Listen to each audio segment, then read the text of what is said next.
Hello everybody and welcome back to my channel. My name is Rux, I'm Western Tropical Astrologer, and today we're going to be talking about August, the astrology of August, and boy is there a lot to talk about. Chiron is going retrograde in Taurus, Venus goes into Libra, Mercury goes into Virgo. First it ingresses into Leo. Mars changes signs and it goes into Cancer. And last but definitely not least, eclipse season is back. Oh boy, that is a lot. I know. Now, probably my favorite transit of August and the beginning of September is Venus going into Libra. Again, we're going to have Venus in domicile. That's lovely. It's going to bring us some relief. It's going to be nice for partnerships, collaborations, relationships in general, for peace in general. Mercury going into Virgo is also fantastic because it's probably going to help us find solutions essentially to many problems, and the world is packed with problems, so we could use Mercury's shrewd skills. Mercury is going to be in Virgo from the 25th of August until the 10th of September, in case you're wondering, and Venus is going to be in Libra from the 6th of August also until the 10th of September. Mars going into Cancer may be a tiny little bit on the problematic side. I'm not gonna lie, because Mars doesn't really like to be in Cancer, although it has some dignity there. It goes from an air sign into a water sign, so Mars, planet of action, planet of assertiveness, of risk-taking, of competition, of anger, of frustration, of conflicts. The fact that it's going into a water sign might determine it to express itself more kind of inwards, but there will be outbursts. There will most likely be outbursts when we least expect them. And probably one of the most challenging days of the month is the 17th of August, when Mars squares Neptune. Now, you might feel the energy also a few days before, a few days after. Mars squaring Neptune can essentially lead to conflicts that feel like they've got sort of like no boundaries, no end in sight. Maybe also conflicts that are super unclear in terms of what can actually be done, in terms of what the resolution is, in terms of people feeling empowered to, again, say something, do something. It can just feel like a very disempowering moment, the 17th of August. Now, Mars, we already know by now, is also in charge of accidents, incidents, destruction, sometimes inflammation. So Mars Neptune can actually bring in some incidents involving water.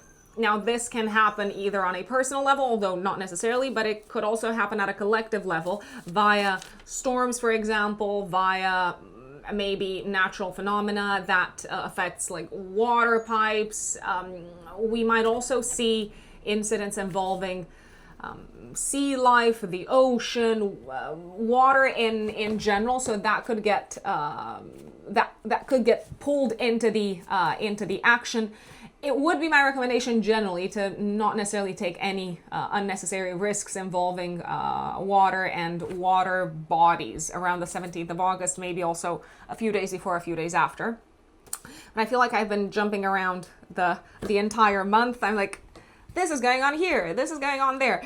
Definitely Venus, Mercury, and Mars changing signs. These are going to be some really important transits for August. By the way, Mars is going to be in Cancer until the end of September, so this is a bit of a longer transit.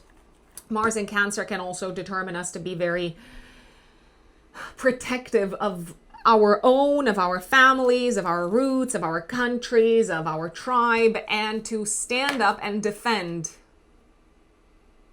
those that we are emotionally attached to.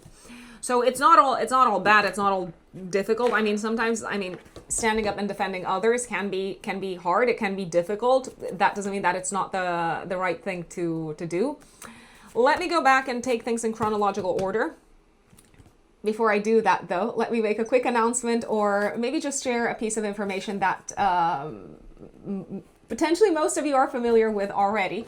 If you want to work with me, you can do so via my website. So you can book a personal astrological consultation, a personal reading with me via my website, written in the stars-astrology.com. It's also in the pinned comments and in the description box. If you're a new client, the 1 hour, 15 minutes Zoom consultation is the option to go for. If you're an existing client, you know that you've got other options such as the 1 hour forecast or the 30 minutes follow-up consultation. And these obviously have a preferential rate for existing clients. Also, if you're in a rush, if you're dealing with something that is time sensitive, there is an emergency reading option that you can go for as well. It's a mix between astrology and tarot, but we can do one or the other if you prefer.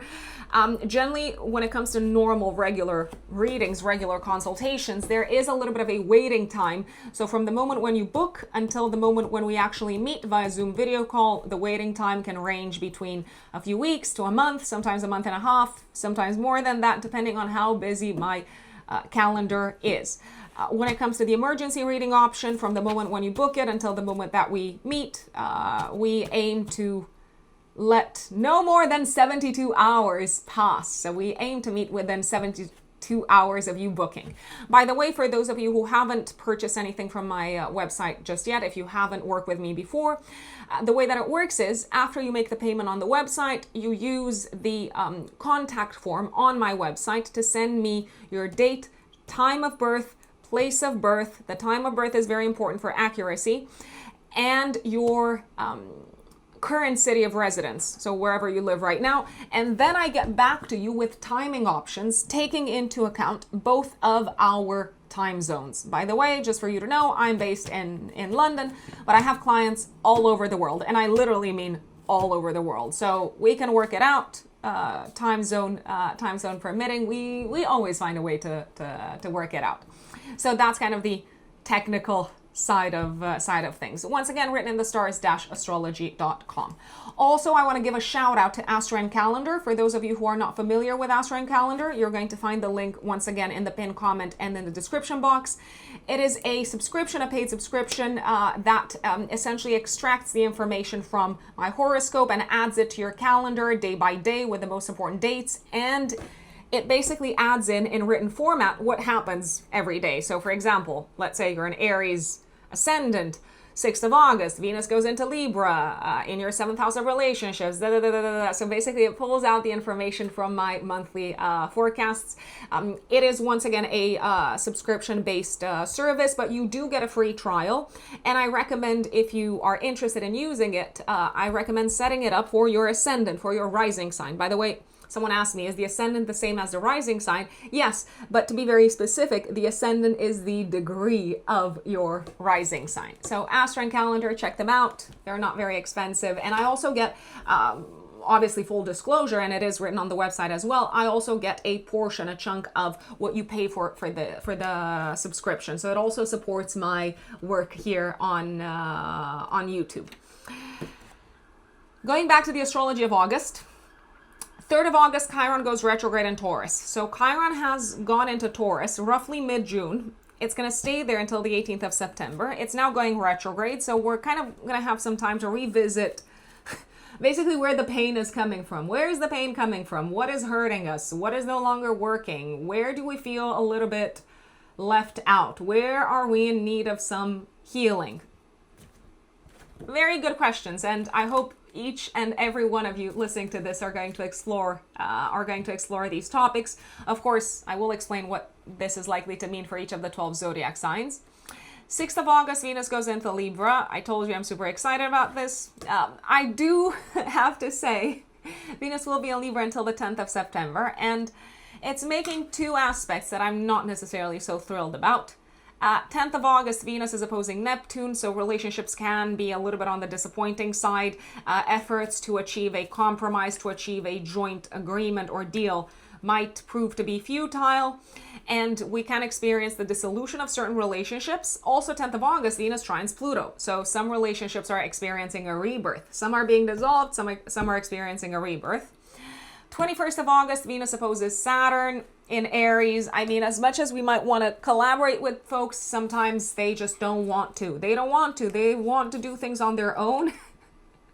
And there will be some rejections happening around this time. I'm just gonna put it out there.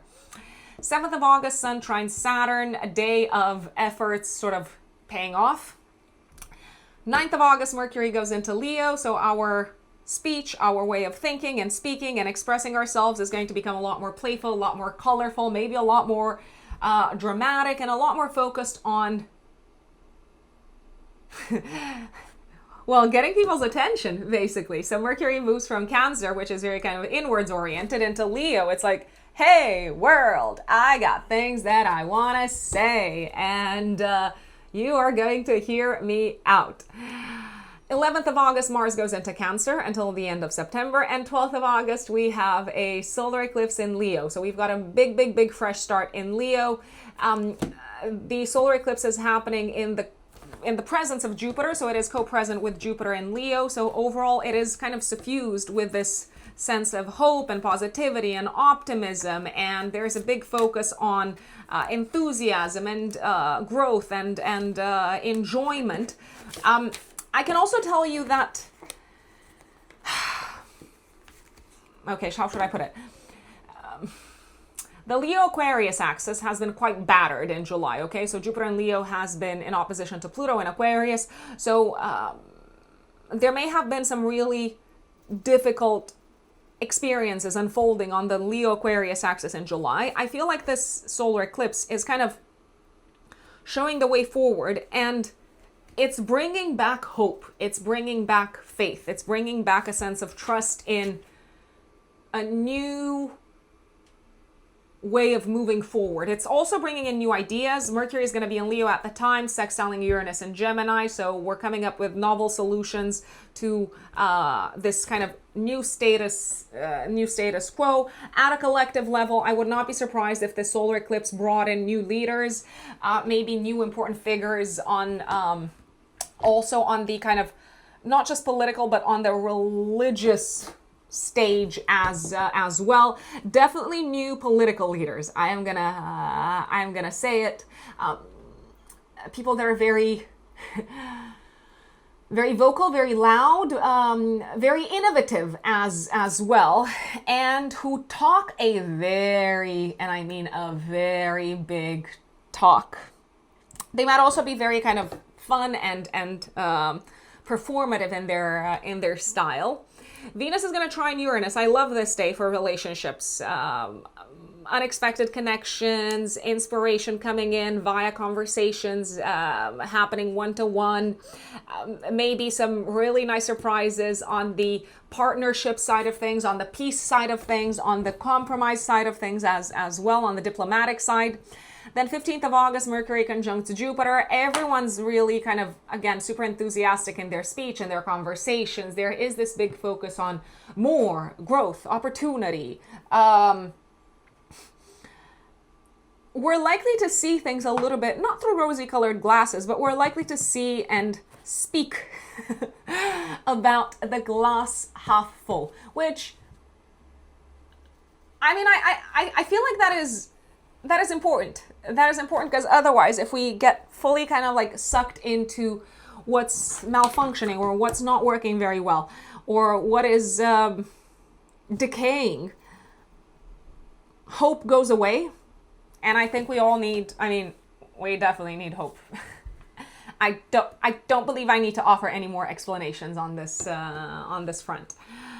Good news overall at a collective level also coming up around the 15th of August, especially when it comes to topics such as politics, commerce, business, the show business industries, the entertainment industries. 23rd of August, Virgo season begins. The sun moves into Virgo. And 25th of August, Mercury goes into Virgo until the 10th, which I have mentioned. 27th of August, we've got a Mercury Cazimi, so Sun conjunct Mercury in Virgo. Lovely day for all things Mercurial and all things Virgo related. So finding solutions, getting a job, scheduling an interview, maybe also passing an exam, going to the doctors, scheduling something health related, getting practical help and support with something, cleaning things up. I'm like, it's the most Virgo thing, and I also mean it symbolically. I'm like, Get rid of what is inessential. Trim it to ensure proper functioning of whatever sector of your life you feel like doing that within. Full moon lunar eclipse, 20th of August, on the Pisces Virgo axis, square Uranus. Some more kind of surprising, unexpected news coming in regarding people's jobs, work, maybe more restructurings coming up.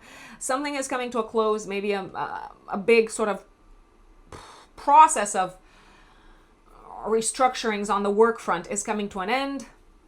There may also be a spotlight placed on the idea of sacrifice and on something that is being sacrificed.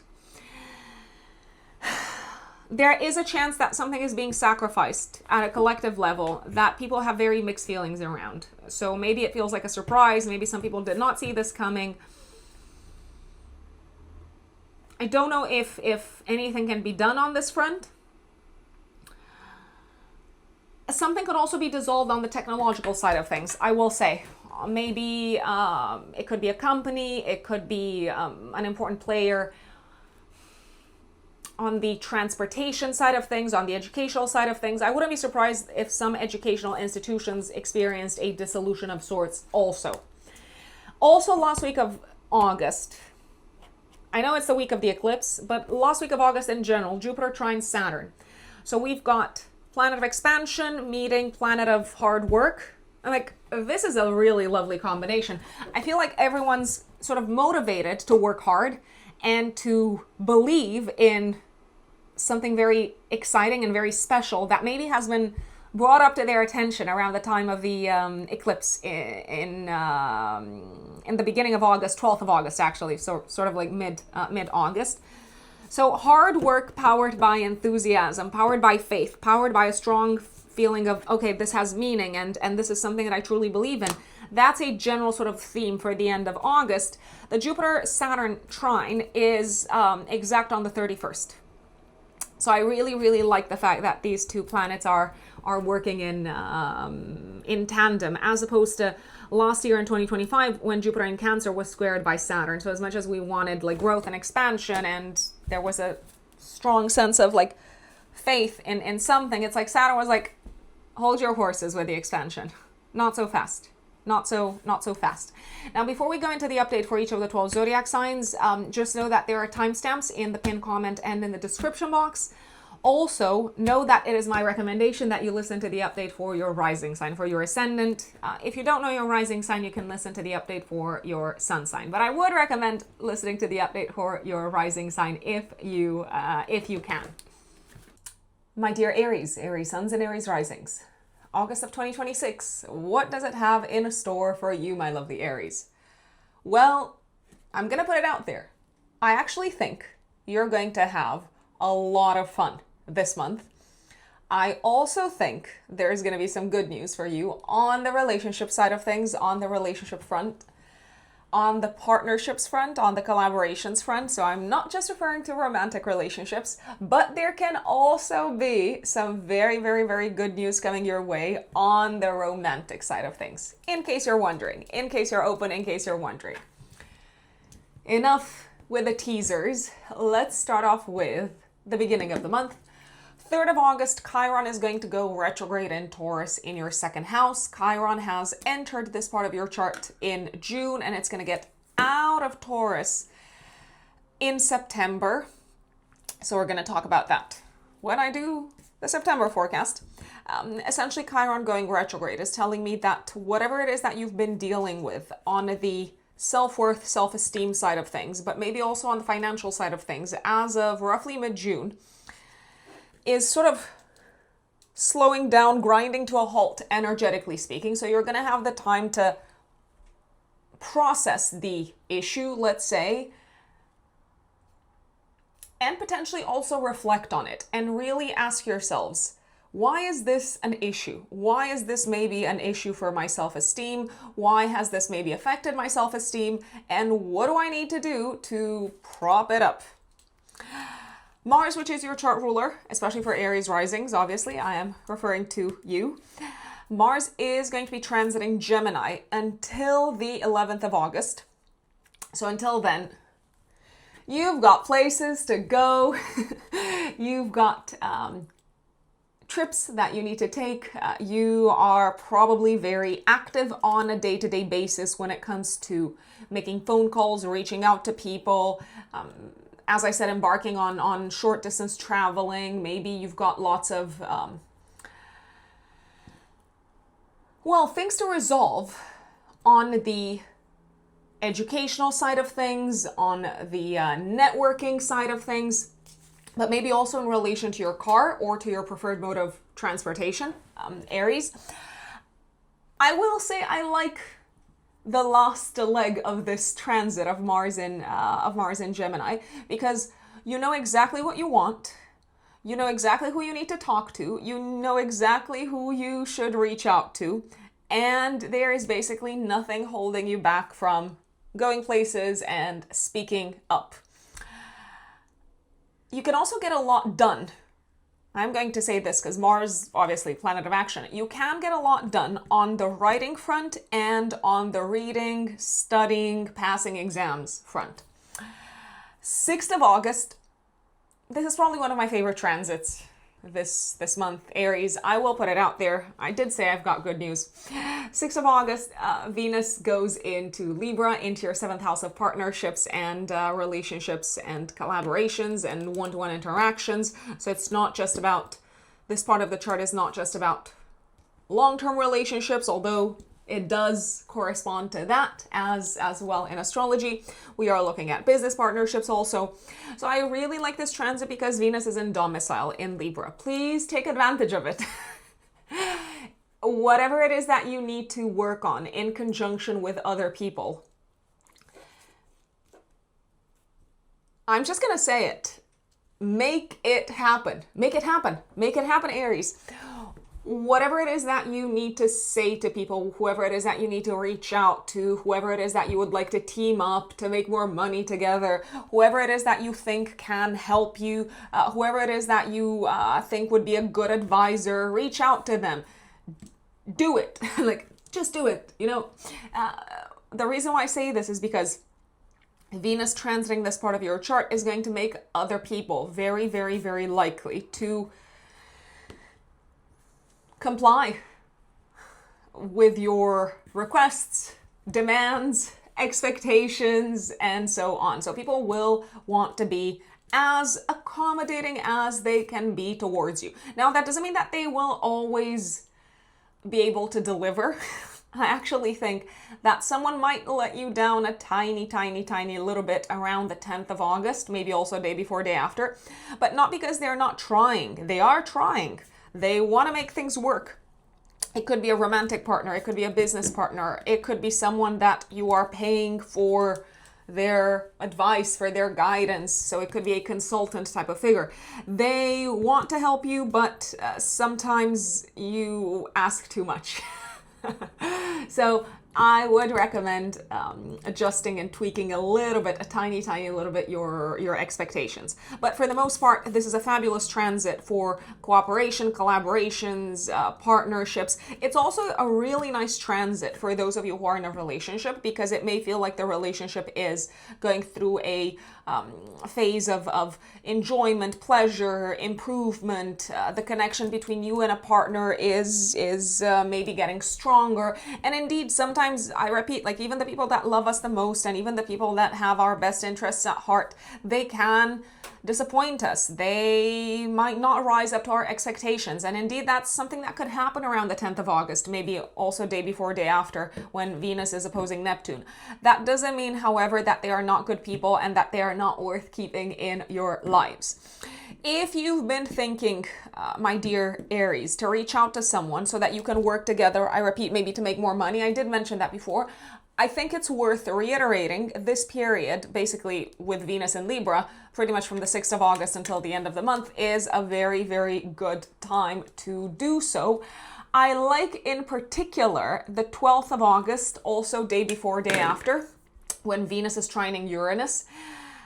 I also like the 10th of August. I know I said it might not be the best day, but that's also the day when Venus is not only opposing Neptune, it's trining Pluto. So if you think someone can help you achieve one of your goals, or if you would like to achieve some sort of a joint goal together with someone else, to me it looks like they're on board. So please, please reach out. Please make it happen. The one thing to know about Venus in general is that it's quite the receptive energy. So you're going to have to be the one doing the extending the invitation. So kicking off the whole process, so to speak. If you're looking to date, if you're looking to find a partner, if you are single, then please take advantage of this transit, my dear Aries, especially Aries risings. You may find a very, very, very suitable partner. Especially, I like the period around the 12th of August. Maybe also a few days before, a few days after. I would even go so far as to say a week before, a week after. That's when, so literally on the 12th of August, Venus is trining Uranus. So you might feel the energy a day before, a day after. But I like the 12th of August from a romantic perspective because that is also the time of the eclipse, the day of the eclipse. You're going to experience a solar eclipse in your 5th house of romantic love, a massive, massive, massive fresh start. So use it wisely. Use it wisely. Going back to the beginning of the month, 7th of August, the sun will trine Saturn in your 1st house. So to me, this looks like a very fun day, but it also looks like a day when you've probably earned the fun. You've earned the enjoyment. So you've worked hard. Now you can party hard. If you are involved in anything creative, I do believe it can be a super productive day, maybe also the day before, the day after. If you are involved in any sort of activities, such as sports, games, anything playful, that also has an effort element to it. So if you play a game, I repeat, or if you, I don't know, take part in a friendly competition, I really like the 7th of August. You might feel very happy with the result, my dear Aries. Last but not least, 7th of August, great day for anything of a practical nature, any practical kind of activities that also have an element of fun added to them that you would want to do maybe in conjunction with either a romantic partner or with a child if you have children. 9th of August, Mercury goes into Leo in your 5th house all the way until the 25th of August. I mean, to me, this once again spells fun, enjoyment, entertainment. That's where your mind is at. You have probably a very busy social life. You are in high demand. You might be the one reaching out to people saying, come on, let's go to this concert. Come on, let's go play tennis. Come on, let's go to the seaside. So your mind and therefore your communications are very strongly orientated towards enjoyment, I'd say. If you need to write anything of a creative nature, or if you need inspiration that comes out via words. That is a very weird way to put it, okay? I know, Aries, I know. But if you're looking for creative inspiration that is to be materialized via communication of sorts, Mercury transiting your 5th house is going to be very helpful. Very, very, very, very helpful. Now, 10th of August, also active day before, day after. I did say that Venus is opposing Neptune, so it could be that someone disappoints you. It could be that you disappoint them. It could be that someone really likes you and you're like, no, you're not my type. It could also be that you maybe let someone down because you can no longer work with them, even though they are very willing to pay, even though they value you very much, but there's only so much that you can do. Let them down, gently, please, because it's probably going to be hurtful for them. You might also just need to say no to an invitation of sorts. Maybe your partner wants to take you out for dinner and you're like, no, I've got other plans, or I'm busy, or whatever you are up to. However, on the same day, 10th of August, and again, you might feel it day before, day after, Venus trines Pluto in your 11th house. This is a fabulous day for social occasions involving groups of people, involving friends, involving wider communities. To me, it also looks like in conjunction with someone else, you're making some big transformative plans for the future. And I actually think you are both on board. You are aligned with each other. 11th of August, Mars goes into Cancer in your 4th house. Now, Mars is your chart ruler, so it tells me where you are going to be focused. Mars will be transiting Cancer until the end of September. So for most of August and most of September, I gotta tell you, you are busy. I mean, you're generally quite busy because you're always kind of in action mode, but you are quite busy in your personal life. You're quite busy at home. Maybe there's lots that needs to be done. Maybe you need to clear things out of the house. Maybe you need to start renovating the house. Maybe you need to start packing. I don't know, maybe you're moving. Whatever it is that you are planning to do, it will require energy and lots of action. I gotta say, you're probably better off doing things around the house by yourselves, my dear Aries, or if not, you're probably better off, if that cannot be done, if that's not an option, you're probably better off leading the entire process, because if anyone gets in the way, you may become super emotional and irritable and frustrated, and sometimes you might even throw a little bit of a tantrum because of the frustration. Now, speaking of tantrums, sometimes it may feel like people around the house don't necessarily act very mature. So it could be housemates, it could be a parent, it could be children possibly. Whoever is acting like a child, it could be you who is acting like a child, just as an FYI, Aries. Don't take it so much to heart. Don't take it personally. I mean, I believe that you might be very easily triggered, and there is a high chance of conflict around the house with Mars transiting this part of your chart.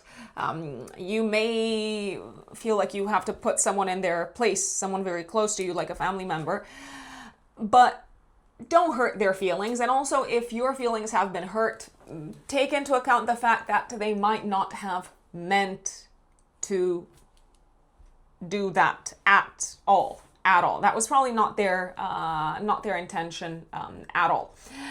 Mars in Cancer is going to make a tense aspect to Neptune on the 17th of August. You might also feel this energy a couple of days before, a couple of days after. Now, Mars squaring Neptune is telling me that something could break around the house. It could be something connected with water. It could be like a water pipe. It could be a faucet. It could be, I don't know, the sink crashing. God forbid. Hopefully not. Hopefully your sink is okay, your bathroom is okay.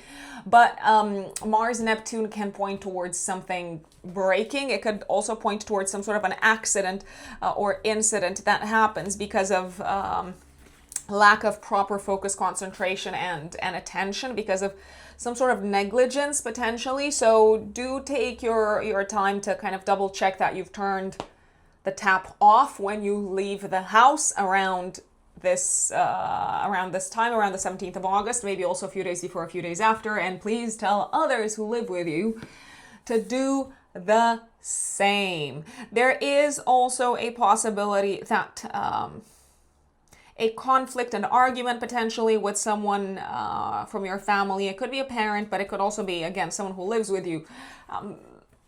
Kind of strikes a very sensitive, vulnerable part of you. It kind of pours a little bit of salt on a wound, and you might just be hurt.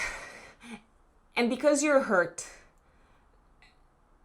you might once again act in a little bit of an immature way and try to hurt someone back. Now, hurt on top of hurt and suffering on top of suffering is not going to lead to anyone healing.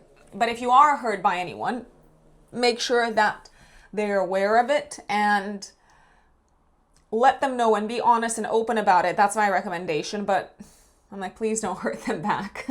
Don't say something mean just because you're suffering. What's the saying? Two wrongs don't make a right.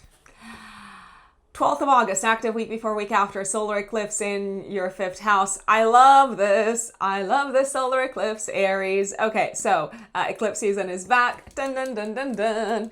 I did already say the solar eclipse, which, by the way, it's pretty much a massive new beginning. I will put it out there. The solar eclipse is happening in your 5th house of romantic love, so it can bring in a new romantic relationship or a fresh start on the romantic side of things. It can also bring a fresh start when it comes to your passions and hobbies, when it comes to creative projects. If you have kids, it can bring a fresh start for one of your kids, and it's probably something that you are super, super, super enthusiastic about. You are very happy for them. It feels like a big opportunity. Maybe they're being accepted into university. Maybe it feels like they are growing and you couldn't be prouder of them. And if you don't have kids, then this solar eclipse can bring pregnancy. If you're trying, if you're in that sort of mindset, just as an FYI. So a new child can come in at the time of this eclipse. Mercury is trining Neptune and it's sextiling Uranus. Oh my God, you are on creatively, inspiration-wise, and fun-wise. You are on fire, Aries risings. Can I say that again? You are on fire. You are so inspired. You are enjoying life to the fullest. And I actually feel like you've found a new way to sort of feel alive, and it is so exciting. It is absolutely exhilarating, and your mind is also on fire, and you've got some really cool people around you. And there is even a possibility that this solar eclipse could point towards some sort of an exciting new creative project coming in your way work-wise, or maybe you decide to just go for it if it's already been on your radar. Whatever it is, I'm like, follow your heart, follow your dreams. This can be big. This is probably going to make you very happy. It will feed your enthusiasm and your imagination for a long time moving forward. And to add to that, 12th of August, active day before day after, Venus is also trining Uranus. Some really exciting and surprising, and I dare say auspicious news coming in via someone else. Maybe someone saying, oh, you've been offered, I don't know, this really good job, or there could be some really good news coming in romantically. Someone might say, come on, let's go travel the world together, or I've booked tickets for Italy, or wherever they might take you. I feel like they're going to sweep you off your feet a tiny little bit, and you seem to really like that. You're feeling alive, you're feeling free. What's not to love? What is not to love around that time? 15th of August, Mercury conjunct Jupiter in Leo in your 5th house is telling me that, again, your kind of mind is super inspired. There's lots of creative ideas, and there's kind of this tendency to look at things, not through rosy-colored glasses. No, absolutely not. But you are seeing the good in things, and it's making you very happy, and your mind is in a very kind of like positive, uplifting space, and it shows. It shows. You're glowing, you're kind of radiating that energy. You're also inclined to see the good in anything connected with work, with health, with travel, and maybe also with your spiritual life. And I actually think you're feeling pretty lucky. And you know what they say? The first kind of step towards manifestation, is that what they say, is believing that it is possible. So I would not be surprised if something really good materialized and it felt like some sort of a blessing. If something really good materialized around this time in your life that made you feel very, very lucky, work-wise, health-wise, maybe even education-wise or travel-wise. 17th of August, Mars squares Neptune, a little bit of a challenging few days. 21st of August, another kind of challenging day, active day before day after, Venus opposes Saturn. I feel like you're going to say no to someone. You might say no to someone once again. Work-wise, it may feel like you are putting up a wall between you and someone else. It could also be that you want to distance yourself from someone who maybe you feel no longer sees you for the person that you want to be seen as. It's also very possible that you used to enjoy spending time with this person. You maybe used to enjoy working with this person, but now you are on a different path altogether. So again, please let them down gently. 23rd of August, the sun goes into Virgo, and it activates your house of day-to-day work and health for the next month. So that's going to be top of mind. And 25th of August, Mercury goes into this part of your chart. And I actually really like the last week of August work-wise until the end of the month with Mercury here, because Mercury is in domicile in Virgo. Dun, dun, dun, dun. So you are getting the job done. Your mind is exactly where it's supposed to be. It's working exactly how it's supposed to work from a professional perspective, from a service orientation perspective. You're coming up with some really cool solutions in the workspace. You know what you're talking about. You are seen as the expert, you're perceived as the expert. Communication with colleagues goes really, really well. And Mercury is going to stay in Virgo until the 10th of September. So please take advantage of this period. 27th of August, Mercury Cazimi, Sun conjunct Mercury. I don't know if this is a weekend. Let me just double check. I was about to say this is a fabulous day for anything work related. An interview, a big presentation,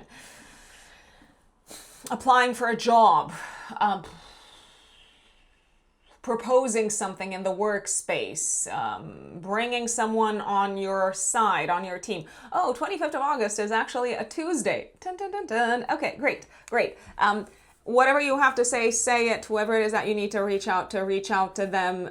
It is going to work out beautifully, beautifully, beautifully in the workspace, but also maybe in the health space around the 27th of... I apologize. 25th of August, Mercury goes into Virgo. 27th of August, Mercury is Cazimi. 27th of August is the Thursday. So I apologize if I have confused you. Okay. So 27th of August, do the presentation in the workspace or book something of a health-related nature if you need to go for a checkup, because it's probably going to go very, very well. You might also find a very good specialist in the workspace to help you with something concrete. So all of that is looking very, very good. 28th of August, active week before week after, we've got one more full moon lunar eclipse in Pisces on the Pisces-Virgo axis this year. We're not done with the Pisces-Virgo eclipses, even though the nodes have changed signs. There's going to be an additional eclipse next year in 2027. So full moon lunar eclipse on the Pisces-Virgo axis, squaring Uranus. Some sort of disruption and closure and ending coming up in the workspace. Maybe some people are leaving. Maybe your work is going through a process of being restructured. Maybe you're the one announcing, I found another job and I am headed out. I'm on my way out. There is also a possibility that whatever you've been doing from a health perspective up until this point is maybe it served its purpose, but it's maybe no longer necessary, and you kind of need to shake up what your habits look like. There can be some sudden unexpected information coming in on the health front or on the work front or on both. To me, it looks like what's done is done. I'm just gonna put it out there. There's no point in trying to revert to an old way of operating. There's only the possibility of assimilating the information and working in a novel way moving forward. I will say though, Jupiter, because this is a lunar eclipse in Pisces and Jupiter is very important because Jupiter is the traditional ruler of Pisces. Jupiter is trining Saturn, not exactly on the 31st of August, but we may feel it throughout the entire last week of August. So to me, that says whatever is being disrupted in your workspace on the health front is actually contributing to your greater good, and is contributing to more kind of personal satisfaction, to more enjoyment, and it's kind of bringing you closer to how you want your life to look like in the long in the long term. Last but not least, it could just be that your day-to-day is going to look very different from the last week of August onwards, because there are some big things, some major shifts happening in the life of a child if you have children, and you might need to adjust. And the news could be very good when it comes to children, but you might still need to adjust on a day-to-day basis. Maybe now you have to take them to a different school, or the commute is going to be longer, or whatever it is. It's like it's affecting your day-to-day, but it could be for a very, very good cause. My dear Taurus, Taurus suns, and Taurus risings. August of 2026, what does it look like for you, my lovely Taurians? Well, eclipse season is back, Taurus. I'm gonna start off right there. So this month we have not one, but two eclipses. One on the 12th of August and another one on the 28th of August. So of course I'm gonna start off with the one on the 12th of August. You may also feel it a week before and a week after. You know how I always say.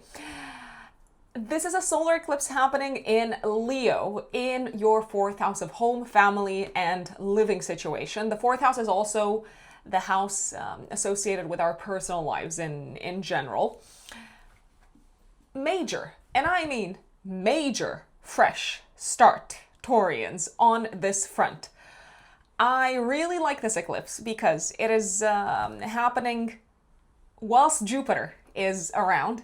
You know, Jupiter, the great benefic, Jupiter, the planet of good luck, of prosperity, of abundance, of opportunities, of, so many things. We're not going to get into what Jupiter does, but there's a reason why Jupiter is the greater benefic.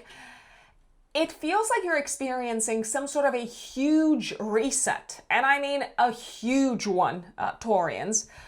Some of you could be moving into a new home. Some of you could be on the cusp of buying a home. Some of you could be on the cusp of the family growing, the family expanding. Some of you could hear some really, really, really exciting news from family members. Again, good news, auspicious news. Maybe a parent has overcome some sort of a health-related challenge, and it feels like a reason for celebration. Or maybe another family member is letting you know that they are getting married. So again, we've got this theme of expansion here. Now, I know what you will say. The solar eclipse is also happening whilst the South Node is in the fourth house. So again, this fresh start does seem to involve leaving behind the old status quo of your personal life, of your home life, of your family life, of one of the aforementioned or of several of the aforementioned. The eclipse is making a wide trine to Saturn. I like this because whatever's coming into your life, and eclipses have this fated quality to them. So whatever's coming into your life on the personal side of things is probably going to be here for a long time. Saturn is the planet of endurance, of long-term stability. I don't know if you saw this coming. I'm just gonna be very honest. But you seem to be very happy for the most part. Jupiter is also the ruler of, let's see, of your 8th house and of your 11th house. So to me, it feels like you are potentially accomplishing a big goal, a big dream in terms of a major transformation on the personal front, on the property front, on the family front, on the real estate front, and so on. What I also like at the time of the solar eclipse is the fact that the following are going on in the sky, literally at the same time. So 12th of August, Mercury is also going to be in your 4th house of home in Leo, and it will trine Neptune and sextile Uranus. It almost feels like one of the things that you've wished for or dreamt about the most on the home front, on the family front, on the property front is now accessible. It's now within reach. I mean, I do believe that some of you could think, oh, is this too good to be true? I'm like, no, no, no, no, no. It is good and it is true. And you essentially may have dreamt about it, and now you're about to make it. Now you're about to make it happen. Mercury is also the ruler of your fifth house. So again, we may bring in the topic of children here, the expansion of the family. If you're looking to expand the family, it could happen around this time. It could also be that you are in a very good material position, my lovely Taurians, especially Taurus risings, to maybe acquire the house of your dreams, or to start the renovation of your home, to make it look like exactly the home of your dreams. So again, good stuff. Very, very, very good stuff, Taurians. I also like the fact that Venus is trining Uranus on the same day, on the 12th of August, and you might feel this the day before, the day after also. Venus trining Uranus is telling me that something is working out really nicely from a financial perspective, from a work perspective, maybe also from a health perspective as well. So let's say you were, I don't know, keen to start a family, but keen to maybe get pregnant, but you were not sure if things were 100% how they should be from a health perspective. Maybe you had some questions, some doubts, some worries, some anxieties, and you might be receiving the green light from a health perspective to say, okay, you're good. You're good to go. It's happening. There is also a possibility that literally at the same time when you're experiencing these auspicious developments on the home front and living situation front, there's also some really auspicious developments happening on the work side of things and the financial side of things. Maybe a really, I don't know if this is the right way to put it, but maybe like a really good partnership, solid partnership from a financial perspective is taking shape around this time.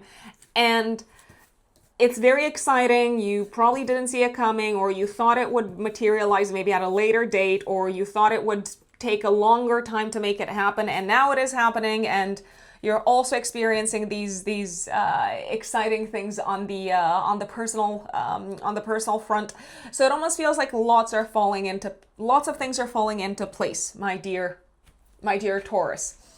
It's also very possible that because you are in a very good position financially, maybe you've gotten a better paid job, maybe you've secured a really solid client, you now have this sense of trust and faith and optimism in kind of making big things happen also in your personal life. But I kid you not, this is a really nice eclipse, Taurians. The other eclipse that's happening this month is taking place at the end of August, 28th of August, active week before, week after. We've got a full moon lunar eclipse. So closure, ending, results, culmination on the Pisces Virgo axis. Look back at what was going on in your life around May 2026, May of this year, what was going on in your life, especially in terms of communities, groups of people, friends, organizations that you're a part of, maybe also in terms of your plans, your hopes and dreams for the future, because this full moon lunar eclipse seems to bring things to a close on one of these fronts. So maybe you're achieving a big goal, or something is coming to a close in terms of your objectives for the future. There's also a possibility something might be coming to a close when it comes to your collaboration with an organization or your involvement with a community of people. You could be saying goodbye to a community or to an organization, or there is equally a possibility of a friend saying goodbye, maybe because they are, I don't know, maybe because they're relocating, maybe because you are relocating, maybe you are the one saying, maybe you're the one saying goodbye. So you could be dropping a bombshell on your friends, on your circle, close circle, and letting them know that you are on the cusp of moving, or you've just accepted a better paid job in a different state and you are going to be taking off in a few weeks' time. I actually believe there is an element of shock and surprise here. So maybe you're the one kind of shocking and surprising them. Maybe they are the ones sort of surprising you to an extent. It could be that a friend has an unexpected piece of news for you and you're like, wow, I did not see this coming. Maybe they're letting you know that they're pregnant or that they are about to change industries, from a professional perspective. In any case, it feels sudden. It feels, to an extent, I don't want to say random, because that almost kind of diminishes the impact, but it just feels like something that you did not see coming. Let's say that doesn't mean that it's not a good thing. It could very well be a good thing, both for you as well as for your friends. But something is exiting your life. There's also a possibility you might decide to no longer align yourselves, Taurians, with some of your old goals and plans for the future, just because now your priorities are someplace else. Now you have a different set of values. Now you've got other things that you want to focus on. You may want to focus on your family, on your home, on maybe a move, on the property sector. And I feel like you got to tell people. For whatever reason, it feels like you have to make some sort of a public announcement, some sort of an announcement, so that the world knows, so that they can find, maybe if this is about your involvement with an organization, so that they can find a replacement for you, for example. Last week of August, so this also covers the sort of period of the eclipse. You may feel the effects of the eclipse also beginning of September, first week of September, but last week of August, we are also experiencing Jupiter in a trine to Saturn. This is exact on the 31st of August, but again, I repeat, the effect is quite strong throughout the entire last week of the month. To me, this is saying that something is coming to life that feels like a blessing, that feels like a big deal on the personal side of things for you Taurians. It could also be, because Saturn is the ruler of your 10th house of career as well, Taurus. It could be that you are successfully restructuring both your personal life as well as your career sector. And some of that restructuring involves letting go of the past. It involves clearing things out. It might also involve saying goodbye to an old job. But the restructuring is overall an enjoyable process, and a process that you actually believe in, and that you have faith in, and that you know is for your greater good. Now, I do apologize, because I know some people are going to be mad at me for jumping around the month like this. So I'm going to come back to the beginning of August and take you in chronological order through some of the most important dates of the month. But please keep in mind that we are in eclipse season in August, which is why I jumped straight to the eclipses. They will probably feel like some of the most significant events of this month. And let's face it, I mean, fate, destiny acts many times via eclipses, via circumstances that feel sort of outside of our control, but we can control how we respond, how we react to things. 3rd of August, Chiron goes retrograde in Taurus in your first house. Chiron has entered Taurus as of June, roughly mid-June. You might have been struggling a little bit with your image, your appearance, maybe also with your kind of self-esteem in regards to body-related matters. I feel like you're going to have the opportunity to take a bit of a step back and reflect on whether this is a real thing that needs, I mean, it's probably real if you're struggling with it, but whether this is an actual issue that you need to address, or whether it's something that's been kind of maybe triggered because of so many changes happening in your life at this point in time, and it may feel like the body is the kind of only thing that you can, to an extent, have complete and total control over. 6th of August until the, let's see,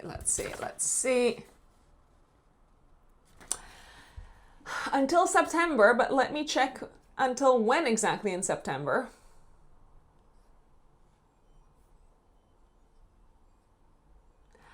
Until the 10th of September. Yes, I am correct. 6th of August, Venus is going into Libra. Venus is your chart ruler, Taurus risings. Venus transiting through Libra is probably going to make a lot more enjoyable day-to-day aspects of life, such as going to work, collaborating with people, taking care of your health, improving your health-related routines. If you need to look for a new job, if you're looking for new clients, if you are reaching out to people who can help you with work. So if you want to hire anyone, this transit can be immensely helpful.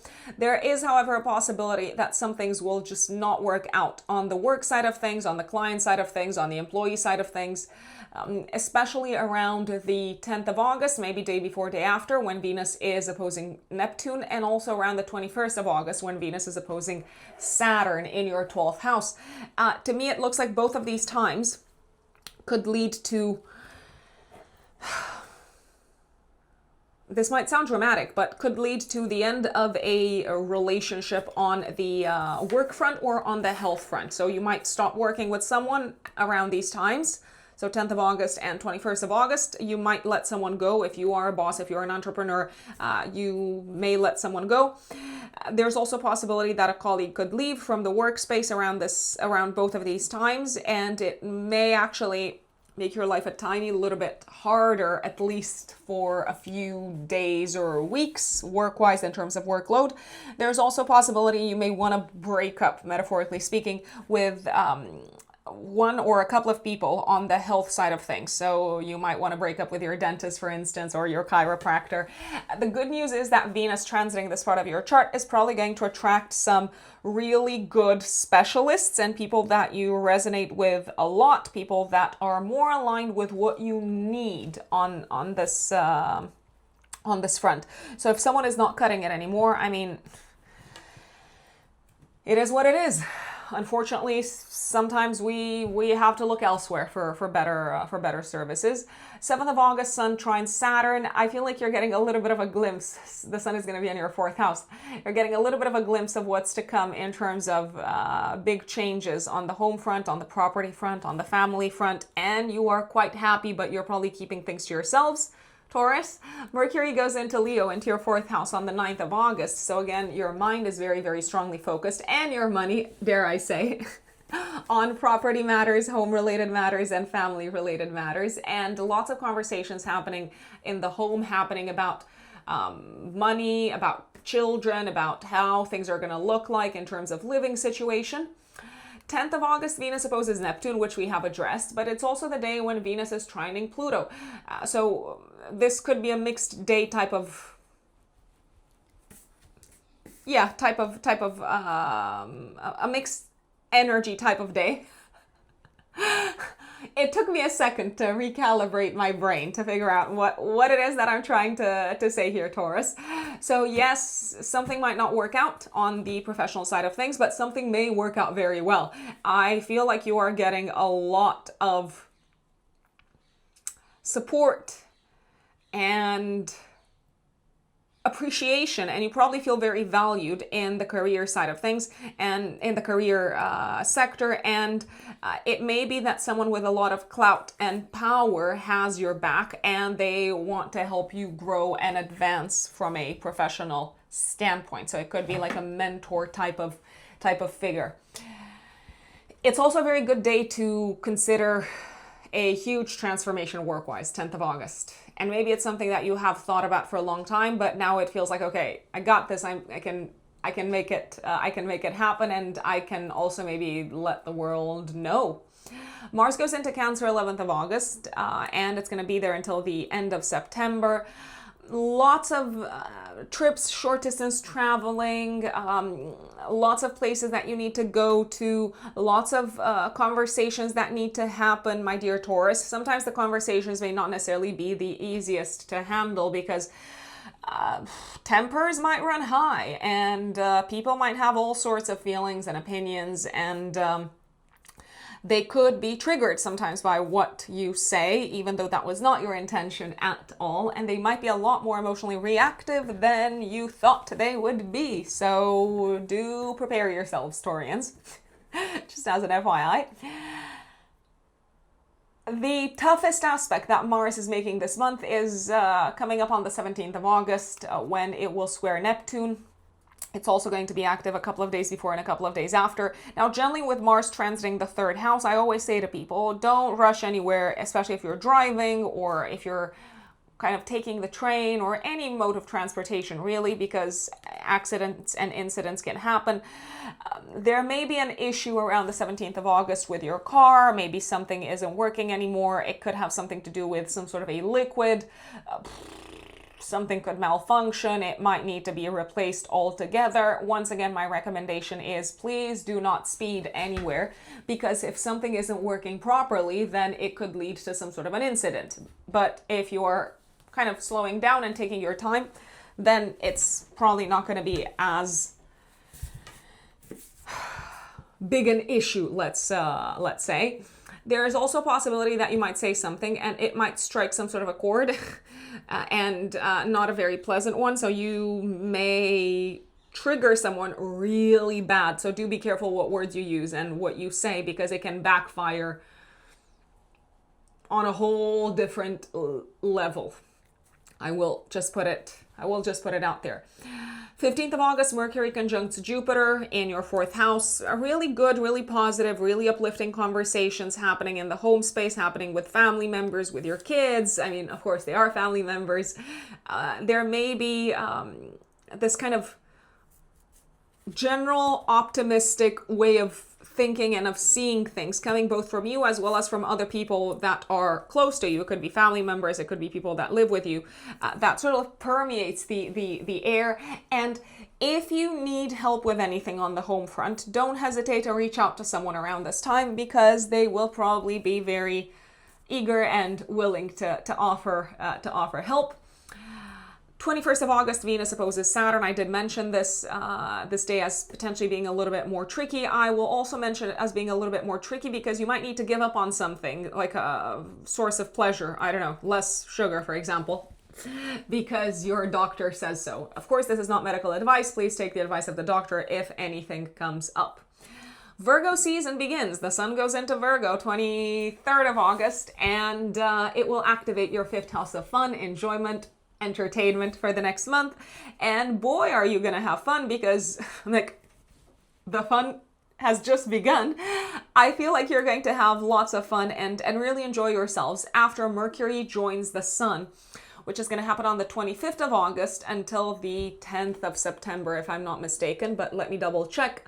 Why is that? Because Mercury is the ruler of your fifth house. So the boss is coming home. The one in charge with fun and enjoyment and entertainment is coming into its domicile on the 25th of August. Yes, indeed, until the 10th of September.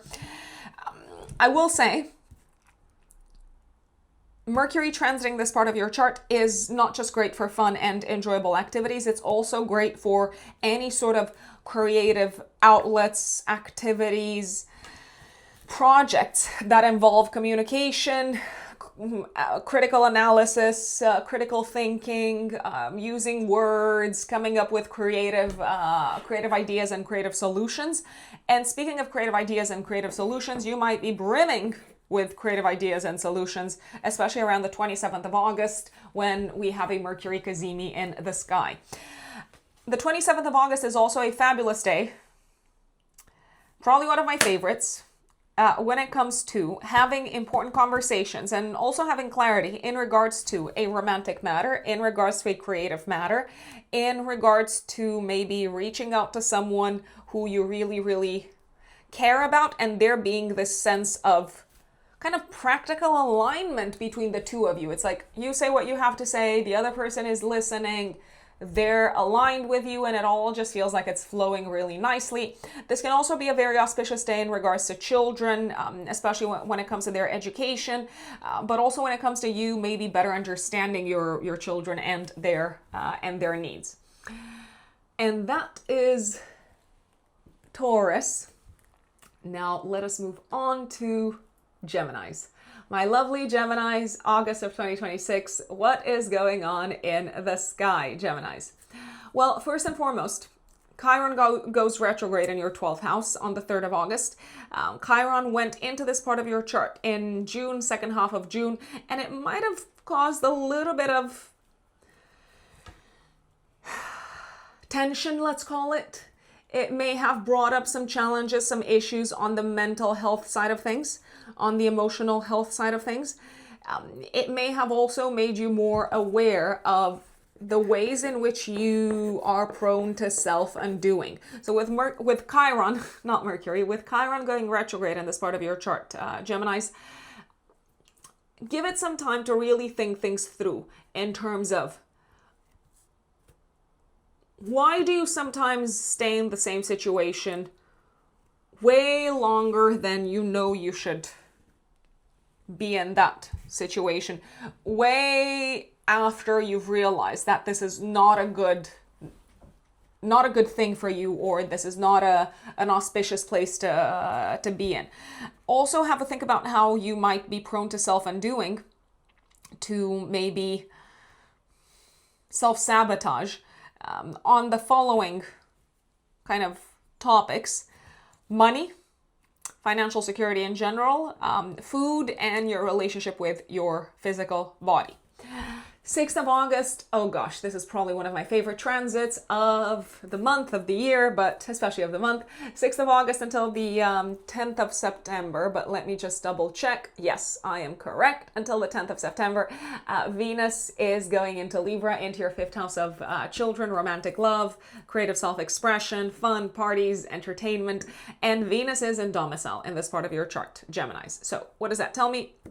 It basically tells me that you can, and you probably will, have a lot of fun until the 10th of September. Your relationships with romantic partners, but also with children, are probably going to experience a very, very significant improvement. Your social life is probably going to feel a lot more enjoyable overall. I'm going to say that. If you're looking for love, you might find love. Love might find you. Your dating life, if you're single, is probably going to feel a lot more fruitful.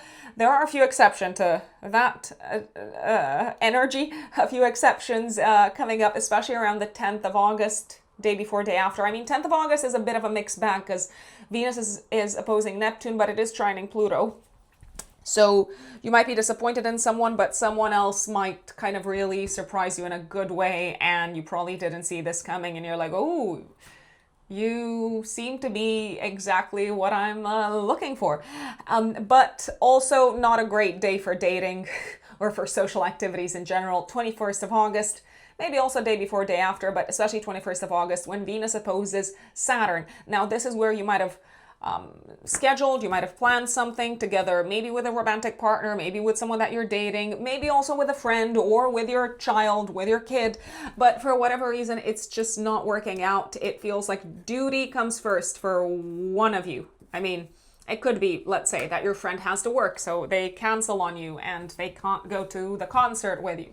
Or it could be that someone who you were supposed to go out on a date with, I was about to say, they caught the flu and they don't want to pass that on to you, but I don't know if there is anyone catching the flu in August.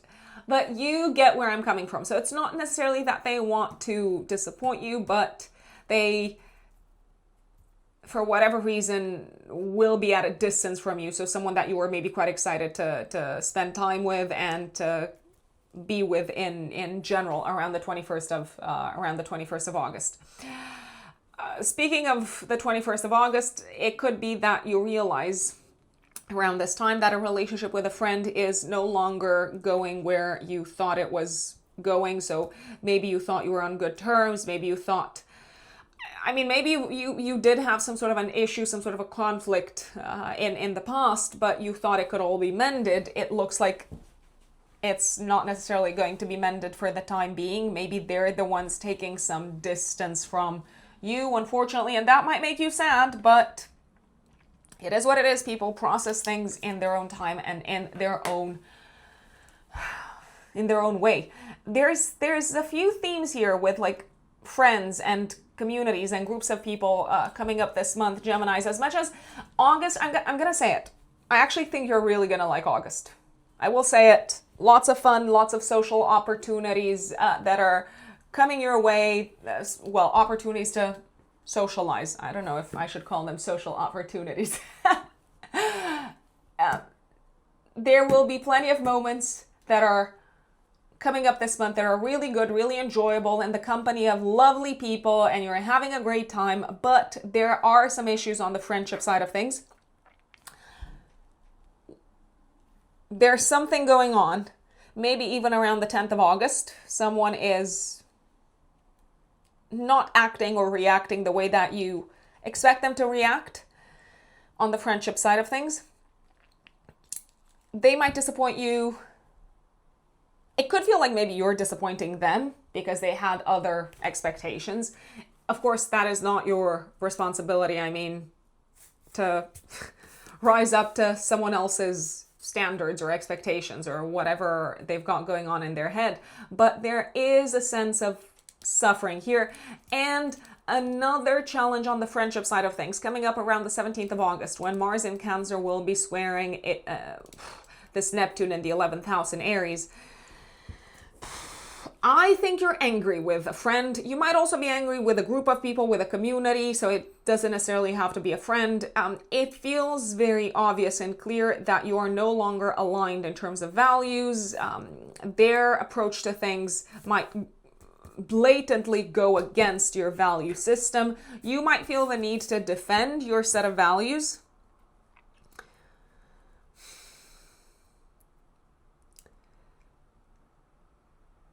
I think the hardest bit here is the fact that someone's feelings, and it could actually be your feelings, someone's feelings are hurt. It could also be that a friend's actions do not align with what you expect from friends in terms of showing up, being there for you. So someone's actions do not align with your values and expectations in regards to the friendship arena in general. There could also be a conflict around money, around plans for the future with friends in general, my dear Geminis, around this time. And you might also generally feel quite frustrated and angry and powerless. I think that's the issue here. So powerless in terms of changing things, but you do have power in terms of maybe no longer aligning yourselves with them. You probably feel quite powerless in regards to the trajectory of a community or a group of people that maybe you are or you have been a part of. Now, I know that Mars is also the ruler of your 6th house. So there could be some sort of an issue, some sort of a conflict, some sort of a challenge that stirs up really strong emotions on your end with a group of people from work. So it doesn't just have to be friends, but there's issues here with a group of people. I will say it. Be careful. That's my recommendation, Geminis. Be careful when it comes to how far you push the envelope. So you might be very inclined to stand up and to defend what it is that you value. You may also feel very inclined to stand up and to defend the underdog, which is admirable. But know that if you do that, you might be cutting ties for good with this community, even though that was not necessarily your initial intention, just as an FYI. I'm going to go back to the beginning of the month, Geminis. I did start off with Venus transiting Libra. I will say this, 6th of August until the 10th of September, I'm going to return to what I said initially. Have fun, spend time with people that appreciate you. There's going to be, I repeat, plenty of opportunities to do that. This can also be generally a very, very good time in terms of your relationship with children, with romantic partners, attracting a romantic partner if you're single. So I really want to reiterate the goodness coming out of this transit. 7th of August, the Sun trines Saturn. It feels like you are one step closer to achieving a big goal, and it could be a goal connected with, well, a variety of things. Your education, your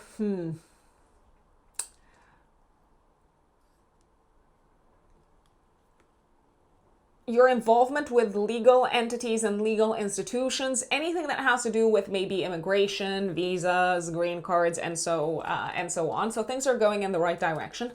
Mercury goes into Leo, 9th of August. Mercury is your chart ruler in your third house until the 25th when Mercury goes into Virgo. So with Mercury in Leo, I feel like you have a lot of people that you want to talk to, and there will be lots of things that you have to say that you want to share with the world.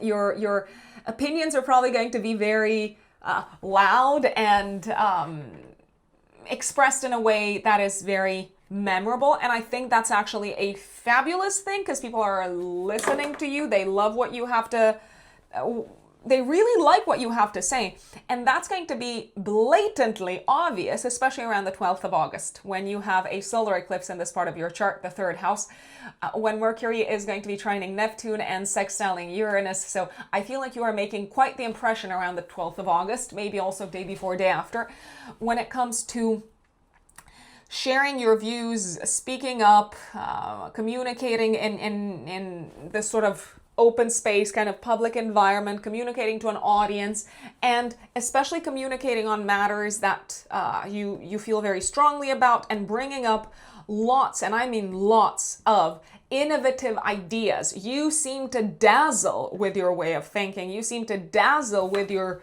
outside of the box, original, unique perspective.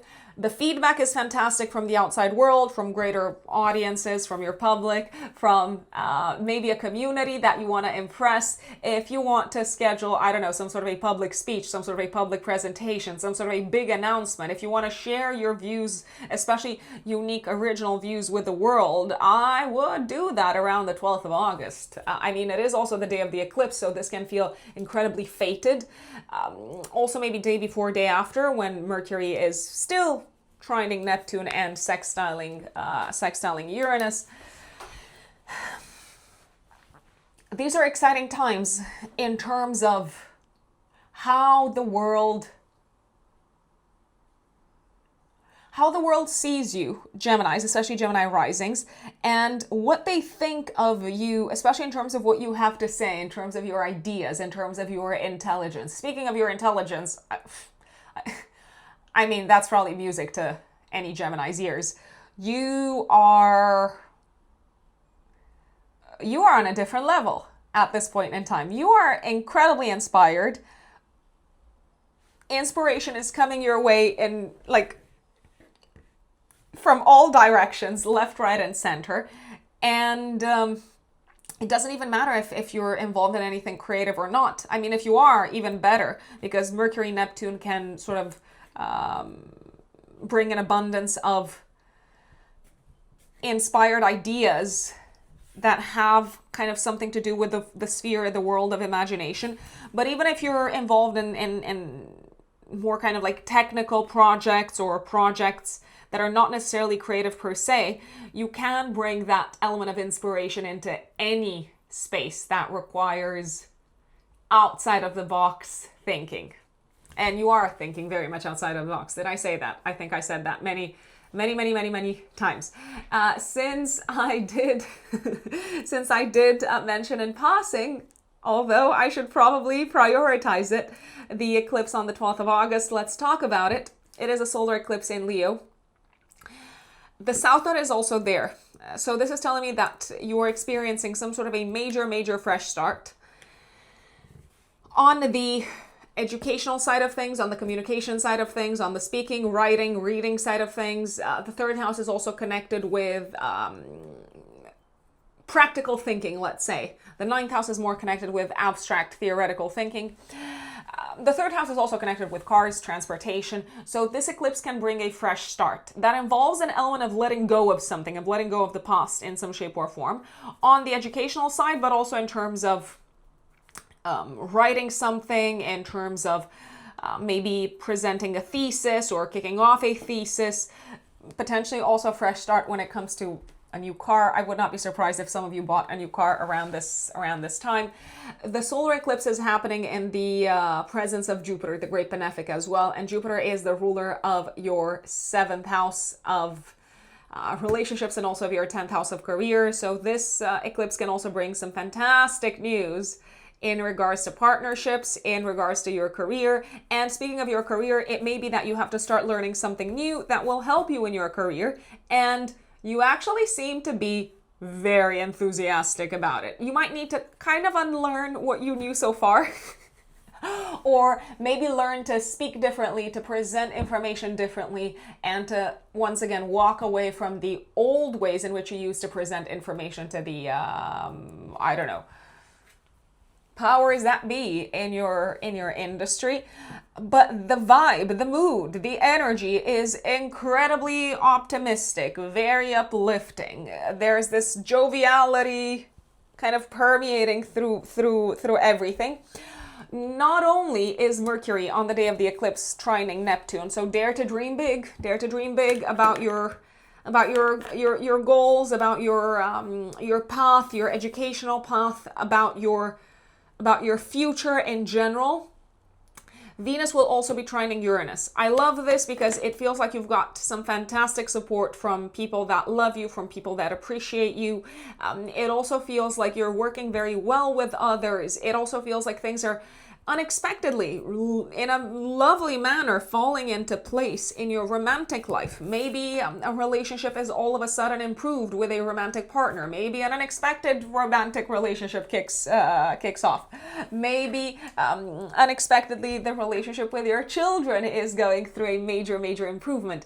Maybe at the same time you're getting some fabulous news from your kids when all of these other things are happening, because the 5th house is also the house of children.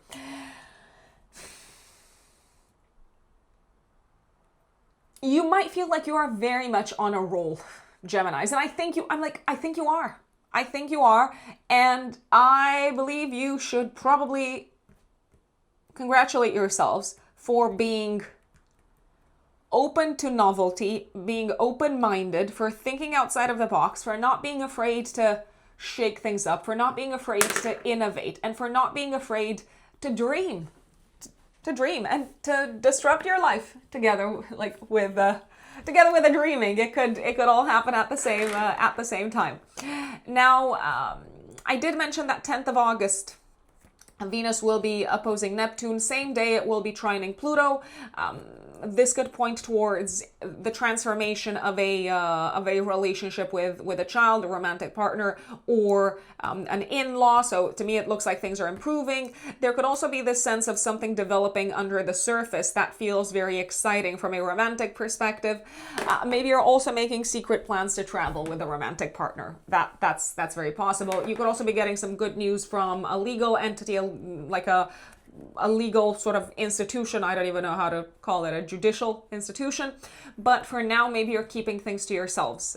Geminis, Mars goes into Cancer in your 2nd house of income and values on the 11th of August. And I repeat, the most difficult aspect that Mars is making is coming up on the 17th. But pretty much throughout the entire duration of Mars transiting Cancer from the 11th of August until the end of September, you might be very financially focused, very driven when it comes to making money. But you might also spend a lot of money. You might be very quick. Mars is all about speed. Very quick to spend on home and family related matters, to potentially also spend on health and work related matters. When I say work, you might want to buy new tools for your work. I mean, I think that's not a bad thing.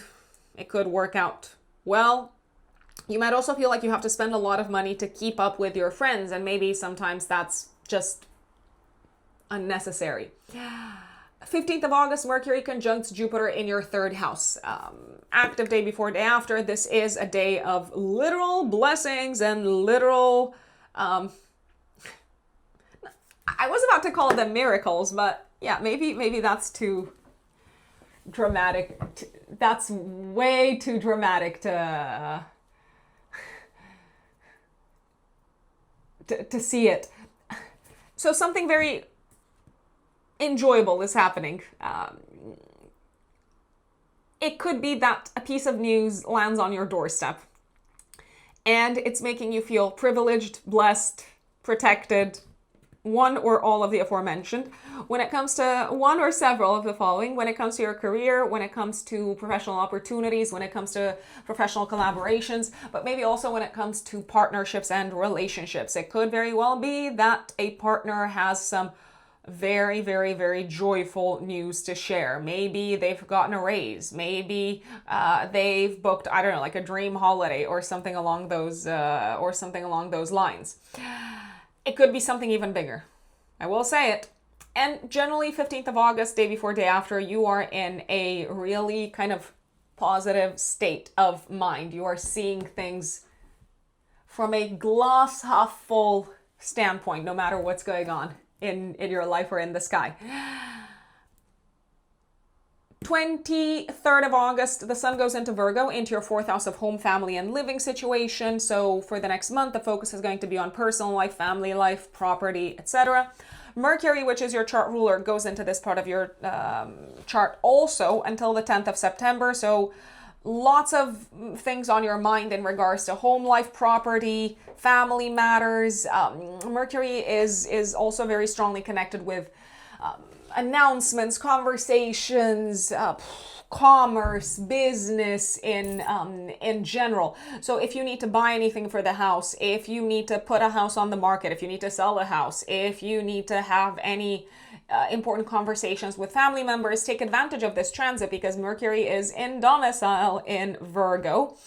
You might also have some really good ideas and solutions in regards to home, family, and property and personal life related matters, especially around the 27th of August when we have a Mercury Cazimi in the sky. Great day for the big conversations on the home front, buying a house, selling a house, putting a house on the market, letting your family know that you're moving, deciding on what to do next when it comes to your personal life. So do take advantage of the 27th of August. Generally, last week of August, we are under the influence of Jupiter trining Saturn. Jupiter is going to be in Leo in your 3rd house, trining Saturn in the 11th house. I like this because it feels like something really big and bountiful is coming together in your life, and it's sort of visible in the 3D reality. So it's starting to materialize when it comes to a big project, career-wise, a big project in terms of your education, a big project in terms of maybe partnerships and collaborations. The last week of August is actually really nice when it comes to professional collaborations and securing new important partnerships on the professional side of things. It's also a very, very good time to reach out and have the right conversations with the right people that can make things happen, or that can help you make things happen, let's say, when it comes to your goals and plans for the future career-wise. Last week of August, we have another eclipse, though, also. 28th of August, active week before, week after. It is a lunar eclipse, so it's an eclipse that brings endings, closures, culminations, activating your 10th house, 4th house axis, because it's a Pisces lunar eclipse. So something is coming to an end on the career side of things, on the public life front side of things. Maybe you are saying goodbye to a job, to a promotion, to an industry even. Maybe you are telling the world, hey, I'm gonna move to Switzerland. And therefore I am resigning from this role. But if anything is coming to a close on the career front, it's probably because you have other plans with Jupiter trining Saturn. And like, you've got other plans, you want to invest your energy someplace else, you are more excited about other paths from a professional perspective. It could also be that you just let the world know about your big plans. Maybe they've been kind of a while in the making, maybe even as of May. And now you're letting the world know, and everyone is shocked because the eclipse is going to be squaring Uranus in your 1st house. The outside world might say, "Are you sure? Why are you kind of pushing to the side something really good, something that served you so far?" And it may be hard for people to understand. There is actually a chance that you might feel quite misunderstood around this time. That does not mean that you are not making the right choice. I actually believe you are, but you probably have to trust your way of thinking, which is now very much geared towards change. And don't expect necessarily other people to validate your way of thinking, because they're not seeing what you're seeing. So you're kind of like seeing ahead of time. You're thinking ahead and you're seeing ahead. My fellow Cancerians, Cancer suns and Cancer risings. August. What does it have in store for us? I say us because I am a Cancer rising myself.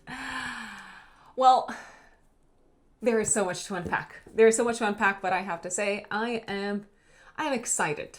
I am excited and I am very much looking forward to August. I'm going to start off in chronological order, although I would love to jump straight to some of the most important events of the month. Let's start off with the 3rd of August. Chiron is going retrograde in Taurus in your 11th house. Now, Chiron went into Taurus second half of June. Essentially, you may have noticed that a few things were not exactly how they were supposed to be, or there were a few sort of pain points coming up in your friendship sector. Maybe a friend in particular has been struggling as of June, as of the second half of June. Maybe some friendships started feeling a little bit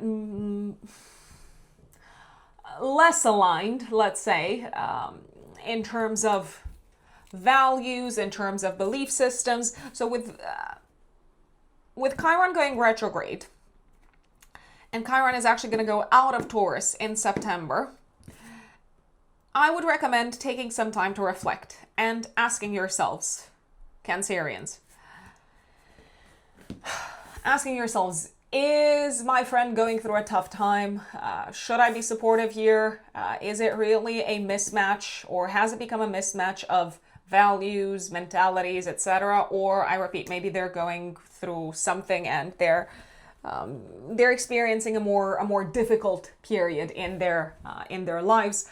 Up to you to figure out what this actually is. 6th of August, Venus goes into Libra in your 4th house of home, family, and living situation. This is probably one of the best transits, I repeat, one of the best transits of the month.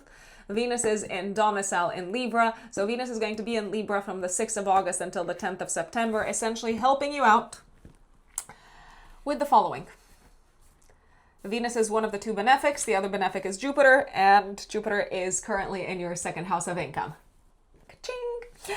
But let's talk about Venus. So it will help you out with one of the following. Improving your relationships with family members, hosting people at home, anything that you've got planned in regards to home, property, family life, living situation, bringing more beauty and pleasure in the house. So beauty in the form of, I don't know, beautiful objects or redecorating, painting, and so on. Pleasure in the form of maybe good food, a party, possibly hosting a nice dinner. Have your pick, Cancerians. It's also very possible that this transit may help family members. So if they've been experiencing challenging times in any shape or form, Venus is coming in to make their lives a little bit easier. I say a little bit easier because it may not change their lives overnight, and there may still be some issues that they continue to deal with, that they continue to possibly struggle with. Maybe they haven't yet found a solution throughout August, but Venus brings help. And Venus can also bring help in the form of other people, in the form of advice, consultancy, diplomacy, potentially. By the way, if you've been having a hard time getting along with a family member, do use this transit. And I particularly like the 12th of August when Venus is trining Uranus. It may be that a relationship is overnight improved. And I'm going to say that again. Overnight, it may be improved. It's also possible that someone might surprise you, a family member might surprise you, maybe you surprise them. But there's this sense of unexpected pleasure and peace, actually, and harmony making its way into your home life, into your personal life, into your family life. You might also hear a really lovely piece of news from a family member around the 12th of August, maybe day before, day after, with Venus trining Uranus. They might tell you, hey, keep this to yourself, keep this secret. We don't want the whole world to know. And you might be itching to say something, Cancerians, but I know in the end you will, of course, respect their wishes. It's also very possible that all of a sudden you decide to, I don't know, surprise a family member and travel to their place, I don't know, in the middle of the night because it's their birthday and they are caught completely off guard and you're like, hey, I am here. So if you're thinking about doing any of that, any of those things, do it. That's my recommendation. There are a few moments when Venus is going to be a little bit stressed. So 10th of August when Venus is opposing Neptune, and 21st of August when Venus is opposing Saturn, both of these in Aries. I would also look at the day before, the day after, the 10th of August and the 21st of August. It could be that these are times when duty calls or your career calls or things, as much as you try to make them work with someone that you care about, they are not yet resolved. Maybe someone at home is suffering. Maybe they're going through a tough time. I repeat, maybe they haven't yet found the full-blown solution to their problems. Maybe you are hurting because they are hurting and you would like to help them. You would like to make things easier for them, and sometimes that's just not possible. 21st of August actually seems to be particularly tough on you and your relationship with maybe a parent, maybe also your significant other, a spouse, because there's kind of these external elements, these external issues getting in the way of harmony, of complete and full and total alignment with this person. There's also a possibility you might need to, oh, this is going to sound dramatic, you might need to leave your family, but not in that way. You might need to focus on work, both around the 10th of August and around the 21st of August. And it might take you away from home, it might take you away from your family, and you may feel very torn because you would rather spend time with your family, but duty calls. There's a chance that around the 10th of August and also around the 21st of August, a family member is struggling with their career, with their professional life, with their future from a professional perspective. And I repeat, it might hurt you to see them dealing with this, to see them go through this difficult time, but I don't necessarily know if there's anything that you can do, anything that is in your power to do to change things at the moment. 7th of August, the Sun trines Saturn. Things are going very well for you from a career perspective. You are excited, you're enthusiastic, and you seem to feel really good and confident in your ability to build something new from a professional perspective. If we leave the professional aspect of life aside, this could feel like a time when you are very kind of appreciated in the public sphere. Your reputation is getting a boost, and yeah, your self-esteem once again is up here. It could also be that someone who's generally quite hard to please is giving you a pat on the back. And I don't mean that in a derogatory way. I mean, they genuinely seem to value you. So once again, it feels like you're doing something really well. Mercury goes into your second house of income on the 9th of August, all the way until the 25th. So money's on your mind, money, spending. You might spend money on education throughout this period. You might spend money on cars. There might also be a few unexpected expenses coming up, but I think overall you're very optimistic about money. You believe that it's going to come. Divinity will provide. Your talents, your skills will provide no matter what. And I actually believe you are right. 10th of August, I did mention that this is when Venus is opposing Neptune. However, this is also the time when Venus is trining Pluto in your 8th house. There could be some good news around this time coming in. from your partner when it comes to their finances, their financial situation. There could also be good news coming in from a business partner or from someone who's in charge of your money, who's in charge of your finances. Maybe they let you know that you've got less taxes to pay than you thought you would have to pay. Speaking of taxes, I would not be surprised if you paid off some taxes, some debt around this time, and it feels good. So you are relieved. I gotta say. If you have any investments, and by the way, this is not financial advice, so please take the advice of whoever it is that you listen to in terms of financial advice. If you have investments, I feel like at least one, maybe several of your investments are doing quite well, but you're still sort of watching and sort of being in observer mode and not yet acting on it. That's my interpretation of this energy. I would also not be surprised if the relationship with someone close to you experienced some sort of a reset, some sort of a transformation.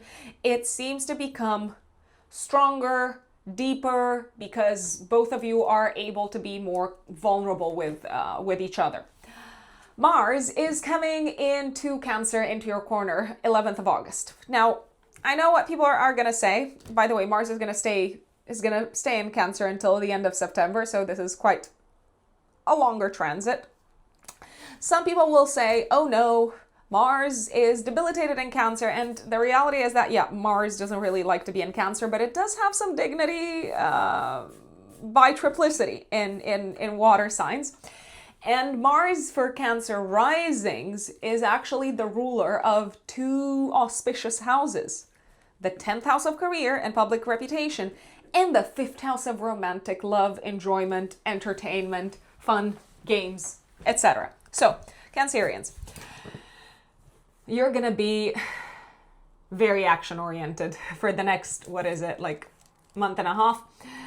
And I feel like you're going to take the bull by the horns and make things happen on the career front and on the fun and entertainment and creative projects front. You might have a lot of physical energy. And I actually remember when Mars was retrograde in Cancer a few years ago. I think that was a few years ago. So Mars spent almost 6 months in Cancer. I had one of the kind of biggest bursts of physical energy that I've ever had in my life. So do expect a burst of physical energy. This is actually a great time to work out, to swim, to maybe get involved with water sports. That is if you don't have the South Node in Cancer. If you have the South Node in Cancer, I wouldn't recommend it. But generally Mars wants physical action. So the best outlet for Mars is sports, games, working out. I would recommend being very cautious, being extra careful around the 17th of August, a couple of days before, a couple of days after, when Mars is squaring Neptune. So there is a risk of physical incidents. You might hurt yourself if you kind of push too much, too hard, if you don't know your limits, if you don't respect your kind of physical limits and boundaries. Mars can be quite impulsive. This can also be the time when you are extra impulsive on the career side of things, and when it comes to taking risks, not just professionally, but also in your romantic life, when it comes to your passions, your hobbies. Would I recommend taking risks around this time? I am going to say it. No. No, slow down. You might be acting from a place of extreme impulsivity. You are driven by really intense emotions, and that's not a bad thing.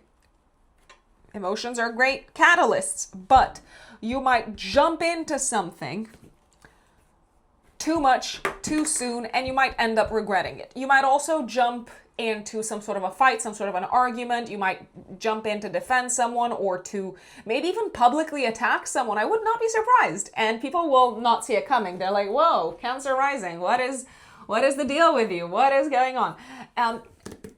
Take a deep breath and slow down, because you might be burning some bridges that you actually do not want to burn and that you might regret burning, Cancerians. So if you need to let off some steam, go for a walk by the river. Don't overdo things from a physical perspective either. Do be extra careful when it comes to swimming. I wouldn't recommend swimming. I wouldn't recommend water sports when Mars is squaring Neptune. I would absolutely recommend being extra careful when it comes to your involvement and interaction with water, with bodies of water. But give yourselves like a couple of days to settle, for the dust to settle, for things to be fully processed before you take any major action. You might end up taking the same action. You might end up resigning. You might end up calling your boss out and saying you are not a good person. You might end up doing the exact same things, but I would recommend acting from a place of groundedness and temperance, as opposed to acting from a space of being enraged, which you might be. You might be. And maybe you are enraged for a very, very good reason. Maybe you're defending someone. Maybe you want to defend your reputation. Maybe you're defending your child.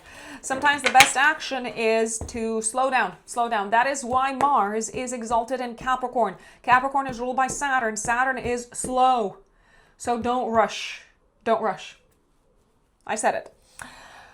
12th of August, first solar eclipse of the summer, active week before, week after. We have a major fresh start in your second house, solar eclipse in Leo, co-present with Jupiter. This is big. So this can bring a fabulous new source of income, but it might require you Cancerians to say goodbye to an existing source of income, just as an FYI. This solar eclipse, because it's co-present with Jupiter, the ruler of your sixth house of day-to-day work, can bring extra work your way. But I repeat, you might need to make some room for this extra work, because I don't believe you're going to be able to do everything. There can also be a fresh start when it comes to how you spend your money, making its way to you around this time. So I'm just going to put it out there. I feel like you might end up spending a lot of money, or you might kick off a chapter where you spend a lot of money, but boy, are you excited to spend it. You're like, yes, this is the best thing, and I believe in it, and I'm going to throw money at it. I almost see you beginning to spend a lot of money with a ton of enthusiasm. So you're probably doing it for a good cause. Maybe it's got something to do with your work, your studies, your education. Maybe it's got something to do with traveling. Maybe it's got something to do with some sort of an activity that is very important to you, that is very close to your heart, that you value a great deal. Maybe that is connected with one of your dreams in some shape or form. So you're like, take my money. But the reality is that money is going to come, and it looks like you will have resources, quite a lot of these. Mercury is in your second house of income at the time of the eclipse. It's trining Neptune and it's sextiling Uranus. You are inspired by a dream. It may have also something to do with your career, your public status, your public reputation. It may have something to do with your education as well. So maybe your dream involves extra education. It may be that you are powered by some sort of a hidden set of ideas that you don't necessarily want to share with everyone, but you believe. You absolutely dare to dream, I will say. And there might also be some kind of secret plans to make a shift, to make some sort of a change in terms of your living situation, maybe to spend less time at home or to move. So there could be a few different things rearing their heads around this time. What I can tell you is that your priorities are shifting and you could not be happier. You could not be happier, Cancerians. 15th of August, Mercury conjuncts Jupiter. Fabulous news on the financial side of things, on the work side of things, on the educational side of things. You are on a roll. I repeat, I actually believe you are so optimistic that sometimes it may feel like you don't even recognize yourselves. 21st of August, Venus opposes Saturn. We did talk about this. 23rd of August, the sun goes into Virgo in your third house for the next month. So you're probably going to focus a lot on education, writing, reading, maybe your thesis. There may also be lots of short distance trips that you need to take. And Mercury comes into this same part of your chart on the 25th of August until the 10th of September. Take advantage of this period because Mercury is in domicile in Virgo to write, to take exams, to read, to work on your thesis, to come up with solutions for your problems, to make presentations, to present reports to the, I don't know, to the board, to your boss, to schedule interviews, to buy a car. I actually really like the 27th of August when it comes to buying cars. Maybe also when it comes to anything of a commercial nature, so buying, selling, etc. That is when Mercury is Kazemi, 27th of August. Fabulous day for an exam, fabulous day for an interview, for a presentation, for a big announcement, for an important appointment potentially. Fantastic, fantastic day. And generally last week of August, even though this is exact on the 31st, Jupiter is trining Saturn in your house of career. It looks like something that you believe in with all your might, and something that is very aligned with your kind of worldview and life philosophy is being brought into your professional life and into your public life in general. So if we leave professional life aside, it could be brought into your public life in some shape or form, in a tangible form. You're building something that you believe in, and you've got energy, you've got enthusiasm, and you also seem to have a very strong partner that supports you in all of this. Last week of August, we also have one more eclipse.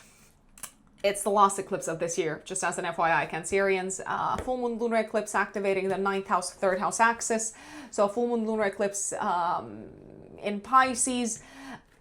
This could bring to a close a matter connected with your studies, your education, maybe a matter that has to do with visas, residency, foreign residency, immigration, green card, your foreign passport. You might need to travel around this time.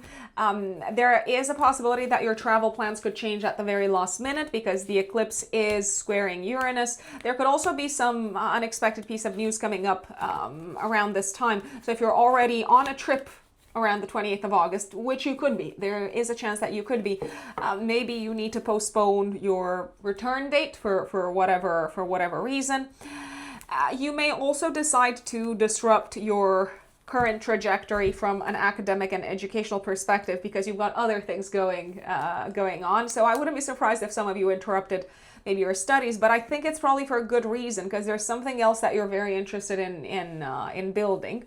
This lunar eclipse can also bring to a close a matter connected with in-laws. If you have in-laws, there may be some sudden news coming in related to in-laws, which could require you to travel, maybe together with a spouse. So just keep that at the back of your mind. If you have siblings, there's a chance that something is ending on their side as well. So maybe a job is ending, maybe their studies are ending. The twist is they might have once again some sort of an announcement that you didn't see coming. So you're like, oh, so you are graduating, but now you want to, I don't know, change careers? Okay, I didn't see that coming. So expect surprises, Cancerians. And now let us move on to Leos. My dear Leos, Leo suns, and Leo risings. August of 2026. What is going on? What is going on? In the sky, there's lots of action, and I will have to start off with I'm gonna have to start off with the eclipse. With the eclipse happening in your sign. 12th of August, active, week before, week after, we have a solar eclipse in Leo, co-present with Jupiter. My dear Leos, this feels like a major fresh start in terms of your life direction, in terms of your sense of self, in terms of your identity, in terms of, well, in terms of a few other things, in terms of your romantic life, potentially, in terms of completely transforming and overhauling who the world thought you were. So again, we go back to the identity, to the identity theme. You seem to feel very emboldened and very hopeful, and you seem to feel free because of this new chapter that is on the horizon for you. So you seem to feel like a new person, like a free person. I will say you have probably managed to wriggle your way out of some very intense, difficult, emotionally challenging situations recently. Maybe also to wriggle your way out of a place where you felt dependent on others or trapped in a tough space, let's put it this way. So you might be celebrating the fact that something is over, something that kept you imprisoned in some shape or form, that you are now free to pursue whatever it is that you want to pursue. And I dare say you're probably going to pursue what makes you happy. And I would also not be surprised if you started to pursue a new interest from a romantic perspective, because Jupiter is also the ruler of your fifth house. Now, again, because the fifth house is not just connected with romance, it's also connected with what makes us happy. I feel like you are ready to spend more of your time and your energy and your resources on what truly fills your cup, rocks your boat, all of that. Now, this solar eclipse is happening whilst Mercury is in your first house and it's trining Neptune and sextiling Uranus. I feel like you believe in yourselves, Leos, in a way that you have not believed in yourselves up until this point, maybe ever, maybe at all. I also feel like your worldview and your life philosophy has shifted dramatically. And because of that, you see yourselves in a different light and you find meaning in life in a novel way. So what used to be meaningful is maybe no longer meaningful. And now you're like, oh, this is how I find meaning. So I'm going to focus on these topics and these aspects in my life. I would also not be surprised if lots of novel ideas and new ways of innovative new ways of thinking made their way to you around this time, Leos, because you're traveling or because you are interacting with people from different countries, different cultures, because you're exposed to novel ways of thinking, maybe also to different schools of thought and spiritual traditions. I also like the fact that on the 12th of August, on the day of the eclipse, Venus is trining Uranus. Conversations with folks really seem to act as an element of enlightenment and clarity. And other people might give you some very, very good ideas in terms of how to make your dreams come true, in terms of how to make your goals for the future come true.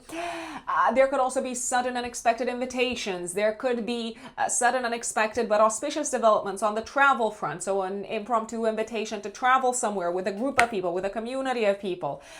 There could also be new friends coming into your lives, Leos, or someone that maybe was already a part of your life is becoming more of a friend or a more important individual in your life than you've allowed them to be up until this point. And you do seem to be very pleasantly surprised at the energy, the thoughts, the perspectives that they are bringing into your life.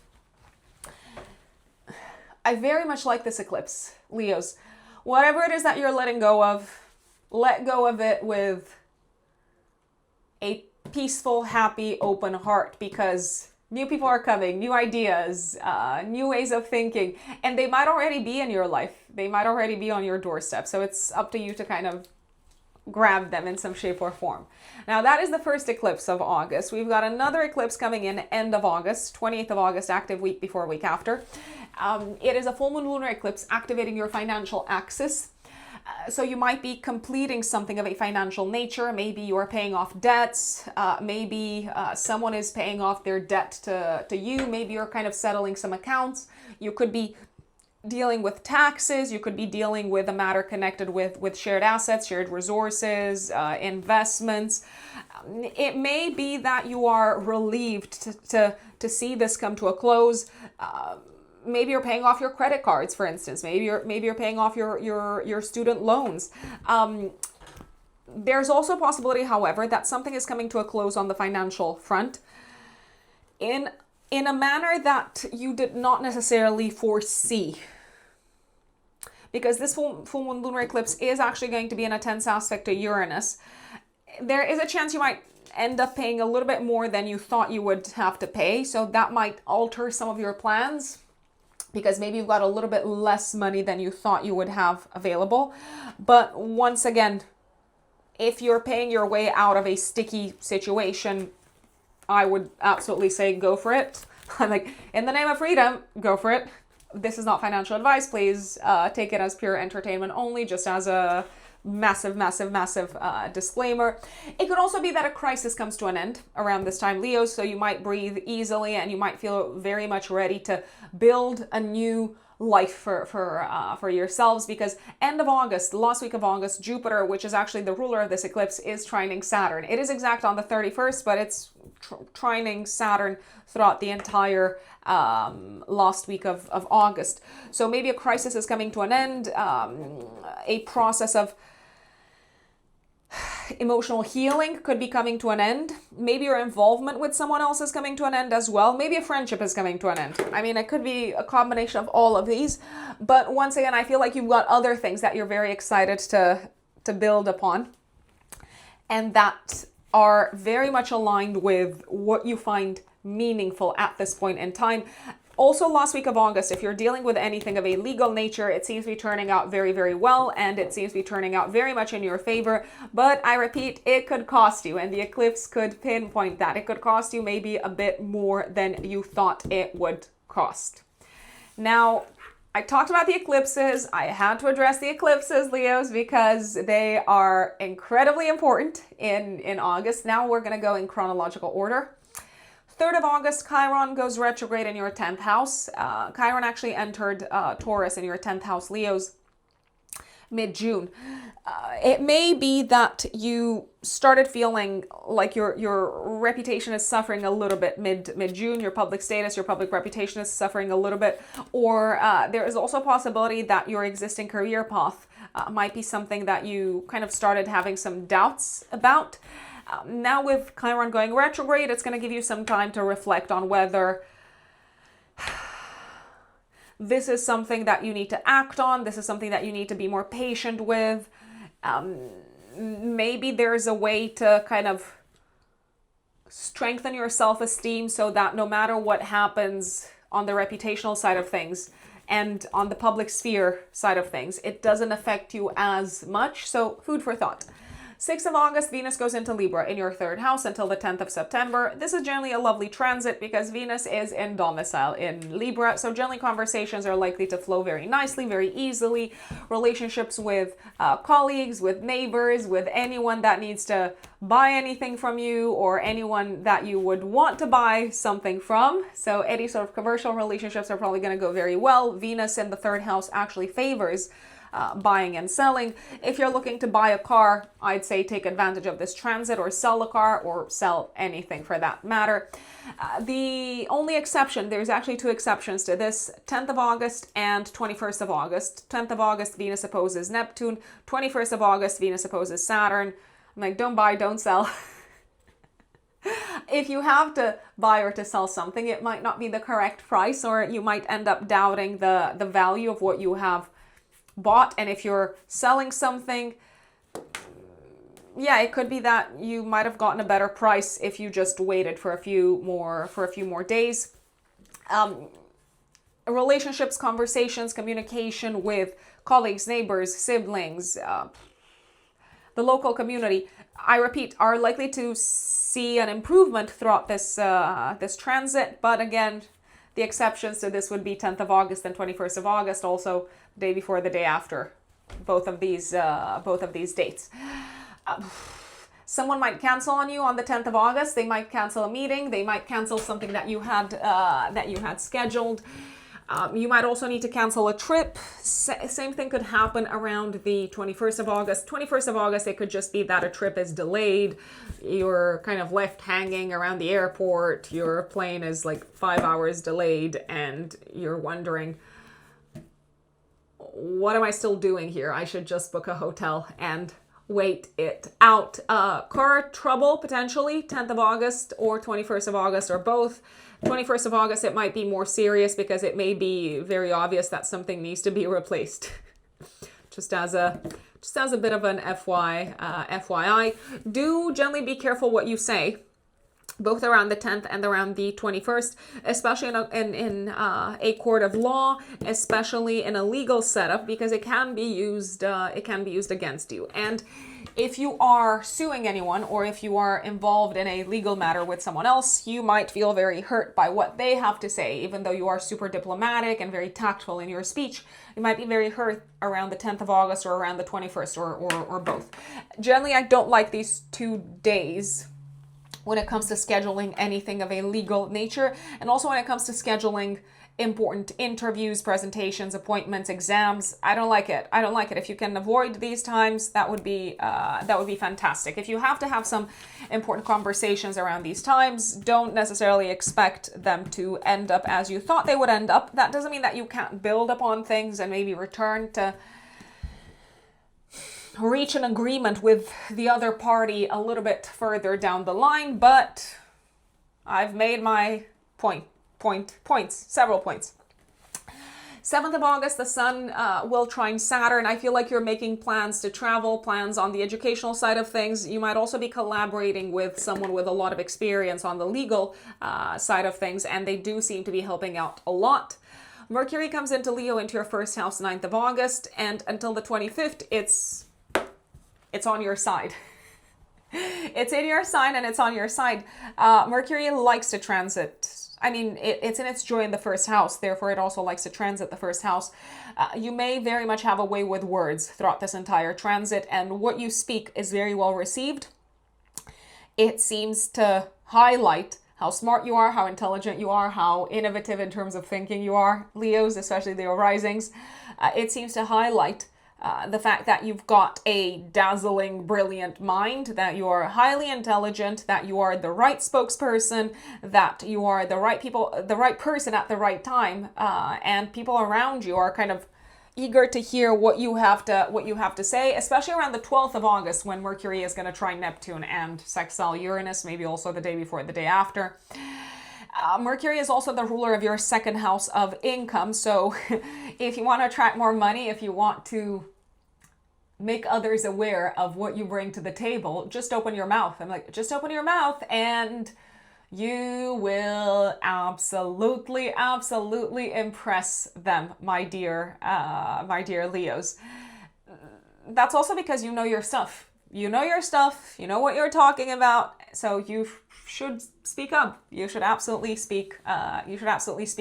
I mean, Mercury transiting the first house in Leo is also lovely for public speeches, public presentations. So take advantage of this period, 9th of August until the 25th. 25th of August, Mercury goes into Virgo right after the Sun goes into Virgo on the 23rd. So Mercury is going to be in Virgo.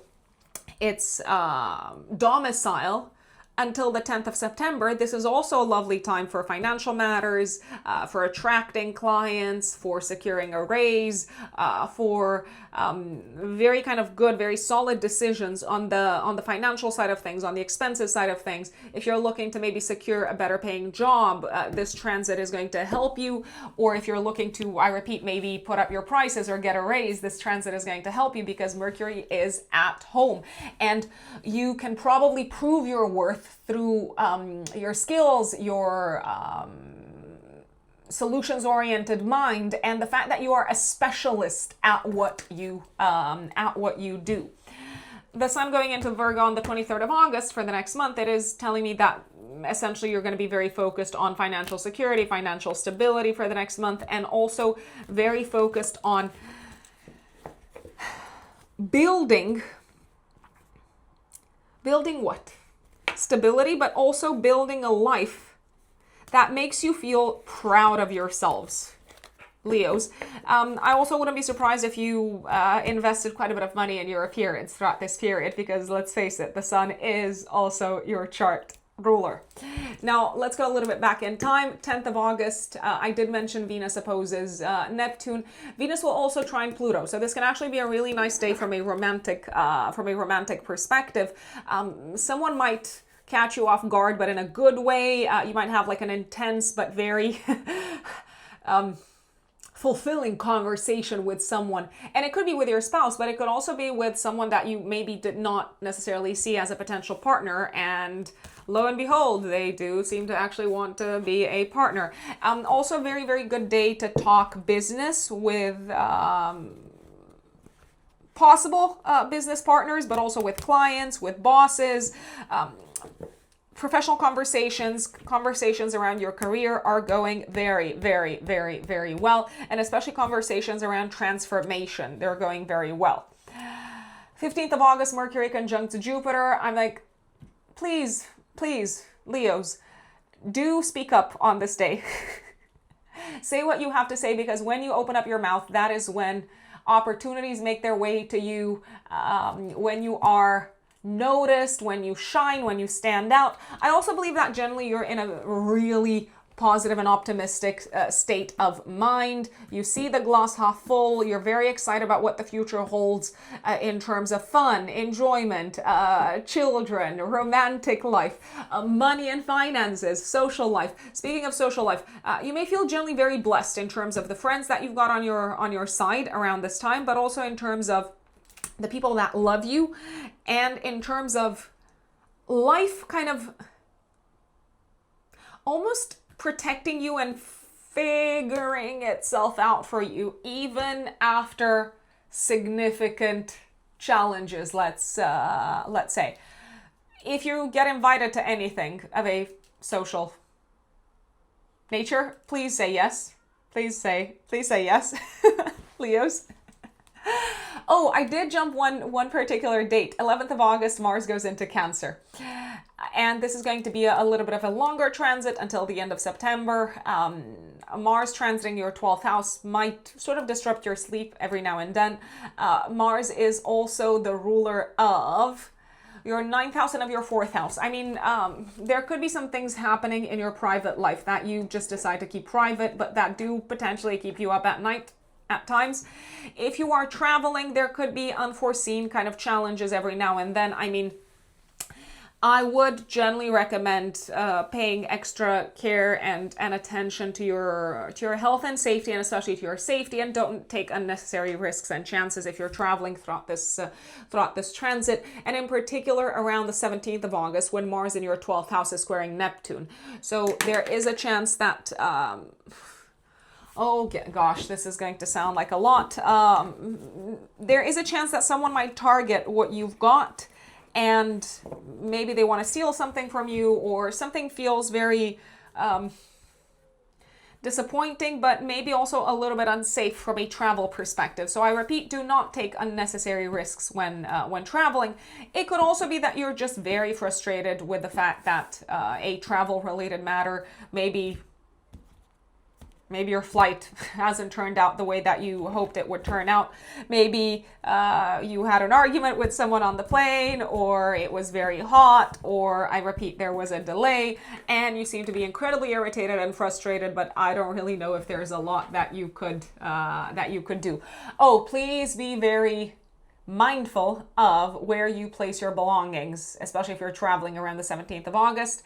And there's a possibility that you might not necessarily like, once again, if you're traveling, where you end up. I mean, you might not like the accommodation or the hotel room or something like that. So you might need to complain, and maybe they can't offer you a new room straight away, but at least you've made them aware of your frustrations. I wouldn't recommend water sports. I would recommend being cautious and careful around the water in general, around the 17th of August, day before, day after, because Mars Neptune can bring incidents via water.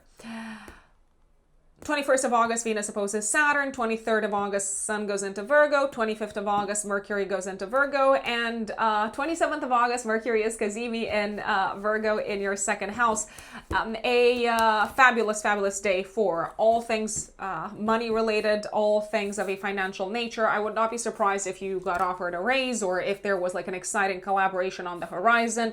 That is also exciting because of the financial implications. You seem to have complete clarity in terms of what you're working with from the financial side of things, and you seem to have very good reasons to be also proud of yourselves, Leos, because you figured things out. I also think that this is a very good day to sort out your financial situation, but also to sort out where your money is going and what is a priority, and maybe what is no longer a priority for you from an expenses perspective. That is Leo. My dear Virgos, Virgo suns, and Virgo risings. August. What does it have in store for you, my dear Virgos?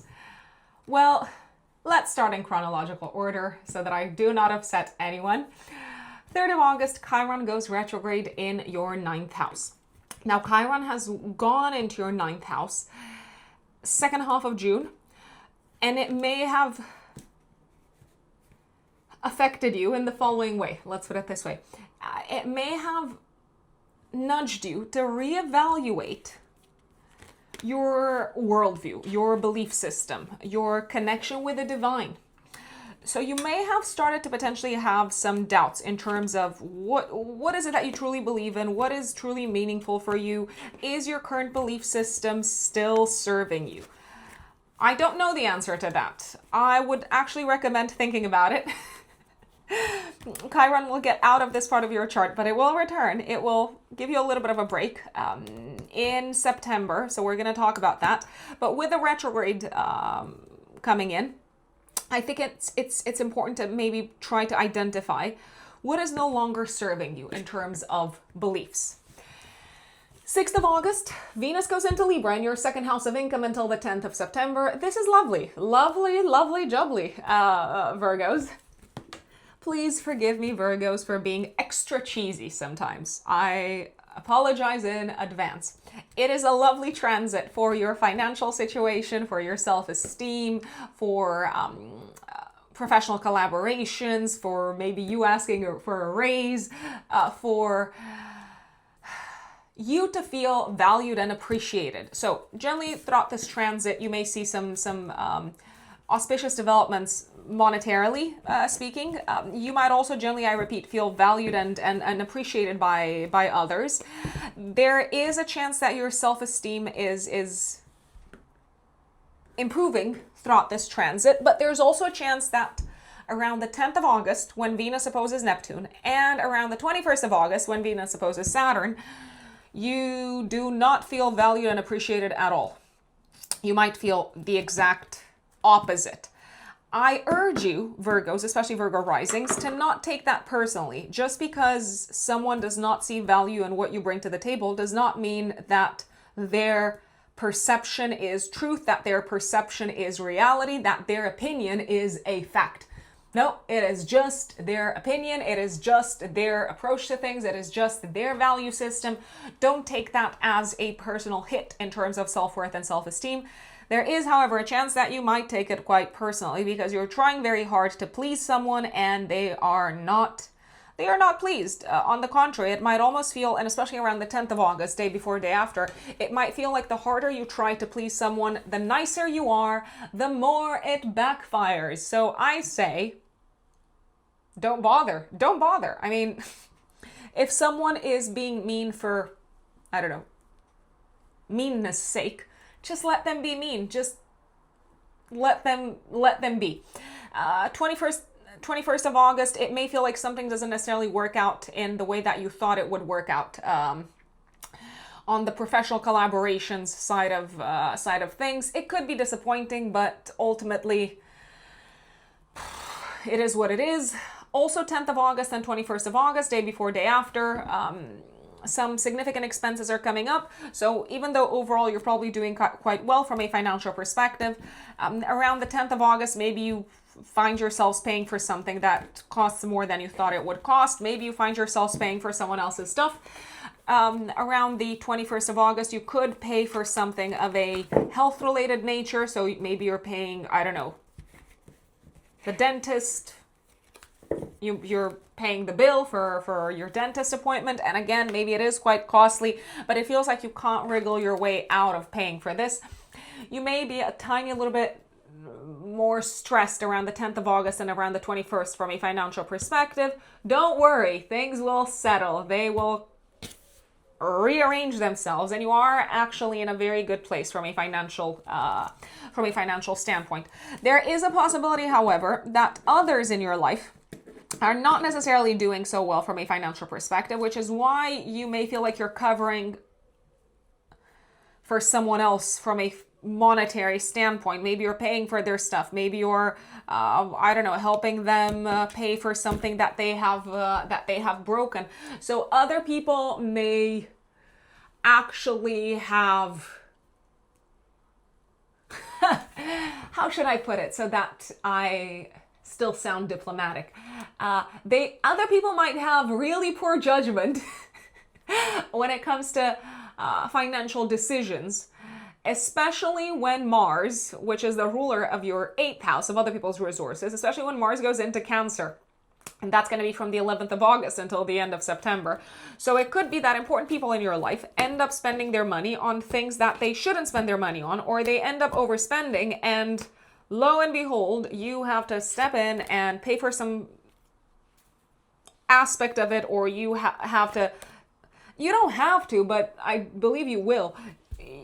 You feel like it is your duty and obligation to jump in and help them cover whatever major expense has come their way. It could be that, I repeat, they break something or they destroy something, maybe not intentionally, but they make a poor decision that results in expenses.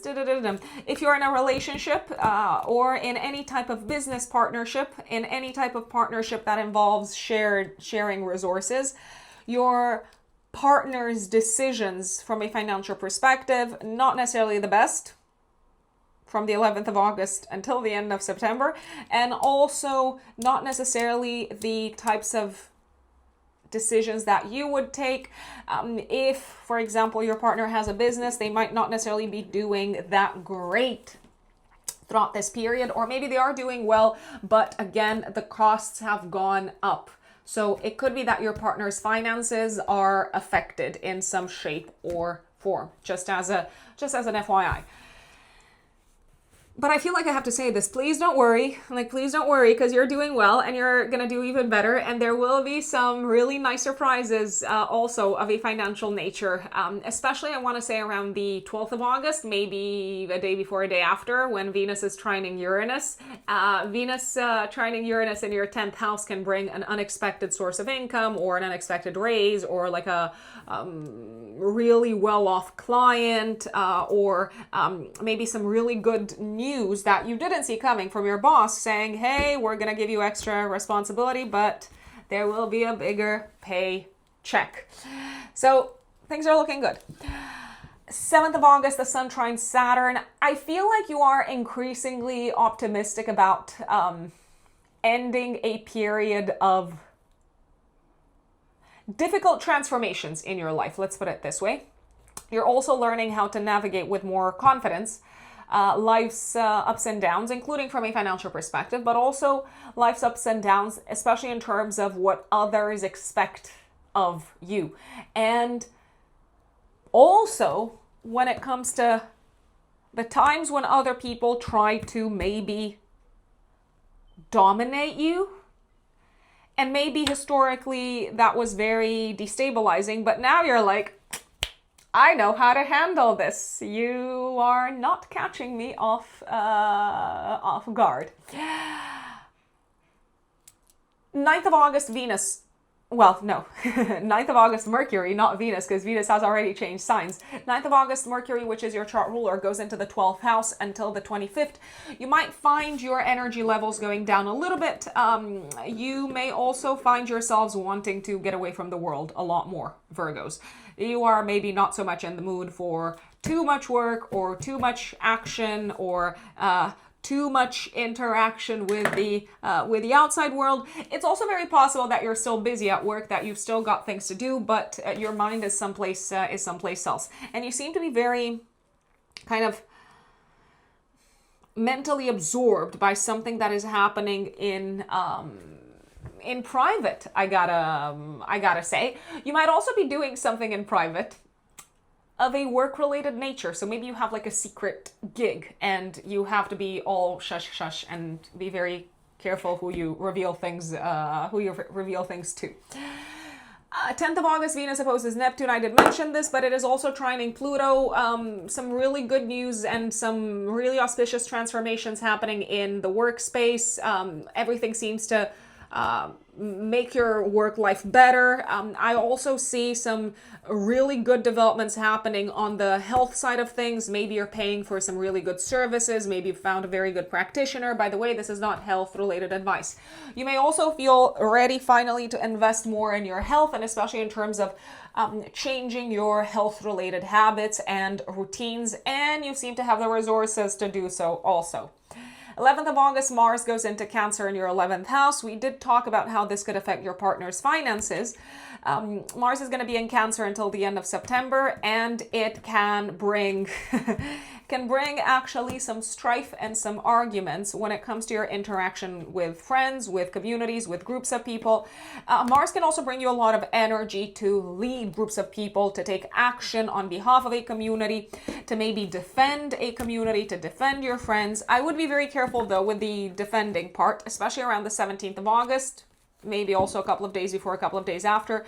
I would not necessarily recommend being extra feisty and fiery and super assertive when it comes to standing up for someone, or when it comes to defending someone publicly, or when it comes to pushing back against something publicly, because it may backfire and you might inadvertently insult someone. You might inadvertently burn an important bridge, and I don't believe that is something that you want to do. You might also say something that is very triggering. You might not have meant it, but it could backfire, and it could actually damage the way that people sort of see you and relate to you. You might also just be very frustrated and lash out in public. Maybe have a good cry. That's not a bad thing, but there is a possibility that you might be seen as overly emotional. Again, not a bad thing, unless that affects your reputation. Just as an FYI, especially in the workspace, that's what I'm looking at. There's a chance that you might also be very angry and frustrated with a friend, with the way that they've acted, with the way that they approach things, with the way that they seem to focus purely on their needs. So maybe you see them as being very selfish. Now, instead of boiling on the inside, I recommend sitting down and having a conversation, as opposed to, again, boiling on the inside. 12th of August, we've got an eclipse happening in your 12th house, solar eclipse in Leo, my dear Virgos. A fresh start, but behind the scenes. So something's going on in the 12th house sphere. So maybe you're kicking off a new chapter in terms of your mental health, in terms of your spiritual life, potentially also in terms of your relationship sector, maybe like a secret fling, or maybe like a secret new chapter together with your partner, if you have a partner already. A chapter that you don't want to reveal to the outside world just yet. So maybe you're kind of protecting it. Mercury is trining Neptune and sextiling Uranus on the 12th of August. So I feel like you're very excited, and you have really high hopes for the transformations that are making their way into your life as a result of this fresh start that you are stepping into. This solar eclipse can also bring a fresh start in terms of your interactions with institutions, hospitals. I mean, I wouldn't be surprised if some of you got pregnant and maybe you keep the pregnancy secret, but you obviously have to go to the hospital, go to your doctor's appointments, etc. You may also start a process of clearing things out of your lives, Virgos, and it feels so refreshing from a mental perspective. It is insane. It is unbelievable. I strongly recommend it if you feel inspired to do that. I'm like, just do it. 15th of August, Mercury conjuncts Jupiter. Important messages could come to you via your, well, I will say your dreams, your sleep. You might also feel guided by some sort of a higher power. Important messages could come to you also via meditation, via any kind of practice that sort of transcends the 3D reality, or is meant to transcend the 3D reality. You may also feel somehow protected and blessed and taken care of by a higher power when it comes to your relationship sector, and maybe also when it comes to your home life and family life and personal life. So I feel like you're catching a break and things are taking a turn for the better for you, especially when it comes to maybe a difficult topic connected with your partnerships and relationships sector. I also believe you're quite optimistic about what's to come in your life, Virgos, especially Virgo risings. Even though the path ahead of you is not necessarily super clear, even though nothing is very clear, even though you seem to have faith and trust in life, but it's kind of all coming from the inside. It's not yet necessarily visible in terms of external elements of your life, but that's okay. It all starts from the inside. As within, so without. As above, so below. 21st of August, Venus opposes Saturn. We talked about that. 23rd of August, the Sun comes into Virgo in your first house, so your energy levels are starting to go up. And for the next month, it may feel like you are more kind of in the spotlight. Your vitality levels, I repeat, are starting to rise, and they will rise even more when Mercury comes into your first house in Virgo, which is going to be 25th of August until the 10th of September. So you're back kind of like stronger, motivated, you know what you want, you're very vocal. And speaking of vocal, please take advantage of the transit of Mercury in your first house from the 25th until the 10th of September, and especially of the 27th of August. Because that is when Mercury is Cazimi. Take advantage of this transit, and especially of the Mercury Cazimi, to have important conversation, to schedule important presentations, exams, interviews, career announcements, start off something new, something important from a career perspective, launch your business, whatever it is that you want to do. Take advantage of the 27th of August and of the entire transit of Mercury through Virgo. I will say it.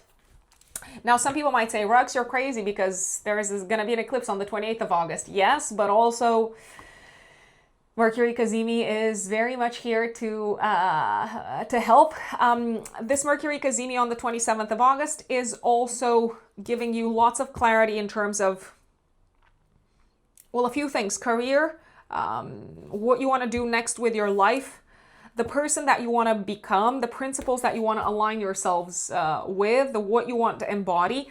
And the world is paying attention to what you have to say. The world is appreciating you as an expert, as a specialist. You are seen as the right person. I repeat, especially from a professional standpoint, you're seen as the right person at the right time around the 27th of August. And the eclipse, 28th of August, active week before, week after. It's a lunar eclipse, so it's bringing an ending of sorts. It does seem to be connected with what was going on in your life in May of this year. It's bringing an ending in terms of this current stage of your life, relationship-wise, partnership-wise, but I think it's mostly on the career side of things that things will unfold. So some professional collaborations will come to an end. Some professional partnerships may very well come to an end. You may no longer offer the services that you used to offer to people. You might break up with some people that have been a significant source of guidance for you from a professional standpoint, from a financial standpoint even. There's also a chance, however, that you might make a big announcement to the outside world and the world is going to be shocked. The world is going to be shocked. You might make a big announcement about changing career paths. You might make a big announcement about your relationship sector. You might also make a big announcement about your plans for the future, relationship-wise and career-wise. And I don't think the world is ready, but that's okay because you know what's important to you. You know what matters to you, and that is all that matters in my opinion. If you have a partner, life partner, business partner, this full moon lunar eclipse can also bring some sort of a closure on the partner's side. And it could have something to do with the partner's family, with your in-laws. So maybe one of their parents is retiring, or your partner's parents are moving out of their current place. They're selling their current place. It could be something unexpected. I dare say it again. I dare say it again. There is also a chance, if you have a business partner, that their kind of status quo could be disrupted. I don't know, it could be that their wife has been offered a job in a different state, so they will have to relocate, so you might have to revisit the whole collaboration. Last week of August, though, Jupiter is trining Saturn. This is going to be exact on the 31st of August. Jupiter in your 12th house will trine Saturn in the 8th house. No matter what's changing, no matter what's being disrupted on the career side of things and on the day-to-day work side of things, You seem to be very positive and very optimistic, Virgos. I think you know something. I think you have access to hidden information. I think you've already anticipated to an extent that a big shift is coming. So you are one step ahead, and you are also one step ahead in terms of starting to build something new, starting to build a new foundation. So I like this. I like this. Well done you, Virgos. My dear Libras, Libra suns and Libra risings. August of 2026. What does it have in store for you, Libras? Well, I think you're going to be very pleased to hear that Venus, which is your chart ruler for Libra risings, Venus is ingressing into Libra on the 6th of August. But I am not going to get ahead of myself. That is definitely one of my absolute favorite transits this month. Let's start off, though, in chronological order. So, 3rd of August, Chiron goes retrograde in your 8th house. Chiron went into your 8th house in Taurus mid-June. So you might have noticed some potential difficulties, issues, challenges when it comes to your partner's resources. Maybe also when it comes to accessing other people's resources, there may have been some issues popping up. Chiron might have also kind of rocked the boat a little bit when it comes to issues from the past. Let's call them inherited. You may have become more acutely aware of what's been passed on from family, from ancestors, both figuratively as well as literally. And you might have noticed that there are some issues there that need to be dealt with. Food for thought, how to best deal with them. Maybe your existing approach is no longer working. Maybe it needs to be tweaked. Chiron is going to get out of this part of your chart in September. We're going to talk about that, but then it will make a return and it will stay there for a good few years. 6th of August, though, Venus goes into Libra, and this is fantastic. This is lovely. I really like this transit. It starts on the 6th and it ends on the 10th of September. It's lovely for you in terms of your relationship with yourselves, Libras, in terms of your self-image, in terms of auspicious developments on the physical side of things. So if you've been suffering in any shape or form from a physical perspective, from a health perspective maybe even. By the way, this is not health advice. Please take the advice of your doctor if anything comes up. Venus is a very soothing, calming influence. It can help the body heal. It can attract the right people, the right solutions. Venus in the first house might generally make you feel very attractive, very magnetic. You are generally in a good mood with Venus in your corner. You might feel like people like you, they appreciate you, they admire you. You may attract support from others. There are a few exceptions though to this. The exceptions are 10th of August, day before, day after, and 21st of August, day before, day after. 10th of August, Venus opposes Neptune. You might be disappointed in someone. No matter how nice you are to them, they're just not able to reciprocate. You might also experience a little bit of a disillusionment on the romantic side of things. You could experience this regardless of whether you are single or married or dating anyone. Maybe your partner bails on you. Maybe they change their plans at the last minute. Maybe they do not surprise you with a gift that you were expecting. Maybe they don't appreciate what you've done for them, but I wouldn't necessarily see it as that, although you could actually perceive it as that. It's not that they don't appreciate you, it's just that they're a little bit all over the place. Someone that you interact with could feel a bit all over the place, I am going to say, around the 10th of August, so don't necessarily take it personally. 21st of August, there's a challenge in a close relationship. It could be that a relationship with one of your children, if you have kids, isn't going as well as you expected it to go. Historically, maybe you've gotten along very well, but now you might feel like there's a bit of a wall between the two of you. Maybe they are exercising their right to set up boundaries. Maybe they are rejecting your peace offering. Maybe they are rejecting your efforts to do something together. On the marriage side of things, on the long-term relationship side of things, it could be that your partner is very busy and maybe they don't have as much time as you would like them to have to allocate to some sort of a shared experience, to something that maybe you wanted to, you had planned maybe even to do together. I do believe it could be work getting in the way. I am going to say it. It's also possible that the relationship with a family member is extra hard, extra tricky around this time because they seem to be very intent, very stubborn in doing things their way and in having their way, even though their way doesn't actually make that much sense. You're kind of looking at it from the outside, very objectively in a very detached manner, and you're saying, come on, be reasonable, let's find a middle path. And they're like, nope, I do not want to find a middle path. I do not want to find a middle ground. And you might just have to let them be. You might just have to leave them for now. There's also a possibility around the 10th and around the 21st that you might consider distancing yourself from certain people, maybe consider reevaluating a partnership, a collaboration, maybe a relationship. The 21st specifically also puts the focus on professional partnerships, professional collaborations, or anyone who is meant to help you in a professional manner. So maybe you've been going to therapy to see someone and now you realize they are no longer aligned with your values, or there's not much more that you have to gain off of the interactions with this particular person. So you might be looking for a different therapist, or you might decide, you know what, I actually feel very good about myself right now. I'm not a therapist, by the way, so I don't know if therapy works that way. But you may feel like you're doing pretty well, so there's no more need for the therapy.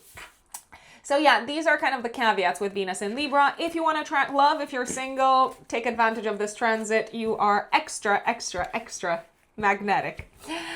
7th of August, the Sun trines Saturn. I feel like something that you had planned with either a partner or a group of people or both. Something's turning out very, very well. Maybe a successful group project is turning out very well, or it's headed in the right direction. You do seem to be aligned with someone else in terms of goals and plans for the future, and for the most part, it feels like a very auspicious collaboration. It could also be that your partner has some good news and you're looking into the future together, I mean metaphorically speaking, and you're thinking, oh wow, this is what the future is going to look like and this is all very exciting. So there is a level of joy and enthusiasm and excitement when it comes to gazing into the distance, into the future. 9th of August, Mercury goes into Leo in your 11th house. Your social life is going to be on fire. There is so much going on in your 11th house this month, I kid you not. So lots of people to speak to, lots of people to meet, lots of friends to catch up, lots of social occasions. Lots of social occasions and very kind of enticing conversations, like dramatic conversations, animated conversations, and lots of fun. That's what I see in a group type of setup. Let's say. I would also not be surprised if sometime from the 9th of August until the 25th of August, I wouldn't be surprised if you traveled with a group of friends, or if friends traveled to see you, or if you made friends whilst traveling. That could also work out very, very nicely. Now, 10th of August, I did mention Venus is opposing Neptune, so someone is not it. Someone is a source of disappointment, but maybe that's also because you thought too highly of them. Venus is also trining Pluto. I like this because there seems to be a very kind of strong connection to someone, and it makes you feel somewhat empowered. It could be a strong connection that you're feeling with someone on the romantic front. It could also be a very strong connection that you're feeling with maybe your child, and it gives you that sense of strength and motivation. I mean, I'm not a parent, but parents speak about their children being like a catalyst in their lives and being a major source of motivation, and I can totally see how that would happen. There's also a possibility that you're kind of enjoying something in secret. I don't know what it is. Maybe it's something. It's kind of like a secret that you're sharing with someone else, and you're kind of enjoying it together, but you're maybe deciding not to share it with the outside world because the outside world wouldn't understand. You don't have to share everything, so up to you, Libras, what you decide to share with the public. 11th of August, Mars, planet of action, goes into your house of career until the end of September. I mean, you're going to be highly motivated career-wise. Lots of I want to say projects, maybe collaborations happening on the professional side of things, because Mars is also the ruler of your 7th house. You may need to take the lead in some shape or form in a professional setup. It's also possible sometimes that other people are taking the lead and you're not fully aligned with their approach and their attitude and their way of doing things, but you do seem to get paid and you do seem to be very happy with the amount of money that you're paid. So you might let them kind of do their thing, even though sometimes you're sort of questioning their methods a tiny little bit. There is a high chance of conflicts, I will say, with authority figures throughout this period, especially around the 17th of August. So I would be very careful not to step on anyone's toes around the 17th, day before, maybe a couple of days before, a couple of days after, because they might be highly triggered, and I almost feel like they might overdo it in terms of pushing back, in terms of responding to whatever it is that you said or did that has triggered them. Now, they might be literally shooting themselves in the foot, so they might negatively impact their reputation if they do that, but they do not seem to care. They seem to be in this sort of almost like destructive mode. They are probably in a vengeful mode. I am going to say that. You may feel somewhat publicly attacked around this time. Remember that Venus is on your side. Remember that actually you're doing very well. You are protected. And if someone challenges you in a public setup, they're only doing themselves. They're only harming themselves. They're not doing a favor to themselves at all. However, I also want to flag around the 17th of August, maybe a couple of days before, a couple of days after, my recommendation would also be to not put yourselves in harm's way, and to not put yourselves in the way of people that you know to be very volatile, because they could actually have these disproportionate reactions, and I repeat, they could be literally like mean. I don't want to say evil because that's very strong. So yeah, if you can get out of their way, get out of their way. Just let them be. Saying that, if you're in a relationship, you could also experience some sort of a public argument with a partner. There's also a possibility that if you are in a business partnership, you might break up with a business partner, and it could all feel a tiny little bit on the ugly side. Maybe they do something, or they say something, or they act in a way that goes against everything that you value and everything that you consider to be morally good and acceptable. Yeah, so lots of action on the career front.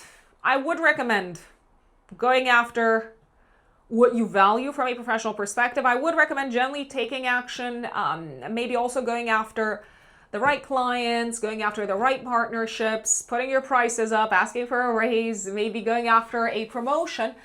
But 17th of August, a few days before, a few days after, is a little bit of a tricky one.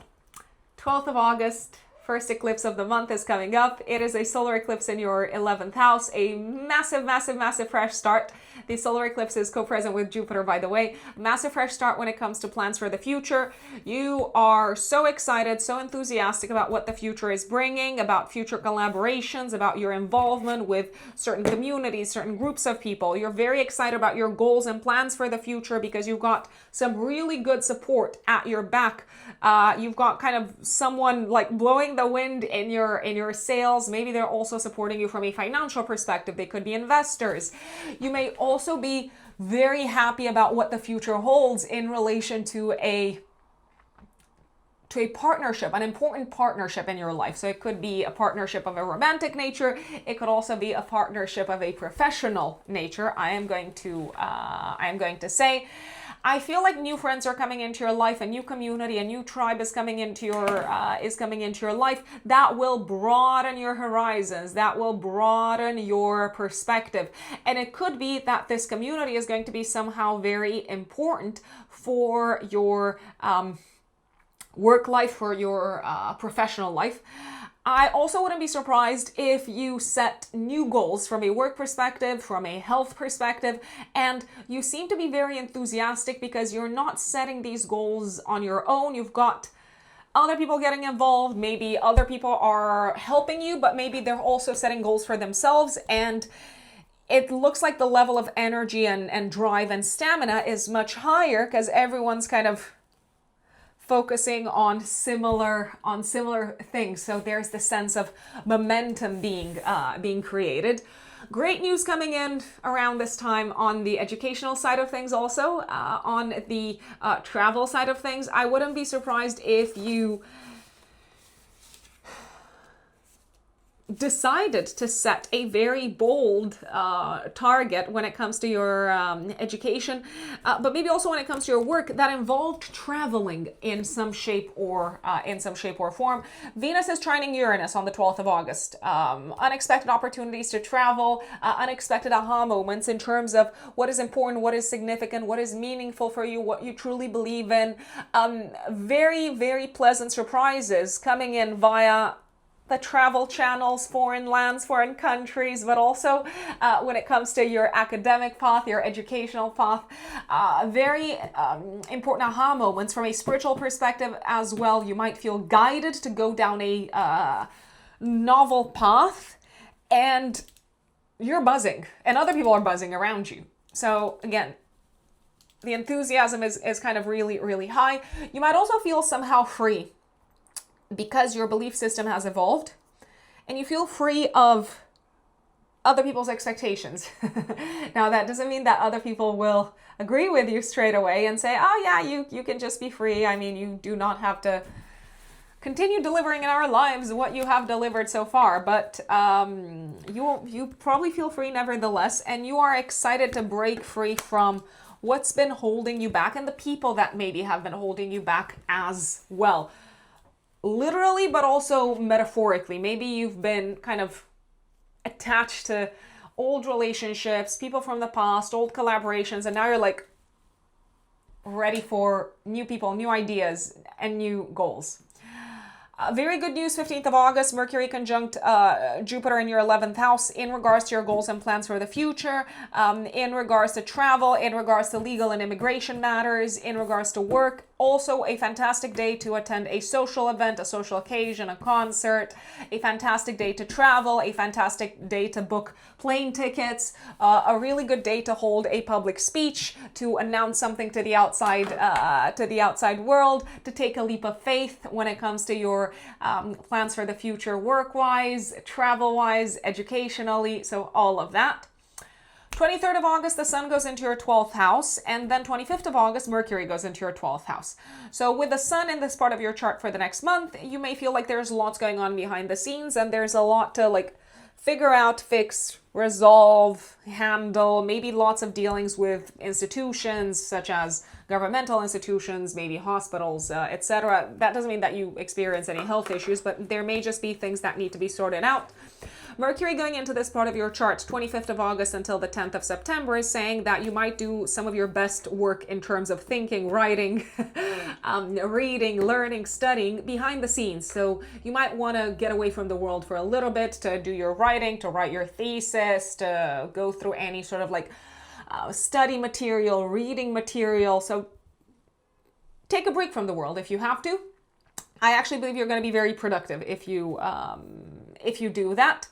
Mercury Cazimi, 27th of August in your 12th house, major clarity in terms of what it is that you need to let go of in your life in order to achieve your goals and plans for the future. Major clarity in terms of who are the friends, who are the supporters, who are the allies that are still worth keeping in your life. And I don't say that in a mean way. I say that in the sense that not everyone is going to get why you're making the moves that you're making, and that's okay. Some people are more open-minded than others. Some people are constantly projecting their fears onto others, and some people just have a lot of prejudice, and they cannot help but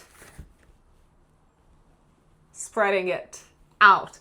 So you might decide to kind of distance yourself from certain people, and also decide to distance yourself from old kind of aspects of your lives, my dear Libras, including bad habits, I also feel like you've got clarity in terms of how you've been self-sabotaging.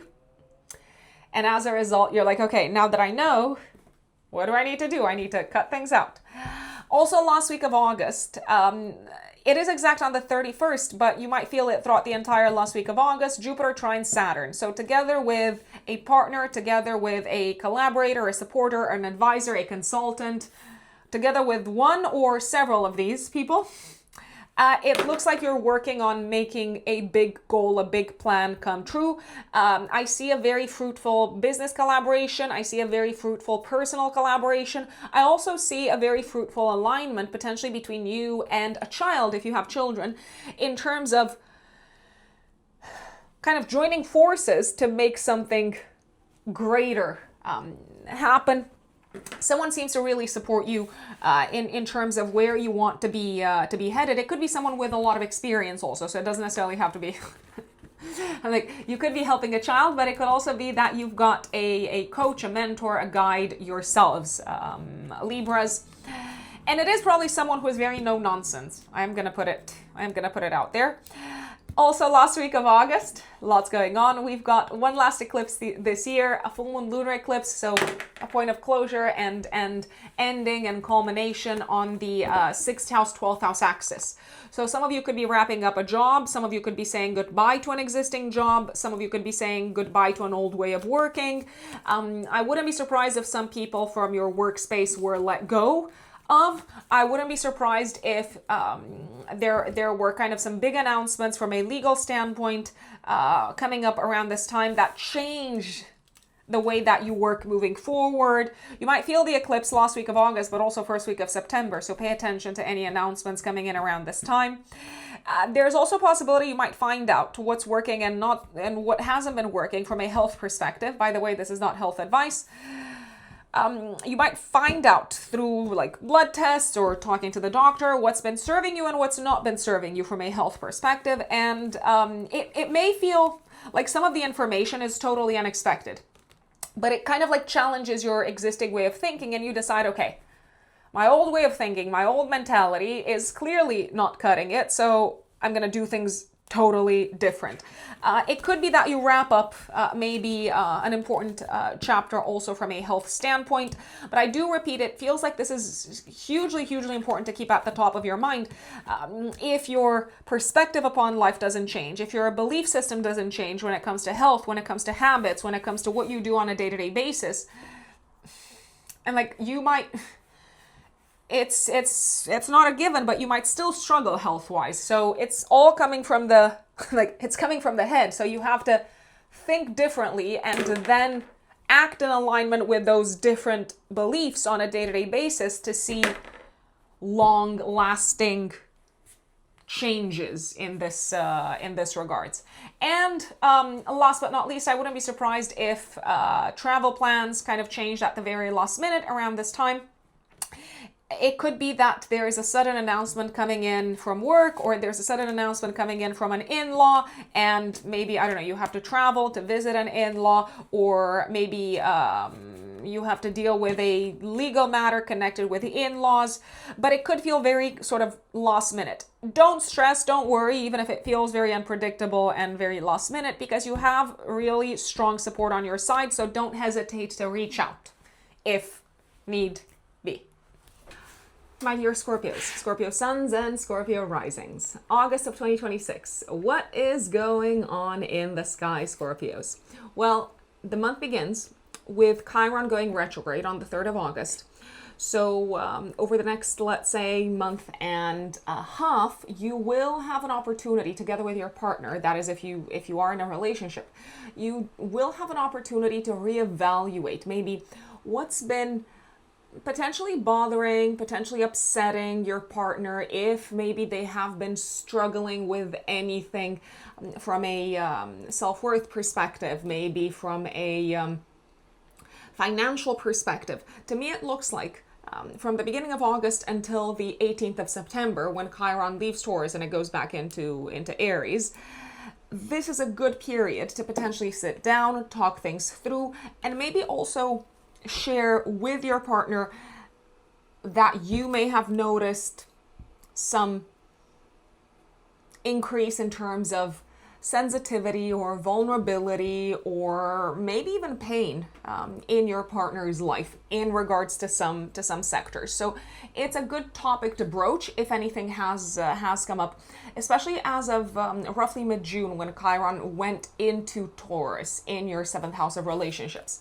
Now, if you are not in a relationship, if you're not in a partnership, then you might notice pretty much until the 18th of September, 17th, 18th of September, Scorpios, you might notice that people are potentially a bit more reactive than usual. So the people that you interact with, it doesn't matter whether you interact with them within a professional environment or in your personal life, they might be more easily slighted, possibly. I'm gonna put it out there. 6th of August, Venus goes into Libra in your 12th house until the 10th of September. Now, this is actually a lovely time, Scorpios, especially Scorpio risings, to maybe take some time off. Go on holiday, take a break, take a few days off, create some space to rest, to relax, to maybe enjoy some time away from the hustle and bustle of the day-to-day.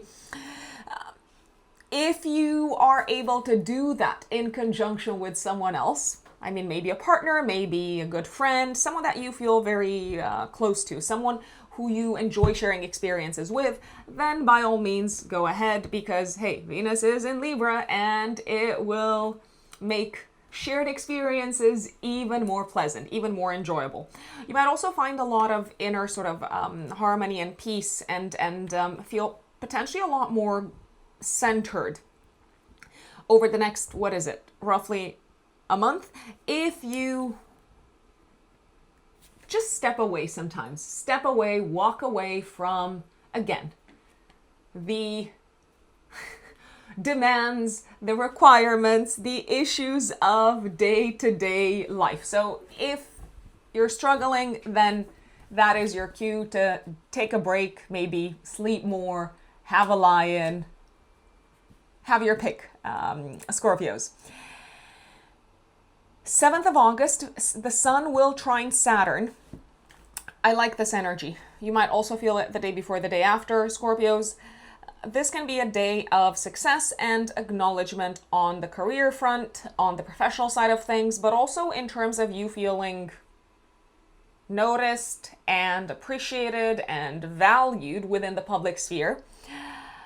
You might also feel very proud of yourselves, Scorpios, around this time for everything that you have achieved, not just on the work front, but maybe also on the health front. If you've been making some shifts, some changes, if you have been more, consistent with your physical activity, there is a chance that someone is kind of giving you really positive feedback in a public setup, and you're like, yeah, way to go, me. 9th of August, Mercury goes into Leo in your 10th house of career, public status, and public reputation, all the way until the 25th of August.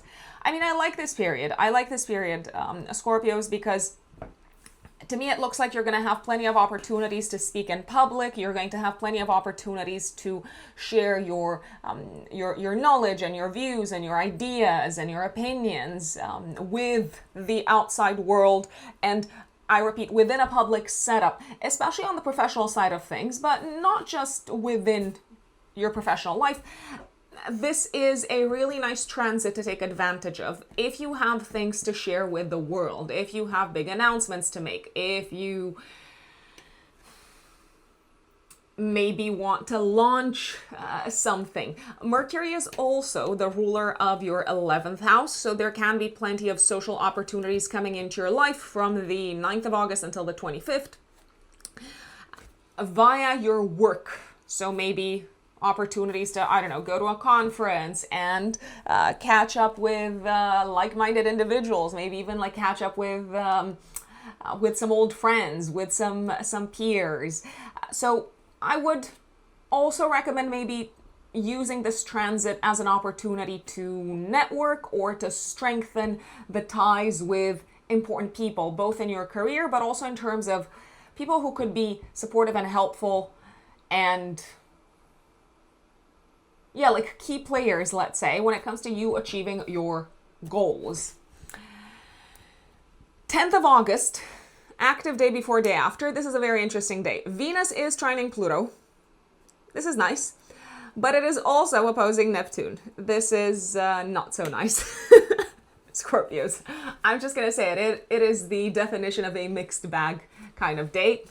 On the one hand, you might feel really relieved and at peace when it comes to a matter connected with your private life, your home life, your family life, maybe when it comes to an important relationship with a family member.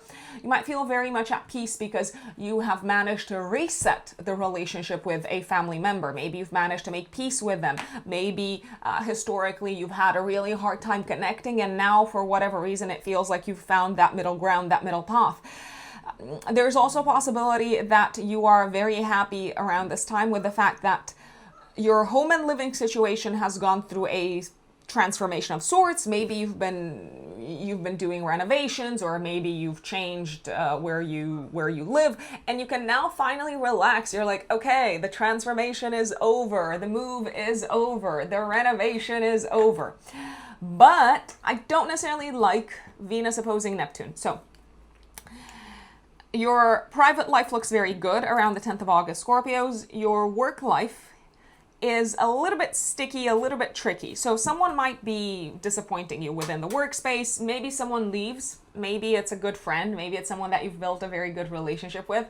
Maybe it's a client that can no longer work with you. Maybe they can no longer afford you. So it feels like a work-related partnership, relationship, collaboration might be going through some sort of a dissolution. It could also be a source of a disappointment. I don't know which one is better or worse, but yeah, sometimes people just go. 11th of August, Mars, your chart ruler, goes into Cancer in your 9th house all the way until, let me tell you when, Scorpios, all the way until the 28th of September. Now, you might actually enjoy the change of scenery, especially Scorpio risings, when it comes to your chart ruler transiting the 9th house. Basically what this tells me is you're probably going to put a lot of energy, and you're going to be very motivated and driven to take action on the following fronts for the next roughly 6 weeks-ish, month and a half. What fronts am I talking about? The educational front, the academic front, the legal side of things, possibly also anything that has to do with immigration, green card, visa, citizenship, things like that. You may also be very determined and pretty much on fire when it comes to defending what you believe in. You might defend your views and your beliefs, maybe even your political stance. What is the saying? Tooth and nail. There is a possibility that sometimes you might be defending these views from a place of being emotionally triggered. I'm not saying that's a bad thing. I mean, who am I to judge? What I am saying, though, is be careful not to burn any bridges that you may want to rebuild further down the line. Especially, I'm looking at the 17th of August, maybe also a couple of days before, a couple of days after. That is when Mars in your 9th house is squaring Neptune. So here is where you may be very active in defending what you believe in and what you stand for within a professional setup, but maybe also within a work-related, not a work-related per se. I mean, maybe you're going to someone to receive some sort of a service from them. So let's say you're going to the auto shop or something along those lines.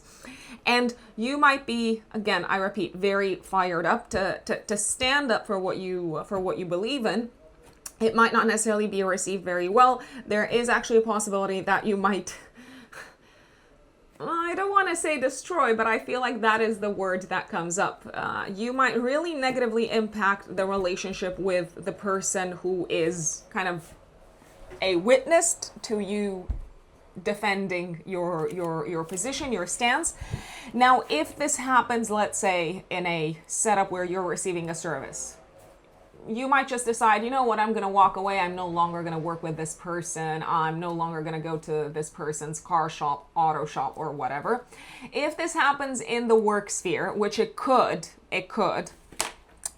I would be very cautious. I would tread carefully because you probably don't want to insult anyone. You might end up insulting someone. I'm just going to say it. They might react in a way that sort of makes you the villain. That makes you the the wrongdoer, essentially. Even though you might be absolutely and totally in the right. I mean, ultimately, I think it is important to choose your battles. I'm just going to say it. There's also a possibility that you might be perceived as being quite rude to someone within a travel setup. There is a chance that someone might get on your nerves around the 17th of August within a travel setup. So maybe it's someone that's being too slow at the airport. Maybe it's someone at the I don't know, like check-in desk. I repeat, please, if possible, contain your arrows, I was about to say, but I think that's a better way to put it for maybe a Sagittarius. I know that you can be very frustrated with people not doing their job right. And that's probably what's happening around the 17th of August, a few days before, a few days after.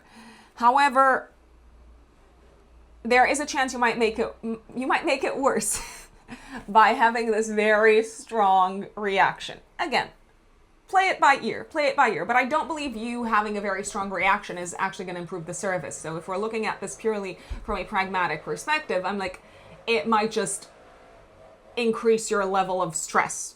So I don't know if there is any advantage ultimately. Last but not least, I would not necessarily swim or take any risks or chances when it comes to water on a physical level. I would not dive around this time necessarily. Mars, Neptune can be quite accident prone, and Neptune is associated with water, the ocean. Mars is in Cancer at the time, water sign. So just be more cautious.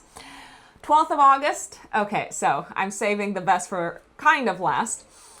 August, my lovely Scorpios, is eclipse season. And 12th of August, we've got a solar eclipse, active week before, week after, in your house of career, public status, and public reputation, co-present with Jupiter, the great benefic.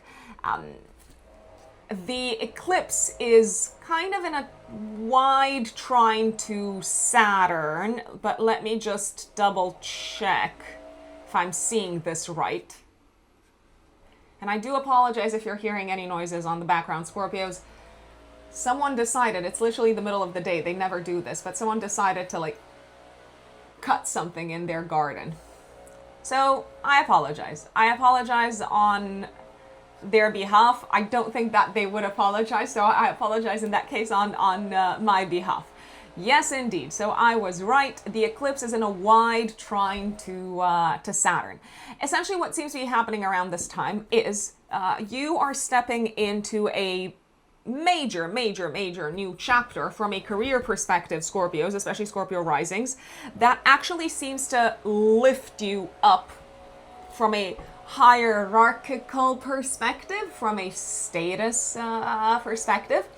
And I do believe that this fresh start is also coming in with some sort of an increase or the opportunity of an increase, because you have to remember a solar eclipse is a new beginning. It's just the seed moment. There will be an opportunity for a significant increase from a financial perspective coming in as well. Whatever you're kicking off around this time from a professional standpoint is probably here to stay. There's more that you have to maybe master and learn, and this feels like, I repeat, just a beginning. But you are incredibly excited. You're probably going to have the opportunity to be a lot more vocal within this space. It also feels like an opportunity that you didn't necessarily see coming from a professional perspective. So maybe you're getting a promotion, maybe you are getting an exciting new role someplace else, maybe in a different industry, maybe you're having a breakthrough within a new industry. It feels like there is an element of surprise here, though. It's like, wow, this is so exciting. I didn't think that this is what I would be doing. I did not see this coming. The reason why I'm saying this is because at the time of the eclipse, Mercury is also sextiling Uranus, okay? And last but not least, on the same day, Venus is trining Uranus in Gemini. This feels like a lucky breakthrough of sorts. There could also be other good news coming, not necessarily happening. Maybe the thing has already happened. More good news coming around this time from a partner. From a business partner, very likely. And again, maybe you did not see this coming. Potentially also from your personal life partner, so maybe your spouse. It feels like someone is clearing the path for you, and they are potentially helping you and supporting you from behind the scenes. So maybe from kind of the background in some shape or form. However, their influence and their power is quite significant. I will tell you this, Scorpios. Now, I did say, okay, this is eclipse season. This is the first eclipse of the month. What else is going on in between eclipses? So 15th of August, active day before, day after, Mercury conjunct Jupiter in your house of career, public status, and public reputation. Again, it feels like the good news keeps on pouring professionally. Maybe you're making a big announcement to the world. Maybe you're sharing with the world, this is what I'm doing, this is what I'm launching. If you are launching anything professionally, so if you have your own business, I love the 15th of August, I have to say it, especially if you're launching anything that has a commercial side to it or an educational side to it. If you're selling anything, if you maybe are launching a product that is very strongly connected with the entertainment sector or the creative sector, I like the 15th of August. 21st of August, Venus opposes Saturn. I mean, I feel like you've got a lot of work and therefore you're busy and you can't spend as much time relaxing or just kind of chilling with maybe a loved one or just doing the things that you would like to do in private. So work sort of comes first around this time. Virgo season begins 23rd of August. The sun goes into Virgo, so it will illuminate your 11th house of goals and plans for the future, for the next month. And Mercury goes into Virgo. This is lovely on the 25th of August. So Mercury is going to be here until, let's see,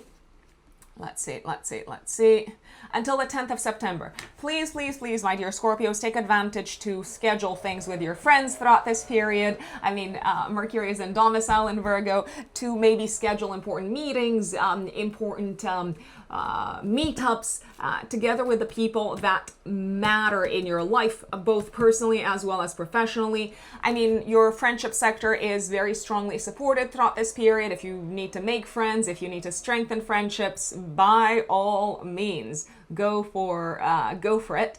And it also feels like whatever you have to say to the world is very well received for the most part throughout this period.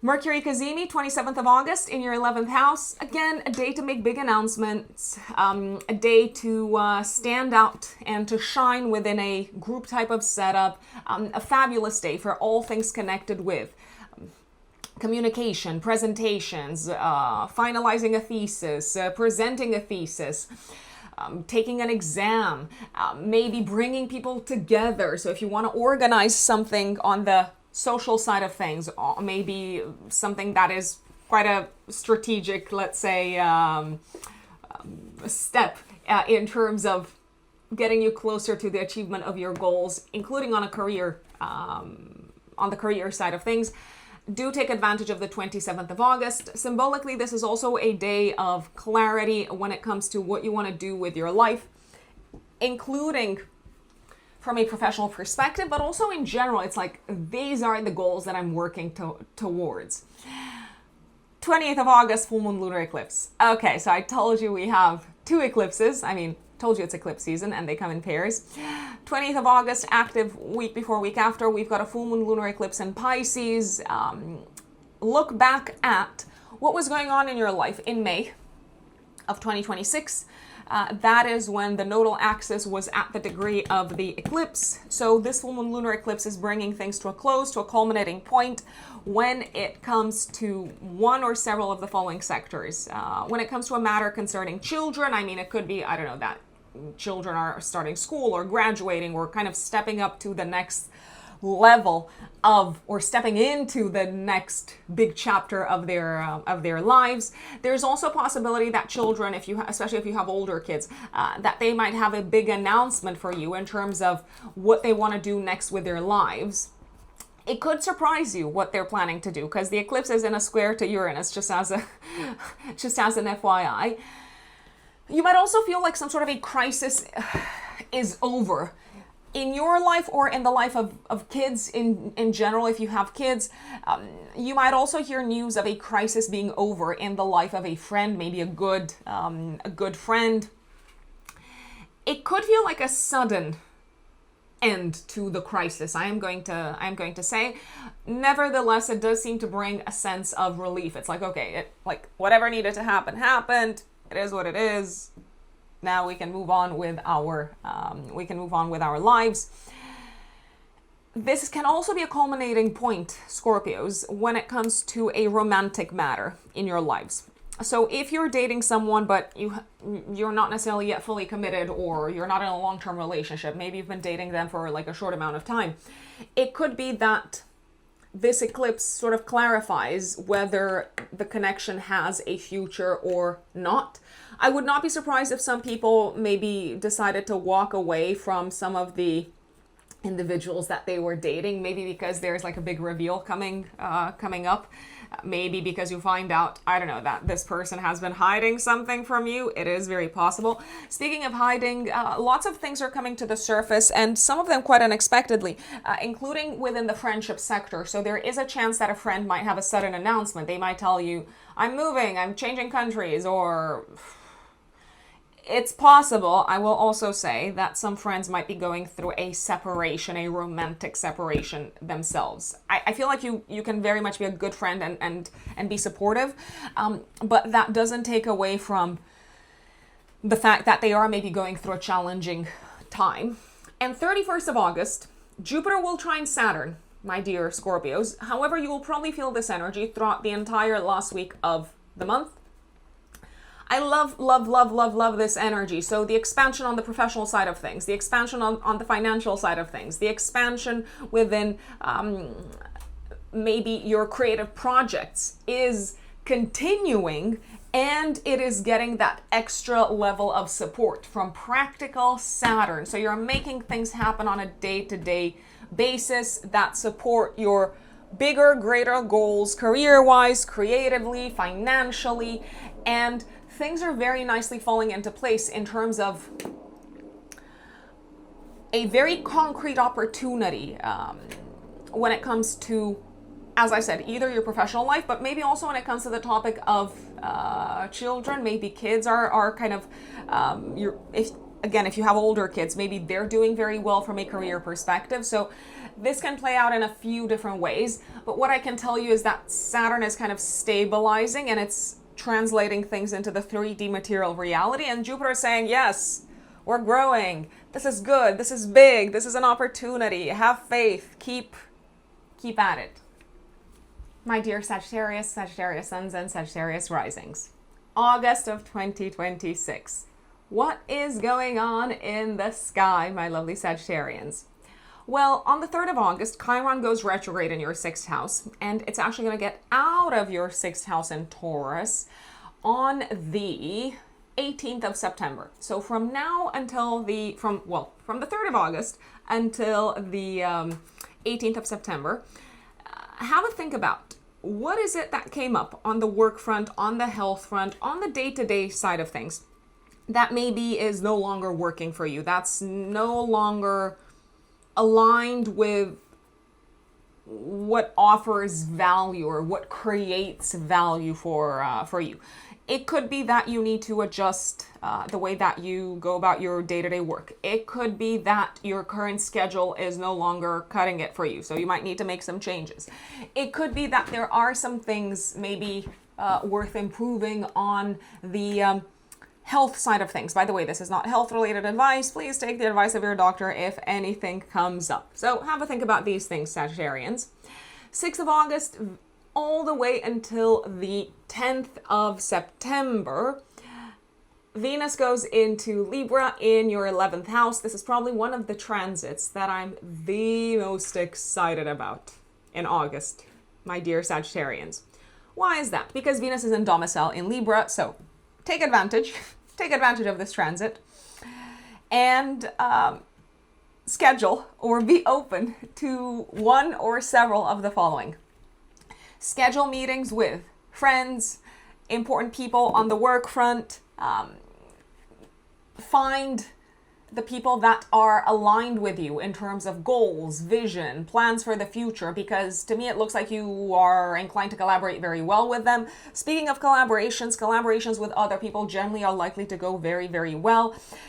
Both on the creative side of things, also in general when it comes to work. Also, if you need any help, any advice, any counseling, any support on the health front, Venus in Libra is super helpful because Venus is also the ruler of your 6th house of health, my dear Sagittarians. And again, this is not health advice. So if anything comes up, please take the advice of the doctor. So schedule get-togethers with friends, schedule get-togethers with important people on the work front. Take care of your health because you've got the right people on your side to help you. And anything that involves having an audience, maybe it's something that you already have for your work, is for the most part likely to go very well throughout this period. I mean, if you present anything to a broader audience, if you launch any sort of product, if you're very active on social media, the feedback is probably going to be very, very positive throughout this period. There are, however, a few exceptions. I do want to put them on your radar. 10th of August, active day before, day after, Venus will oppose Neptune. And 21st of August, active day before and day after, Venus will oppose Saturn in Aries. So if you are presenting anything, if you are doing anything that's supposed to be fun around this time, or if you're presenting anything to a broader audience, you may be a tiny bit disappointed. Now, these are definitely 2 days on which I would not necessarily recommend scheduling anything fun because it may not turn out as expected. It could be that someone kind of rains on your parade, or it could be that people who are supposed to have fun with you, they just don't get it, they just don't like it, or maybe they're just dealing with something, maybe they're struggling in some shape or form. Now, 10th of August, active day before and day after, and also 21st of August, active day before and day after. These are two, periods around which I would advise you to be a little bit more cautious when it comes to scheduling anything of a romantic nature also. The reason being, it could end up being quite disappointing. I mean, 10th of August, someone might not show up, or you might realize that they're lying to you or that they have lied to you. 21st of August, if they do show up, if you need to go out on a date and the person does show up, it might be so boring, and you might feel like you have very little in common in terms of interests, passions, a joint vision for the future. So personally, I would almost not bother. I'm just gonna put it out there. Now, if you have kids, 10th of August and 21st of August might bring a few possible challenges in your relations with your children. I mean, 10th of August, I feel like they're not as excited as you thought they would be about maybe one of the plans that you've made. You're like, we're going to Greece, and they are like, no, we just want to stay here at home. 21st of August, kids are just sort of dealing with something, and maybe it feels like it's a burden that they have to carry on their own because they don't necessarily feel super seen or understood by you. I would recommend offering a little bit more support, empathy, and if they say, oh, I don't want to talk about it, or oh, just leave me alone, I mean, yes, maybe space does help a little bit, but ultimately I feel like what they would need from you eventually is uplifting energy. And I actually believe that you're probably going to bring in some uplifting energy their way. So directed towards your children last week of August, when Jupiter will trine Saturn. This energy is exact on the 31st of August, but you might feel it throughout the entire last week of August, and children may feel like you get them, you believe in them, you have faith in them, you have trust in them, and you also see them as maybe much better than they see themselves, which again, I believe that tends to happen with parents. Not all parents, not all parents. Some parents are unfortunately quite good at putting their children down. But I shall leave it at that because I have no clue. I am not a parent, so what do I know? But I have been, well, I am actually someone's child. Going back to the beginning of the month. 7th of August, the Sun trines Saturn. I like this day for all things of a creative nature. I like the 7th of August when it comes to achieving something concrete in terms of your passion projects, in terms of something that you've put a lot of effort into, not necessarily because you had to, but just because you really like this thing, you enjoy it, and it feels like a day of achievements. This can also be a very fun day, especially if you're doing, this might sound paradoxical, but it can be a fun day, especially if you're doing something hard.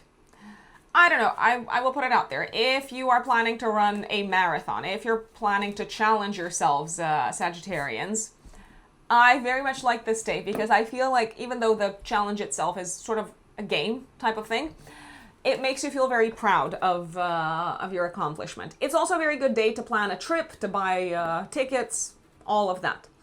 9th of August, all the way until the 25th, Mercury goes into Leo in your 9th house, so you're going to be thinking a lot about travel, education, maybe legal matters, but you're also going to be probably thinking a lot about the big picture of your life, the meaning of it all. There is a high chance, because Mercury is also the ruler of your 7th house, that from the 9th until the 25th of August, maybe you're traveling with a partner, or maybe you're traveling for business purposes to meet with a professional collaborator. And if you are traveling in this direction, let's say, there is a very high chance that you will just sort of click with this person. So they might find you very fun, you might find them very fun, and even though maybe this was like a business trip, it can actually be quite entertaining, I'd say. 10th of August, Venus trines Pluto and opposes Neptune. So I did mention the Venus Neptune opposition, but let's also talk about Venus trining Pluto. I feel like 10th of August, day before, day after, can be a day of significant insights coming out of serious conversations, deep conversations with colleagues, friends, siblings, maybe even co-workers. So you're kind of seeing very clearly what you want in terms of your future. You're seeing very clearly what it is that you may need to transform in terms of your day-to-day to achieve your goals. And generally, I do believe you're actually feeling quite inspired by someone and by their perspective. I repeat, it could be the perspective of a friend, but it could also be the perspective of a colleague, or of someone that you meet within a social setup of sorts. Mars goes into Cancer 11th of August in your 8th house until the end of September. Mars is going to stir some stuff up, Sagittarians. I am just gonna make you aware of it. Let's see. So Mars is the ruler of your 5th house and of your 12th house. Essentially, you can expect children, but also possibly romantic partners, to feel a lot of feelings, and some of them not so happy feelings throughout this period. And they might sort of emotionally download quite a bit throughout this period, sometimes in quite an angry way. So I am envisaging maybe tears, I am envisaging emotional outbursts. I would not interpret them as, oh my God, this person doesn't appreciate me, they are not a good possible romantic partner, or even if it's your kid, I wouldn't take it the wrong way. I wouldn't take it as, oh, they don't appreciate what I'm doing for them. I would take it as they're going through a lot and they can only hold in so much. So the way to handle whatever is going on is probably first and foremost to make either your children or your romantic partners feel emotionally safe to open up, because they will feel quite vulnerable. They will most likely, I repeat, potentially have outbursts. And as opposed to taking things the wrong way or taking them personally, I would see it as they are in pain. Now, 11th of August until the end of September, you might also put a lot of energy into dealing with topics such as expenses, taxes, debts, and there is a possibility that some of the expenses that you might deal with are caused by kids, and maybe you need to have a conversation around that and say, you can't keep on spending all of this money, or we cannot afford this. Although purely from like a subconscious perspective, maybe that's not the way to put it. You can say something along the lines of, this is not our financial priority at the moment. Paying off a credit card is. Mars will square Neptune 17th of August. This is probably the trickiest aspect of the month. This can lead to this sort of fight, argument, a very painful interaction with either a child or a romantic partner. Or generally, it's a painful interaction with someone that you love. I'd say they might be very upset. They might cry. They might feel unheard. They might have a very, very, very strong emotional reaction that sort of feels, maybe to an extent it feels unwarranted, but it's not unwarranted. It's probably because they've been like building up anger and frustration and irritation, and now it's sort of like bleh. It's all coming out in one go.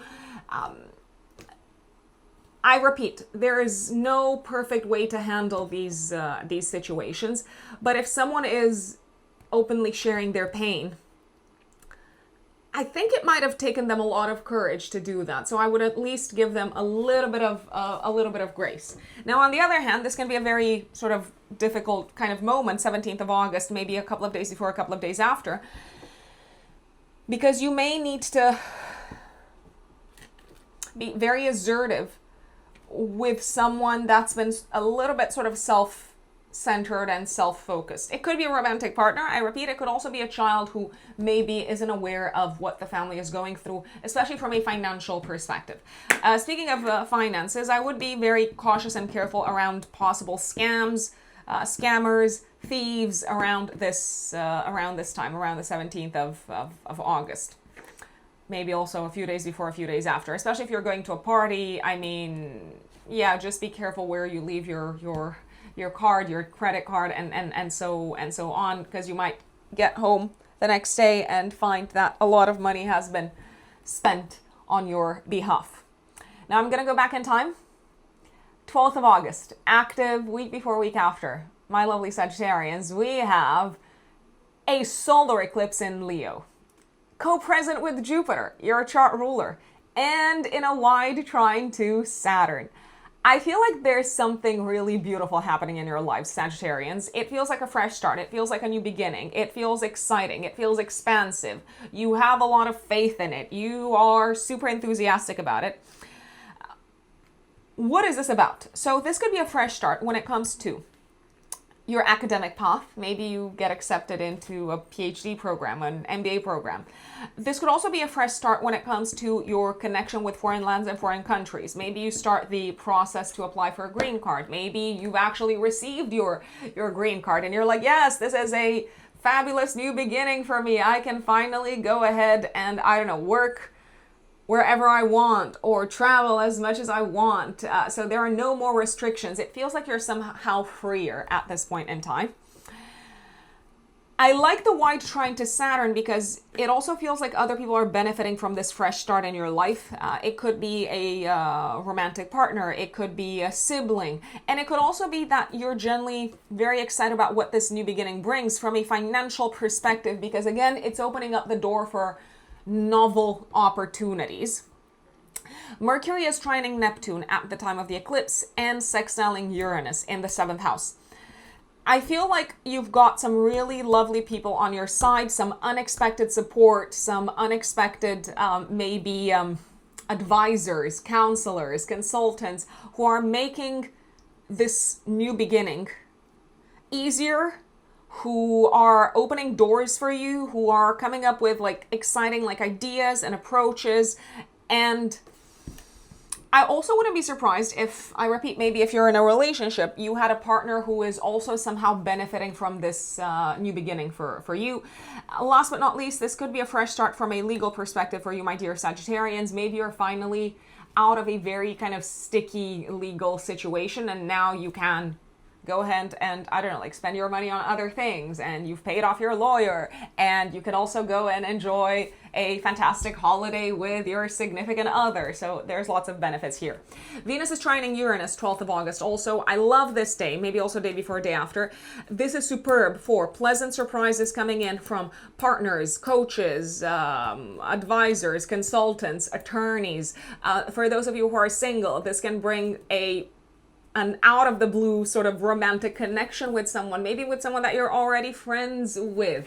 You might also really kind of hit it off with someone unexpectedly, and they have this kind of like fresh perspective on things and ideas and this different way of like seeing life, and it feels so incredibly inspiring, almost electrifying. I love it.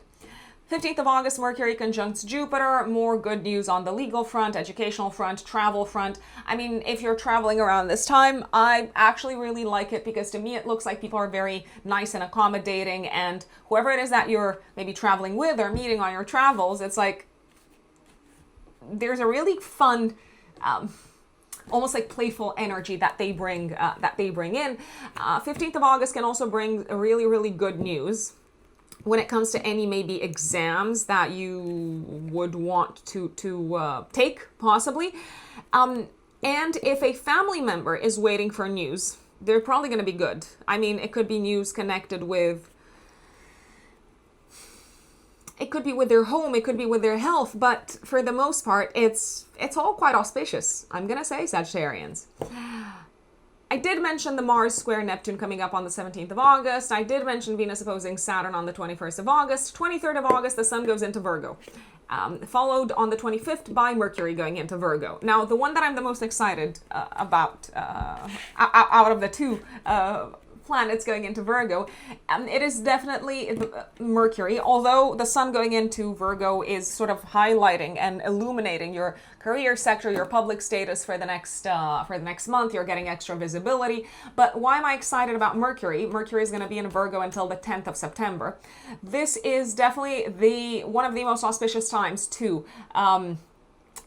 make big announcements professionally, present in public on the professional side of things, make decisions on the professional side of things, look for a better paying job or a kind of step up in terms of role, look for that type of role throughout this period.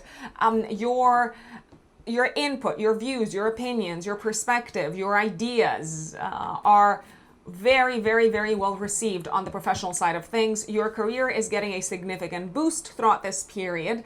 And if you are not in work, and if you're thinking, oh, I don't care about work, or like I'm not employed, or I don't have my own business or whatnot, this transit is still really nice and lovely, because it feels like people are paying attention to what you have to say in the public sphere. The world is very receptive to your input. They're seeing you as a specialist. They're seeing you as someone who brings up solutions. This can also be a lovely transit in general. Mercury going through the 10th house in Virgo for a parent, especially the mother. And we're going to come back to parents in a bit. 27th of August, Mercury Cazimi in your house of career, public status, and public reputation. A day of lovely news, big announcements, big decisions, very auspicious decisions on the career side of things, and really auspicious announcements on that front also. There could also be some auspicious announcements coming up around this time within the sector, within the field, the industry that you activate within. And again, I feel like you're benefiting out of this. If you have been over the past maybe like year and a half, if you've been deciding what should I do next career-wise, what is my actual vocation, where do I feel the most fulfilled, 27th of August can bring you that clarity, maybe also a day before and day after, but especially 27th of August. 28th of August, we've got another eclipse coming up, full moon lunar eclipse on the Pisces Virgo axis. This is a completion. So something is coming to a close, something is coming to an end in your home life, in your personal life, when it comes to your living situation, but maybe also when it comes to one of your parents, something could be coming to an end. I mean, one of them could be retiring or changing careers or moving to a different country. There's a few possibilities.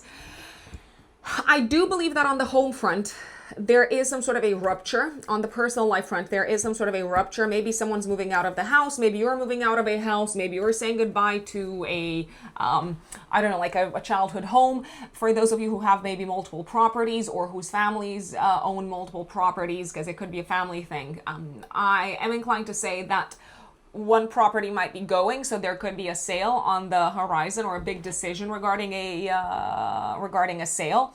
There's also a possibility that you're sort of symbolically breaking up with someone that maybe had something to say around the house. I repeat, maybe you're no longer gonna live with a housemate, possibly. So it's not necessarily a bad thing, but it could be like a significant change. For those of you who are in a relationship, there is also a possibility that the partner could be wrapping up something on the career front, but it could be quite sudden. Maybe there's some unexpected announcements on the career front for your partner, and it's like, oh, wow.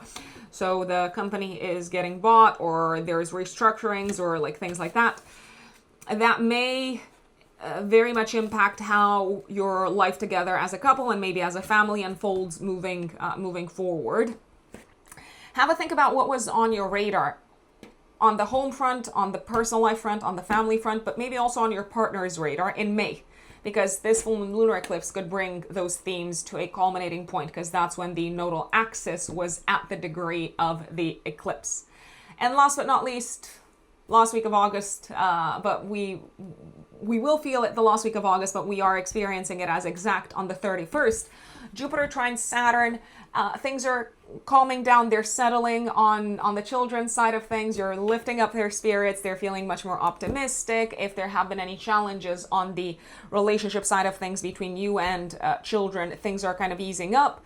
Things are also looking up from a romantic perspective. If there have been any issues, especially around the 17th of August, oh boy, things are kind of like calming down, and there is a way forward maybe for you and a romantic partner.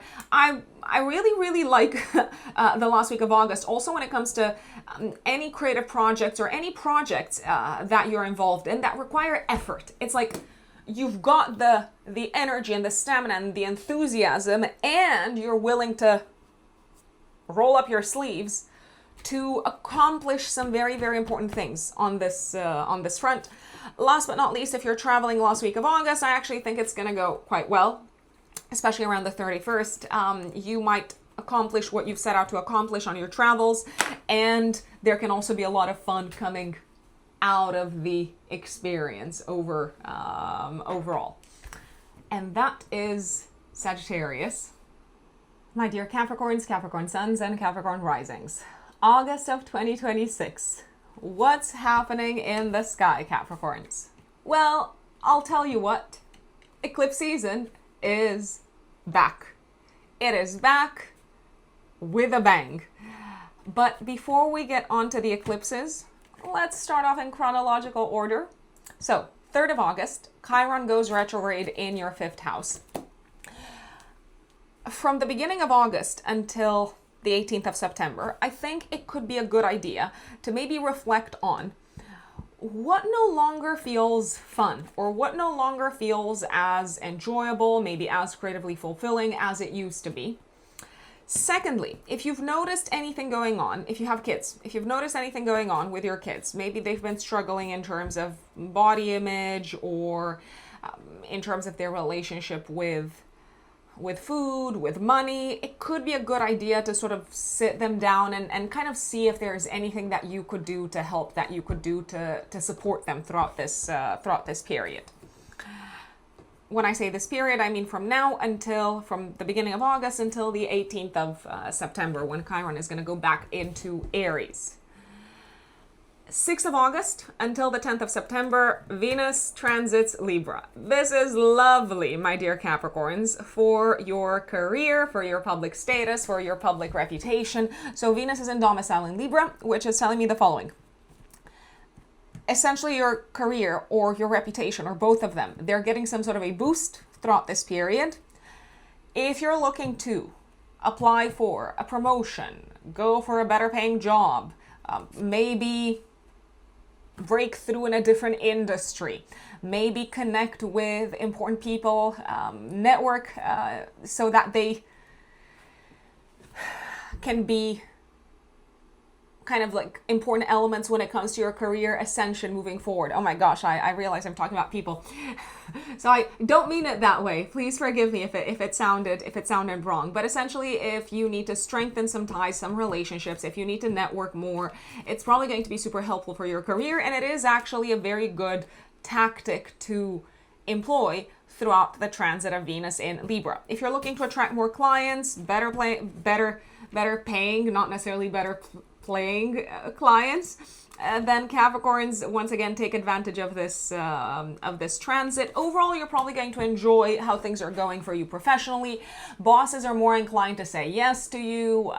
Generally, the feedback that you're getting for anything professional is probably going to be quite good overall. So your career and your public status, they are definitely getting a boost of sorts. Generally, things are going quite well in the public sphere. However, there are a few days that I want to put on your radar when it might feel like things kind of closer to home are interfering a little bit with the good vibes, with the good energy, with the enjoyable energy in the professional sector, or with sort of your public life in particular. 10th of August, Venus is opposing Neptune. Now, Neptune, along with Saturn, they are both transiting your 4th house. I'm looking at Capricorn risings especially. It may be that you're a little bit disappointed that someone at home isn't as happy for you as you thought they would be. When it comes to one of your professional achievements, there's also a possibility that the relationship with a family member isn't going as well as you expected it to go, and maybe you want to make, maybe you want to make amends, maybe you want to make things work, maybe you want to find a middle ground, a middle path, but I don't necessarily believe you're going to find it around this time. Also, something that you may have planned, and it could be something that you had planned in the professional sphere. It might not necessarily work out in the intended manner, maybe because there's something that gets in the way for you at home or in your personal life. But maybe if you've planned something with other people on the career side of things, I don't know, maybe a big event, a big launch, it could be that one of these people, these kind of essential people, are experiencing something quite destabilizing within their home life. So if you're planning, I don't know, like a big event on the career side of things, a big launch, I would not choose the 10th of August. And I would also not choose the day before or the day after. 21st of August is when Venus is opposing Saturn. Again, this is not necessarily my favorite day. And I also don't necessarily like that much the day before and the day after. These are not my favorite days when it comes to big announcements professionally, when it comes to applying for a promotion or a raise of sorts. This is not my favorite day for work contracts, for you sort of sweeping clients off their feet. I would not go to your boss and ask for anything on the 21st of August. This can also feel like a day of contrasts, because on the one hand, you're probably feeling very valued and appreciated in a professional setup and in the public sphere in general. If we leave the professional setup aside for a little bit, the world out there seems to value you quite a bit, quite a lot. But something is feeling a bit off closer to home. I repeat, maybe you're struggling with the relationship with someone. Maybe you're struggling because in a way you feel sort of alone with the burdens that you have to carry in your personal life. Now, if you do have to carry any of these burdens on your own, sometimes it's not like I want to blame you, but sometimes it could be something that you have sort of contributed to, because maybe when people offered help historically, you're like, no, no, no, no, no, no, no, no, no.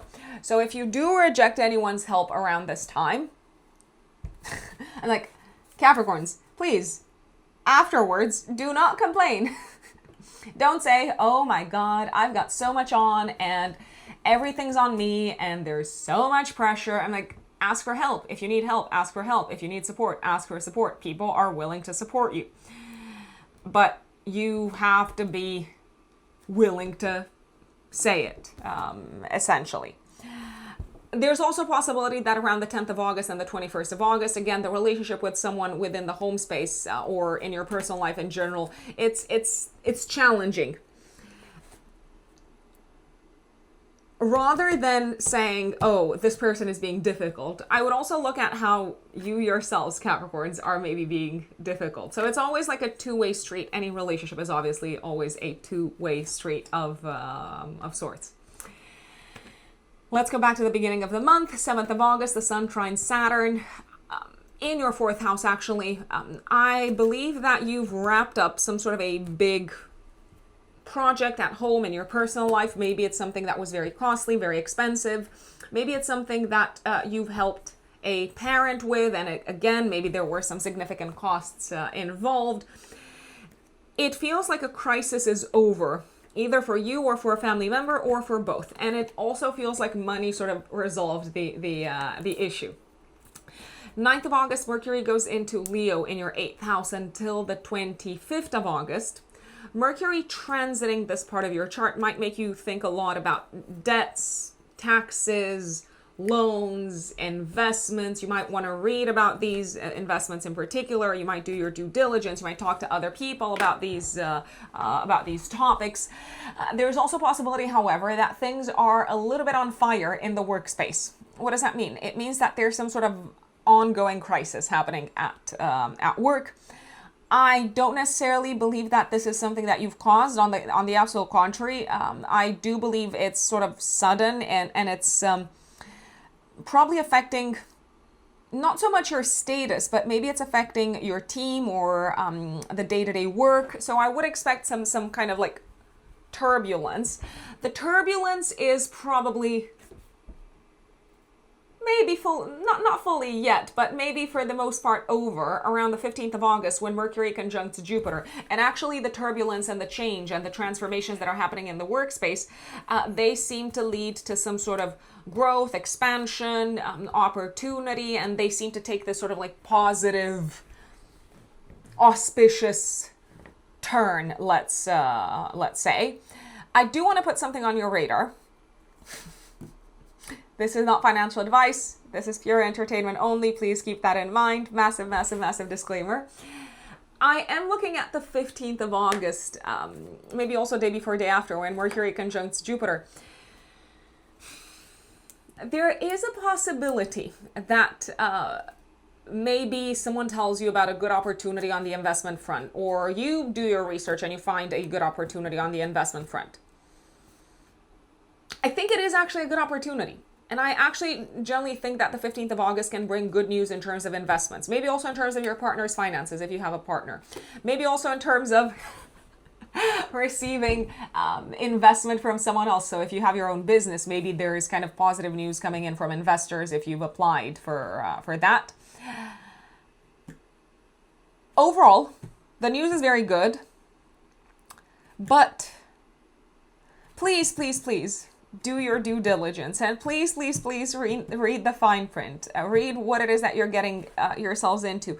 If you are waiting for good news regarding a loan of sorts, you might get it around this time. Also, please read the fine print, because I feel like everyone's looking at this situation through maybe sort of rosy colored glasses, and everyone's like, yeah, this is great, this is fantastic, yeah, put your money in this, or yeah, we're gonna give you this big loan, or yeah, we're gonna give you this big chunk of money, this lump sum of money to put into your business. But what are they asking for in return? Look into it. I mean, I don't need to teach you Capricorns because you're skeptical by nature, but I feel like saying it either way. I feel like saying it either way. I'm going to go back in time. 10th of August, Venus opposes Neptune, but also 10th of August, active day before, day after, Venus trines Pluto. Fabulous day for the signing of an important, lucrative contract of sorts. This could be the day when you find out that you're going to make more money. This could be the day when you feel very, very valued and appreciated, and your self-esteem gets a massive boost. You feel very valued and appreciated within a professional setup, maybe by a big boss. Maybe you find out that a boss is leaving and that there are changes, and whoever it is that is going to be replacing your boss actually seems to appreciate you maybe even more than their predecessor. So things are kind of working very nicely in your favor on the financial side of things, on the professional side of things. If you're thinking about making a big investment into your business or into your career or into your public status, I will say this feels like a solid kind of decision and investment to make. Again, this is not financial advice. Keep that at the back of your mind. And I'll leave it at that. 11th of August until the end of September, Mars transits Cancer in your 7th house. Okay, so I gotta say it, Capricorns. There will be times when you feel like a lot of people are angry with you. Sometimes family members, sometimes partners, sometimes business partners, sometimes oh God, I feel like sometimes friends might come across as quite frustrated with you. That doesn't mean that you've done anything wrong. That doesn't mean that they are in the right. What I can tell you is that they've been building up a lot of frustration inside of themselves, and periodically throughout this period from the 11th of August until the end of September, it might come out. It may feel like family members, friends, partners, including professional partners, business partners, clients, they are very demanding. They're like, do this, I want that. So very kind of in your face. That may or may not necessarily be an issue to you. I mean, maybe it feels sometimes like it's an issue because they're in a rush, so they want to rush you into doing things faster than you normally would. The time when I see this potentially being an issue is around the 17th of August, give or take, maybe a couple of days before, a couple of days after, when Mars is squaring Neptune. So someone is really hurt or in pain. This day can bring a significant argument with a family member, especially, or a partner. I mean, obviously, if you're married, it's also a family member. The partner is part of the family. There can be a big fight, a big argument over a home-related matter, over something that has to do with your private life, your living situation. This can also be a day of a significant incident at home. And here is where I say, maybe just give a bit of a heads up to parents, kids, partners. There can be some sort of an incident at home where someone slips, an incident involving water, maybe something breaks, a pipe or something like that. I would recommend being extra kind of like cautious and careful, and maybe you can pass on this information to the people that you live with, because there could be a lot of damage that happens coming from a watery source. I would also, again, because Mars is kind of transiting the sign that is opposing you as Capricorn ascendants, I would avoid swimming, taking any sort of risks or chances when it comes to water sports. If you don't have to be on a boat around this time, don't be on a boat, and maybe pass on, I repeat, the information to family members and partners as well. Speaking of partners, if you are in a relationship, your partner might experience a major disappointment that makes them very angry on the career side of things around the 17th of August. I don't know if there's anything that you could do about it, but I'm just making you aware of it. 12th of August, solar eclipse, active week before, week after in your 8th house, co-present with Jupiter and in a wide trine to Saturn. Now, this solar eclipse can bring in a major fresh start when it comes to one of the following. Maybe your mortgage application gets approved. I feel like there is some sort of a significant new beginning that involves money, and it could very well involve other people's money, the bank's money, etc. So if you are getting approval on that, I mean, I imagine you're, I don't know, starting the process to buy a house, or maybe you've applied for a loan that would allow you to renovate the house. In any case, the news is most likely what you were hoping for, what you were expecting.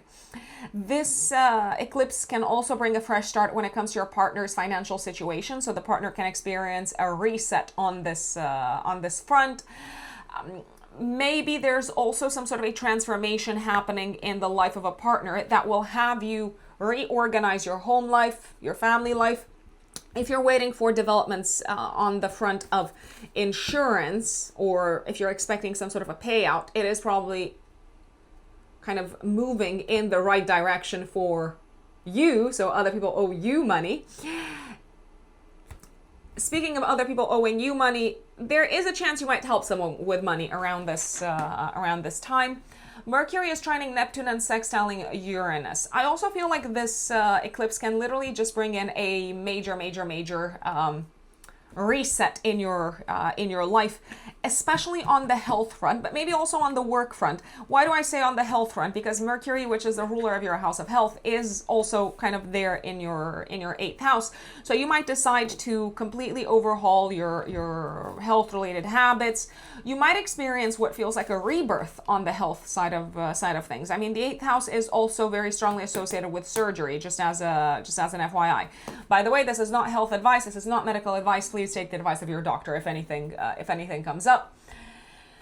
I feel like you're actually very optimistic and very excited about what's going on the health front, Capricorn. So if you are making these big changes, they seem to be working. You might be continuing. You might be actually inspired to make some more changes health-wise. So it's kind of a feel-good energy. Venus is going to trine Uranus in your 6th house on the same day, the day of the eclipse. This can result in an unexpected opportunity on the work front, an unexpected maybe client signing up, a very big win, a sudden win, a win that you did not see coming from a professional perspective. This trine can also bring in unexpected good news on the health side of things. It could also bring in the right person at the right time when it comes to your health-related needs. If you were in need of any sort of help or support involving your pets, you're probably getting it and more and extra at the time of this eclipse. 23rd of August, the sun goes into Virgo in your 9th house for the next month, so it will illuminate your travel sector. I mean, it would actually be a really lovely time to travel, especially from the 25th of August when Mercury goes into Virgo in your 9th house as well. So Mercury is going to be in domicile until the 10th of September. So the Mercury transit through Virgo is going to be obviously a little bit shorter than the sun's transit through this part of your chart. The sun transiting the 9th house can also illuminate the sector connected with in-laws, also anything of a legal nature, anything of an academic nature that you might be involved with. Mercury coming into this part of your chart on the 25th of August is kind of offering mental, intellectual support, social support. It's bringing in the right people, the right information to help you achieve your goals, travel-wise, education-wise, legally as well. The 27th of August is a particularly good day for all things connected with legal matters, going to court, finding a lawyer, signing an important contract, reaching an important agreement also from a professional perspective, scheduling an important interview, scheduling an important trip, all of that. Last week of August in general, Jupiter trines Saturn in your 4th house. This is going to be exact on the 31st though.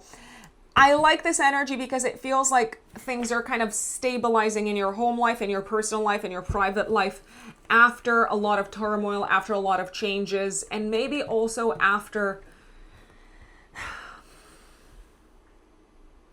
some challenges, especially in your relationships with people close to you, with family members. So things are kind of falling nicely into shape.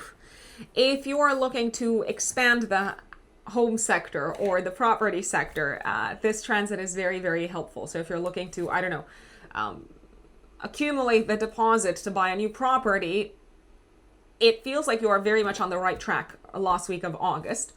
Last week of August, we also have a full moon lunar eclipse, 28th of August, active week before, week after. It is activating the 3rd house, 9th house axis, so it brings some sort of a completion on the travel front, on the legal front, on the educational front, maybe. Also, it could bring some sort of a closure or ending that impacts your siblings or cousins or colleagues. Now, speaking of siblings or cousins or colleagues, it could be that maybe a sibling walks away from their job or something ends within their work sphere. It could be that some colleagues in the workspace are made redundant, that some people maybe are leaving. The reason why I'm saying redundancy is because there seems to be an element of surprise here. So maybe it's not necessarily something that they had hoped for or planned. It could just feel like, oh, it's quite out of the blue. Last but not least, there is a chance that something may stop working when it comes to your car. I am inclined to say you might need to replace a piece or something is kind of broken for good. So I would not hope to revive it, okay? If you are traveling around the 28th, I mean, I did say, okay, this can overall be a very nice experience because Mercury is in your 9th house of long distance traveling, but especially when it comes to kind of like trains or buses or even cars. If you travel by plane, you might not necessarily be as affected, I will say it, but if you travel by bus or by car, or if you need to take like a taxi to the airport, oh, you can expect disruption. You can expect disruption. So maybe roads are closed or something along those lines. And that is Capricorn.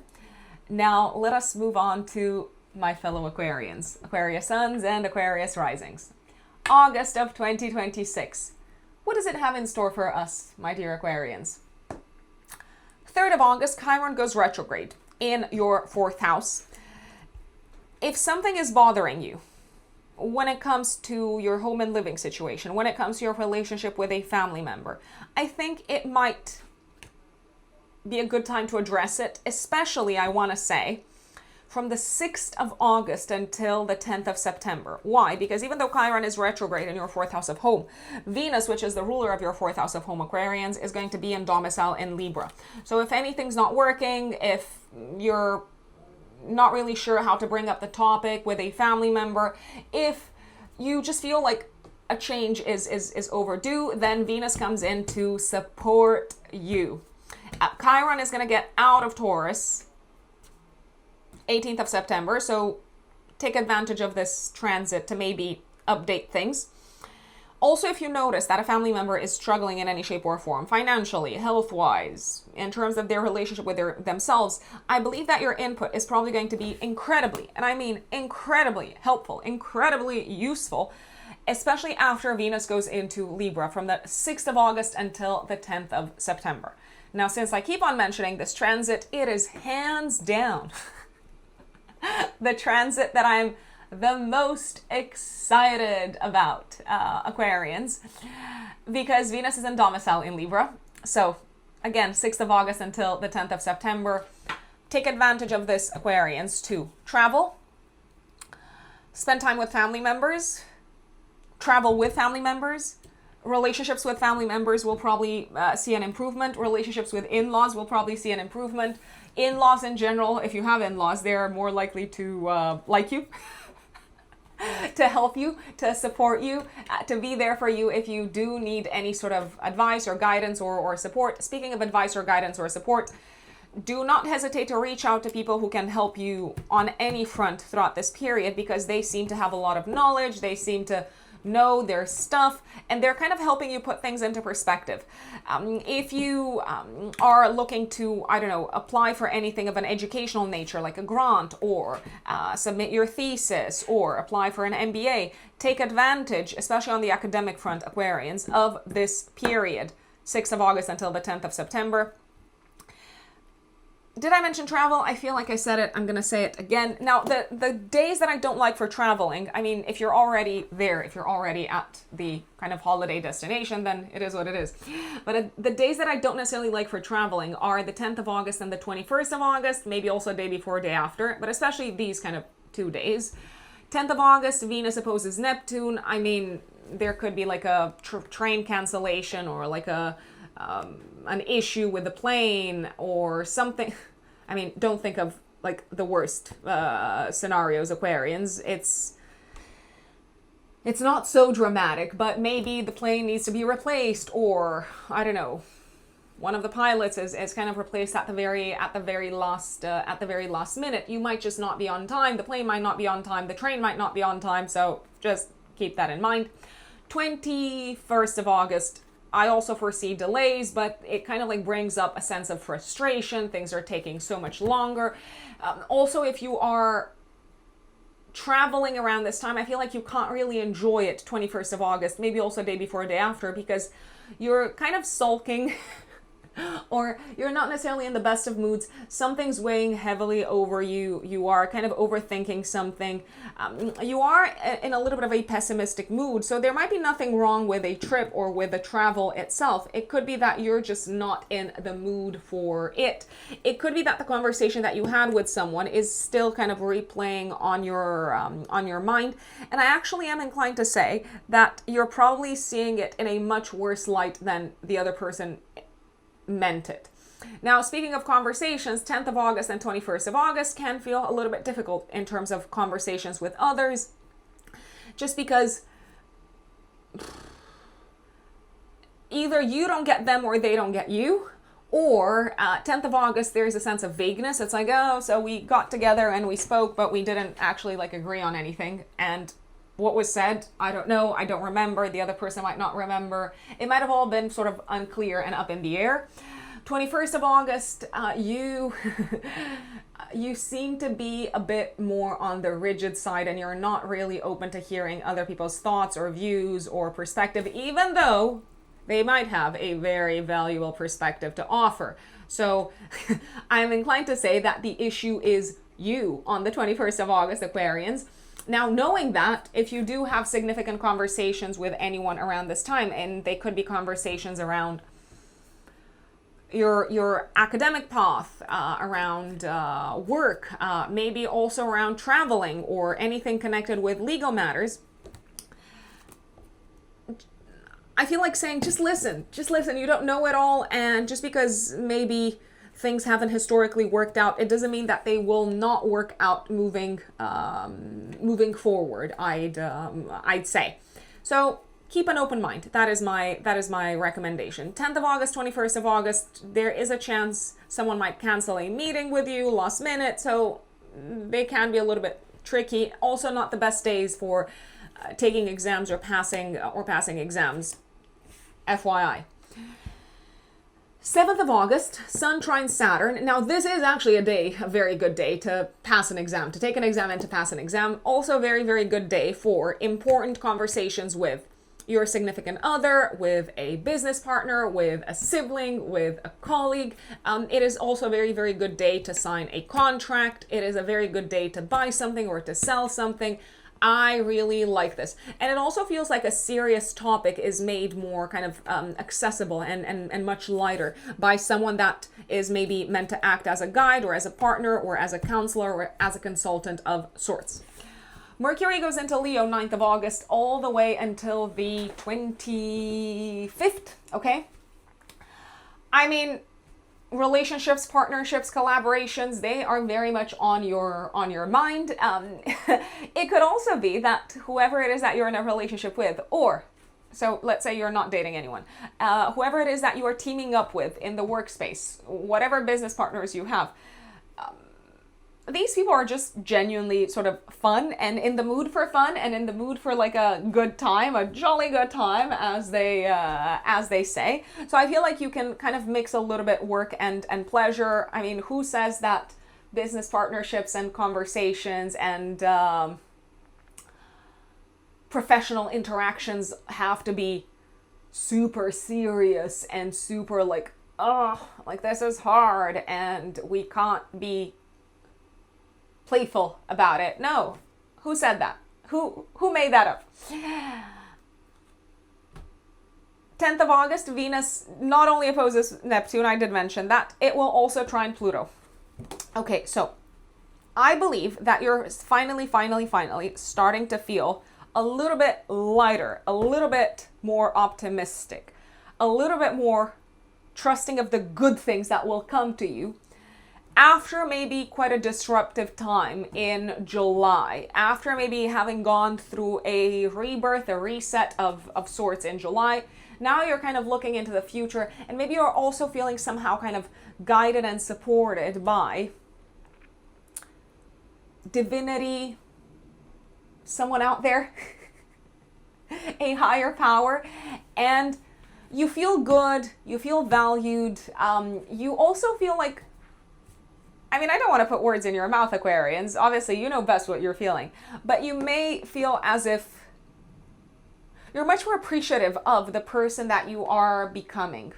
And you do actually also seem to have a lot of appreciation for how far you've come after dealing with actually some really, really heavy, challenging things that would have broken other people. Maybe to an extent you were broken, but you found a way to put back together the pieces, or put back the pieces together in a new format. So there are some good things coming up around the 10th of August as well. Good vibes, good feelings. 11th of August, Mars goes into Cancer in your 6th house. Until the end of September, work is super busy. And I mean super busy. And when I say super busy, I mean sometimes you will feel like everyone needs to get out of your way so that you can do your job. I can also tell you that throughout this period, there will be moments when you will be angry with the people that you interact with on a day-to-day basis at work. They could be clients, they could be colleagues, they could be employees. Do be careful not to lash out, especially around the 17th of August, a couple of days before and a couple of days after as well, when Mars is squaring Neptune. Whatever you say may have much stronger implications than you initially thought it would have.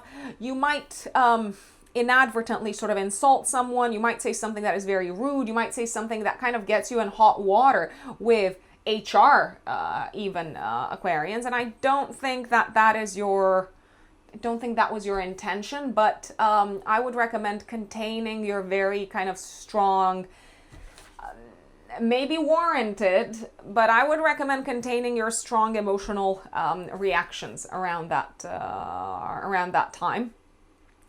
There is also a possibility that someone in the workspace might break something. That's very possible. I would be careful to make sure that it's not you, especially if you're in a rush. You might be in a rush to do something and it could backfire. There is also a possibility, I repeat, that someone's making a mistake, or someone's not doing their job right, or if someone is meant to offer you a service, they are not kind of rising up to the occasion. They're not rising up to the expectations that you had. Again, I feel like saying be kind, be gentle, because you lashing out is not necessarily going to resolve anything. Last but not least, there is a chance that you might experience some car trouble around the 17th of August, and maybe you need to go to the car shop, the mechanic, whatever this is called. And I feel like that might interfere a little bit with your schedule around the 17th of August, maybe also a few days before, a few days after. Last but not least, this might sound weirdly specific, but I would not necessarily eat anything that you have doubts around its kind of like provenance around the 17th of August. Maybe no kind of raw oysters, no seafood in general. I can't say that it's my favorite around this time because Mars squaring Neptune could lead to some sort of food poisoning. Again, this is not medical advice. This is not health advice. Please listen to the advice of your doctor, whatever comes up. 12th of August, active week before, week after, we have a solar eclipse in your 7th house of relationships, partnerships, and collaborations, my dear Aquarians. Co-present with Jupiter, which is actually the ruler of your 11th house and of your 2nd house. Okay, so this can be a very, very, very significant fresh start for you, my lovely Aquarians, when it comes to one of the following, or a couple of the following. A fresh start on the relationship side of things.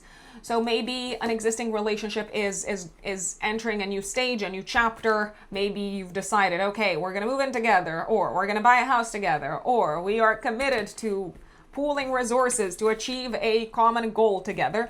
It could be that a professional relationship is kind of entering a new phase, a new stage. This could be the beginning of a very lucrative partnership, I'm going to say, because Jupiter is there, and Jupiter is also the ruler of your house of income, just as an FYI. It could be that a new friend comes into your life, or that the relationship with a friend is experiencing a rebirth of sorts, a reset. It feels like a fresh start. I can tell you that someone is in your life. It could also be a new person. Someone's in your life who values you, who you most likely have a future with, who you are aligned with in terms of goals and plans for the future. And I want to say that they are able to deliver on their promises, because they might talk a big game. I'm going to put it out there. And they might have some big plans also. Let's say it's a new romantic relationship that kicks off, which is, by the way, very possible. This person is talking a big game. They mean it. They mean it. And I can tell you they might even get a little bit hasty about it.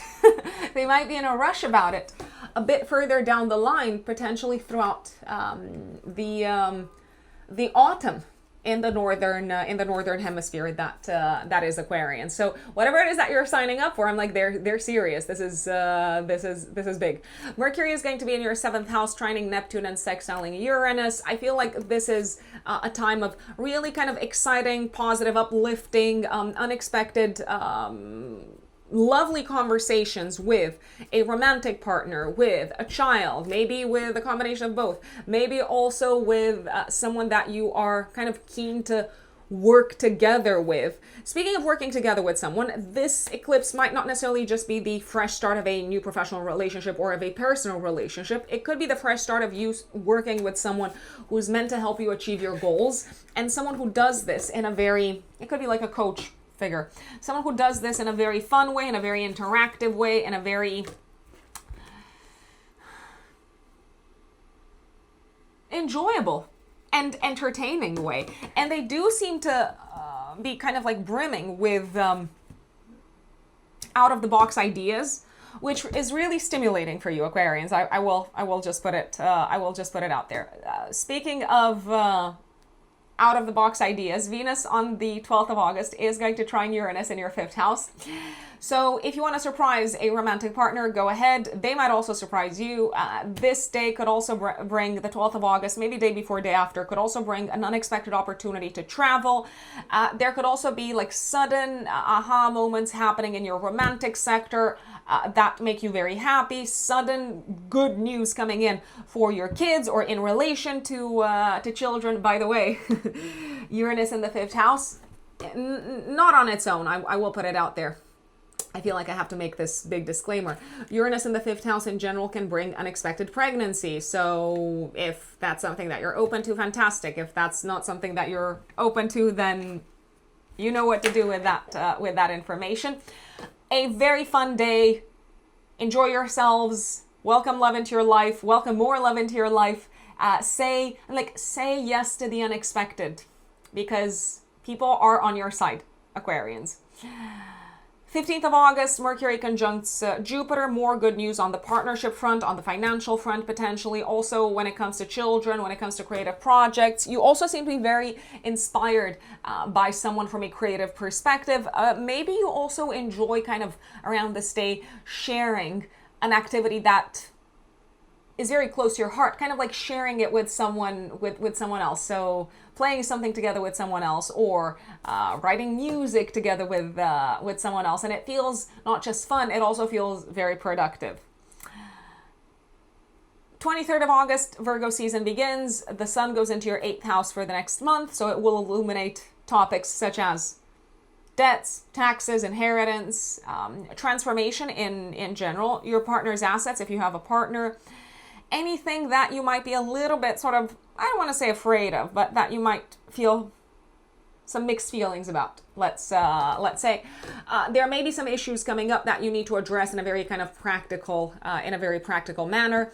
I do believe that I do believe that you are getting back up, Aquarians. So Mercury comes into this part of your chart 25th of August until the 10th of September. So if any issues do come up on the health front, on the work front, on the relationship front, on the investments front, on the debts and taxes front, Mercury is here to help. So your mind is going to be in the right place. You're going to take the right decisions. You're probably going to get some really good advice if you ask me. So I would take advantage of this period. Your mind might also be very kind of focused on the topic of investments, debts, and taxes, especially after Mercury goes into Virgo. So on the 25th of August until the 10th of September. 27th of August is a day of major clarity in regards to what to do or how to act or how to plan things or how to resolve things from a financial perspective. It can also be a day of good news and clarity when it comes to a partner's resources, maybe when it comes to news regarding, I don't know, like a loan, a mortgage, or if you're waiting for news regarding an inheritance or a tax rebate. So the news is probably going to be good. If you want to sit down with someone to talk money, 27th of August, maybe day before, day after, these are days to really consider. I will say 28th of August is the day of the eclipse, the second eclipse of the month. Active week before, week after, we've got a full moon lunar eclipse on the Pisces Virgo axis. So something is coming to a close on the financial side of things. Maybe you're making a big payment. Maybe you're covering a big debt. Maybe you are getting a big chunk of money.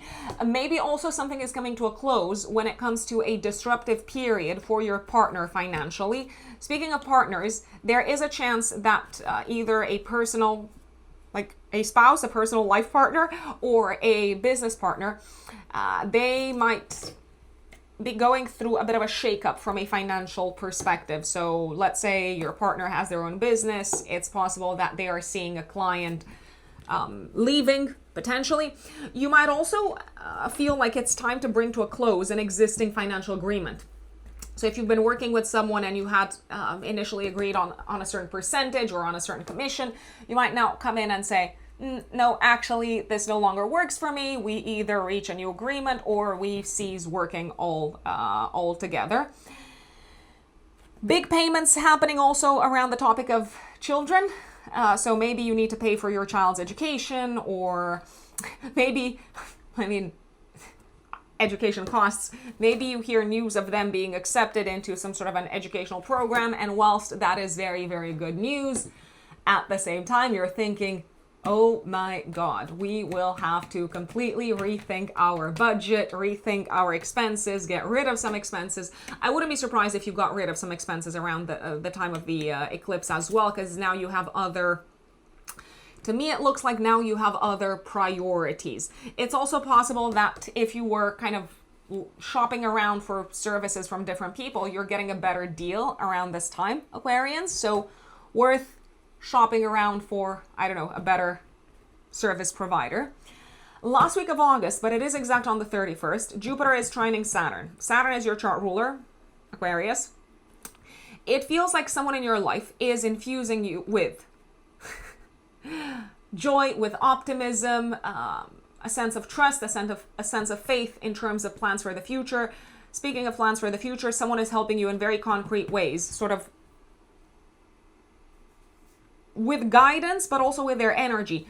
They're helping you organize your life, and they're helping you see things differently in such a manner that it actually feels very doable to accomplish maybe some very big goals. Generally, the last week of August is a week for significant conversations, and I actually believe that even though some of these might have an element of the unexpected, there is always a chance last week of August to find a win-win kind of situation, to find a middle ground, to find a solution that works for everyone involved. My dear Pisces, Pisces suns, and Pisces risings.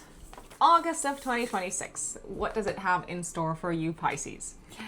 Well, the month begins with Chiron going retrograde in your third house. Chiron went into Taurus. I'm looking at Pisces risings especially. Second half of June, approximately. If you've noticed anything sort of going on with your sister, your brother, your siblings in general, maybe a cousin, maybe a colleague, I think it would actually be maybe really nice and helpful to, at some point throughout the upcoming month, if that's something that you're willing and open to do, maybe just give them a gentle nudge to let them know that they can share what's going on with you, to ask whether there's anything that you can do to support them. Also, if you've been noticing that maybe you need a little bit of an upgrade on the skill set side of things. If you need to learn anything new, I'm like, pay attention to what that could be. I mean, it is a good idea to sort of think about that, reflect on that from the beginning of August until the 18th of September, and maybe also potentially take some sort of action if you need to invest in your studies in any shape or form. And I don't mean, go and get like a PhD or whatnot. I mean, if there's anything that you need to sort of brush up your is that what they say? Brush up your skills on, or brush up your like knowledge of, then do it. What I mean is, if you need to read more about a topic or do like a short, I don't know, like webinar, or just get someone to guide you on something that you're not so sure how to do or work with, because you need a bit of a refresher, or maybe you need some novel information, do not hesitate to ask for some help, Pisces. 6th of August until the 10th of September, Venus goes into Libra in your 8th house. Now, Venus is in domicile in Libra, which is great. This is great because this transit is going to be very helpful, Pisces, on a few different fronts. It's probably going to result in some sort of auspicious developments, most likely on the investment side of things. Now, this is not financial advice. This is pure entertainment only, so keep that at the back of your minds.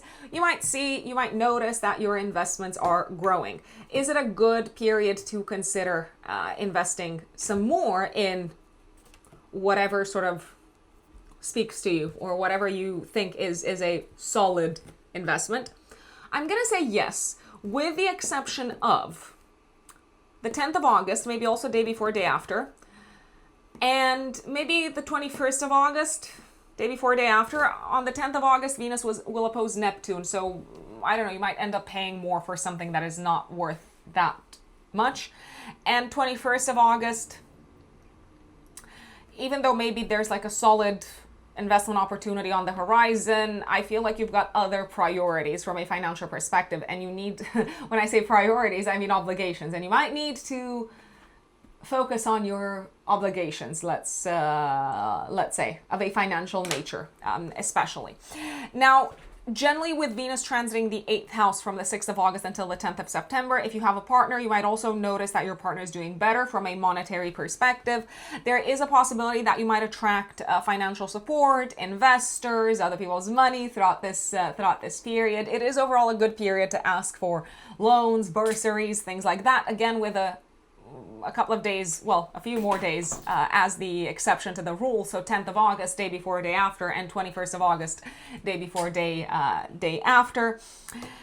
If you've been experiencing any sort of crises in your life, I mean, there can always be crises, right? But I do believe that the Venus through Libra transit is going to be very helpful with whatever issues you've been grappling with, especially in the form of maybe supportive people, good advice coming into your life, or maybe also in the form of other people kind of giving you access to their resources. So if you're dealing with an ongoing crisis, my lovely Pisces, in August, from the 6th of August onwards, say something. I'm like, say something, put it out there, put feelers out there, talk to someone, because it looks like the solution is coming from someone else. Maybe they're putting you in touch with the right individual, the right specialist.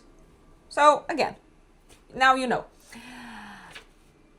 7th of August, the sun will trine Saturn. To me, this feels like a very, very productive day. You're getting the job done, and you're getting actually like a very difficult job done on the professional side of things. It also feels like something that you've been investing in from a health standpoint is finally paying off. If you're thinking, what is this? This is just like the wind blowing in through my window. I apologize, I got distracted for a second. 7th of August is a good day to kind of see some results from the money that you've been putting into, that you've been investing into your health. Also a day of finding very good long-term solutions for an ongoing work-related matter. You might also pay for someone's services, and it is money very, very well spent, either on the health front or maybe also when it comes to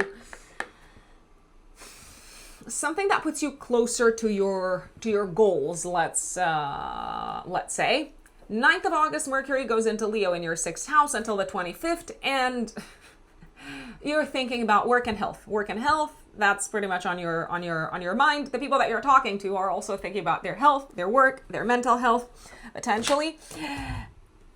There's also possibly quite a bit that needs to be dealt with on a day-to-day basis in the home space or within the property sector, anything that has to do with land, buildings, real estate. So maybe from the 9th until the 25th, you, I don't know, need to reach out to the right specialists to kind of repaint the walls or fix something that isn't working around the house. And are you likely to find the right specialists? To me, it looks like the answer is yes.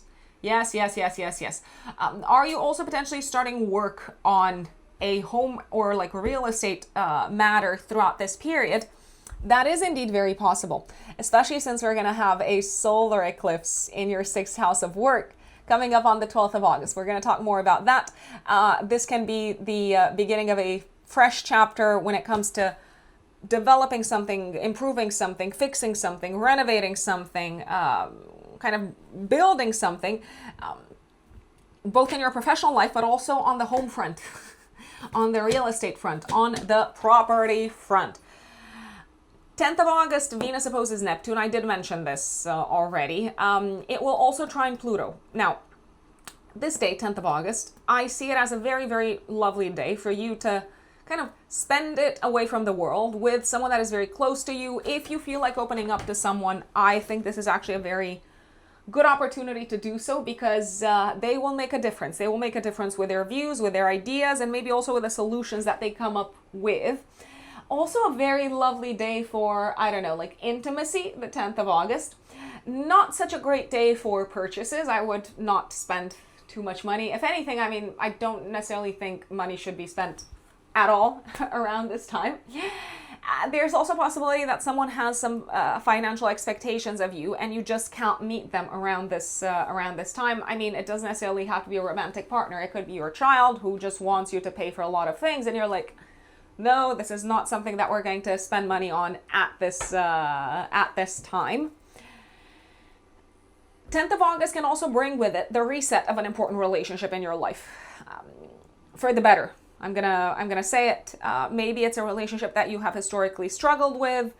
It could be a romantic relationship, but it could also be the relationship with a sibling, a cousin, a colleague, a neighbor, and you're actually entering a much better phase or stage, so to speak, of the whole relationship altogether. 11th of August until the end of September, Mars enters Cancer in your 5th house. Well, there can be some lovely manifestations of this transit and also some frustrating manifestations of this transit. Let's just put it this way. So Mars doesn't necessarily like to be in Cancer, but it does have some dignity in Cancer via the triplicity path. So with Mars transiting your 5th house, Pisces, you're probably going to put a lot of energy into having fun until the end of September. That doesn't sound too bad. You might actually find fun and enjoyable martial activities, such as physical activities, working out, moving your body, being competitive, running, entering, I don't know, like a swimming competition. Oh, speaking of swimming, we're going to get to that in a second. So you might find enjoyable martial activities. There is a possibility, because Mars is also the ruler of your 9th house, that you may put energy into long distance traveling, and travel generally is probably going to be quite fun, quite enjoyable, especially if it's like active if it's like an active vacation, like an active sort of holiday where you go somewhere and you don't necessarily lie on the beach. I don't think this is a lie on the beach kind of period. This is a let's go hiking, let's go make things happen, let's go exploring, let's go to the museums and the theaters and so on. Mars transiting the 5th house, however, can make relationships with children and romantic partners a little bit more volatile. Children and romantic connections might be quite demanding in terms of your time, energy, and resources, but maybe also in terms of, I did say resources, in terms of your money, my dear Pisces. So children could be a source of significant expenses. They might be actively demanding more money, or you might just find that whatever it is that they're up to costs more money, so you have to pay more money. 17th of August, maybe also a couple of days before and a couple of days after, Mars is squaring Neptune. Okay, so here is where I go back to the swimming part. I would avoid swimming around this time. I would not take any unnecessary chances or risks involving water sports, water-related activities around this time. There is a risk of incidents, including physical incidents involving water. I would not jump in a pool. I would also let my children know, if you had kids, not to do that. Not the most enjoyable time for any water-related activities, spending time on a boat or anything like that. I would avoid this period. I'm just going to say it because it can be very tricky. This can also be a time when you experience a little bit of an argument, maybe with someone that you're involved with romantically or a child on the topic of finances. There's also a chance you might end up paying a lot more than you thought you would pay for a fun activity, and ultimately it kind of takes away the fun. It's like, why did this end up costing so much? So you might be a bit like, not disappointed, but yeah, maybe disappointed. Maybe you're feeling a little bit powerless because you've already paid for it and now you can't walk out of it, or there's no turning back. There's no turning back time. I would be careful not to go overboard with having too much fun in general around the 17th of August, because you might end up, there is a chance you might end up losing your wallet or misplacing your belongings, or yeah, especially if there's like anything Neptunian involved, such as water or alcohol. And I don't mean water as in drinking it.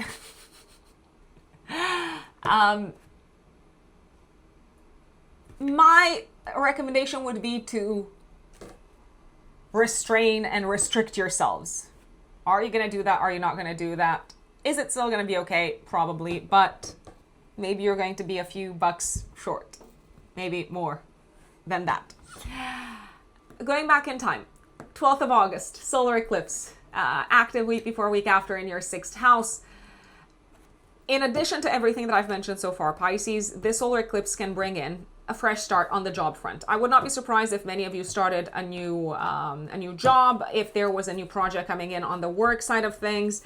It feels like there is expansion happening on the work side of things. I wouldn't be surprised if your team were growing on the work front, if you started working with new people, maybe also if you started working on a project that involved long distance traveling. To me, it looks like things are quite good on the work front for you Pisces. You're very happy with how things are unfolding from a financial perspective. Maybe you're thinking, oh, I got this better paid job and now I can finally kind of save the money that I want to save in order to maybe put down a deposit for a house. This eclipse can also bring a reset in terms of your health. This is not health advice. Please take the advice of your doctor if anything comes up. You may completely overhaul your approach to health. You might decide to continue to, if you've already been on this streak, to continue to invest in your health, but to also go one step further. So maybe you're making adjustments around the house. Maybe you're making adjustments to your day-to-day schedule. Maybe you're making some adjustments that involve including other people in your new kind of like healthy lifestyle.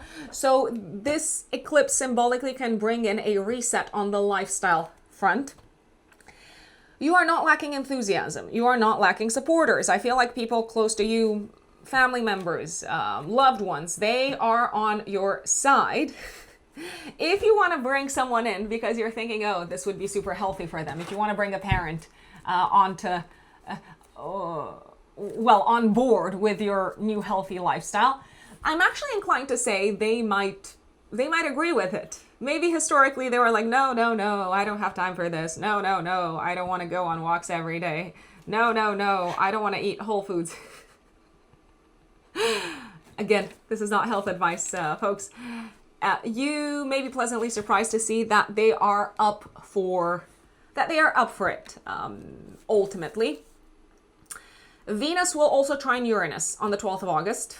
I love this. Some really good news coming in from the family side of things. Maybe also really good news unexpectedly coming in regards to money, property, investments, a combination of these. Maybe very good news coming in regarding a commission. Maybe your partner comes in and says, oh my God, I just got like an unexpected raise or an unexpected bonus. It feels like someone's really excited and they're making you excited as well in the home sphere, or something very happy and joyful is happening in your personal life. And even though it's maybe just the beginning of a new journey, you're like, okay, yeah, this is worth celebrating. Now, if you've been keeping your fingers crossed, hoping to hear back from someone in regards to a property, buying a property, selling a property, maybe, to me it looks like the news is what you were hoping for, maybe even a little bit better than what you were hoping for. 15th of August, Mercury conjuncts Jupiter, a day of really auspicious, productive, and kind of like happy conversations and interactions in the work sphere, in the professional sphere, in the health sphere as well. Maybe you're getting more good news on the health front. You also seem to be kind of in the mood to talk at work, and you have a lot to say, and your words could inspire others. So do not underestimate your ability to make a difference via what you say. The sun goes into Virgo on the 23rd of August, so your partnership, collaborations, and relationship sector will be illuminated for the next month. And Mercury comes into this part of the chart on the 25th of August until the 10th of September. Now, this is generally a very good time to have important conversations with anyone, really. Generally anyone, because Mercury is in domicile in Virgo, and people are more receptive. There is also a possibility that people are coming in with very good ideas into your life. A very, very good day is the 27th of August, when we have a Mercury cazimi in the sky. So the Sun and Mercury are conjunct.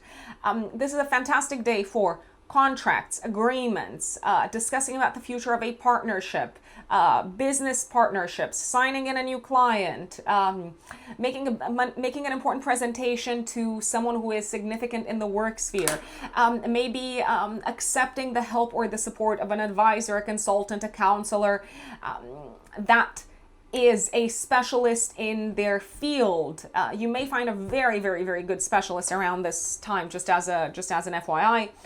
You might also have some really enlightening conversations with a significant other around this time. The 27th of August, I actually would say, is probably the best day for conversations throughout the whole of August. Let me just double check that it is a weekday, just in case you can't have work conversations on a weekend. I mean, sometimes it happens. Yes, it is indeed a weekday. If you were hoping to hear news on the work front from someone, whether they want to work with you or not, again, probably good news coming in, 27th of August. 28th of August, full moon lunar eclipse, activating your first house, 7th house axis, and squaring Uranus. Something is coming to a close at home, in your personal life, in your family life, in your living situation. Maybe you're getting ready to get out of the house. Maybe you're getting ready to move in with a partner. Maybe you're saying goodbye to a housemate, a roommate. Maybe you are letting someone know that you no longer want to collaborate with them on the property front, on the real estate front. There's also a possibility that things are maybe changing within your relationship sector, and as a result of that, you need to consider a new home and living situation. So let's say that you accept a new exciting job, and you're basically letting your partner know around this time, hey, I've accepted this new job, but it's in a different state. What do I do with that? Basically, you might have to consider moving. In a nutshell, could it happen the other way around, that your partner hears news of something along those lines, and therefore you have to kind of scramble and say, oh my God, we are changing cities, countries, neighborhoods. It could be either. Yes, that is very much a possibility. Something is no longer working as is in the home space for you, and generally in your personal life, it does seem to involve another person. It may be that the aha moment comes around the time of this eclipse. Is there a way forward? Yes, but I think it's important to acknowledge that the status quo is, or should be, gone. Last but not least, there is a chance that you, if you are with someone, that your partner might experience a sudden, unexpected, very destabilizing piece of news coming in regards to their career. So you might need to comfort them or be there for them, and it could be something that they absolutely had no idea of, that this was coming. Last week of August, but it is exactly on the 31st, Jupiter is trining Saturn. Slow and steady, you're achieving your goals, work-wise, health-wise, financially. You're also building, if you ask me, a very solid community. And I feel like any effort that you're putting towards work, health, and community building, it's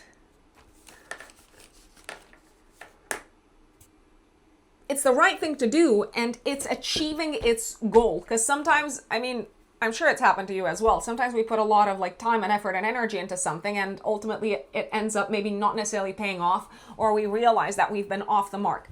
You are not off the mark. You are bang on the mark.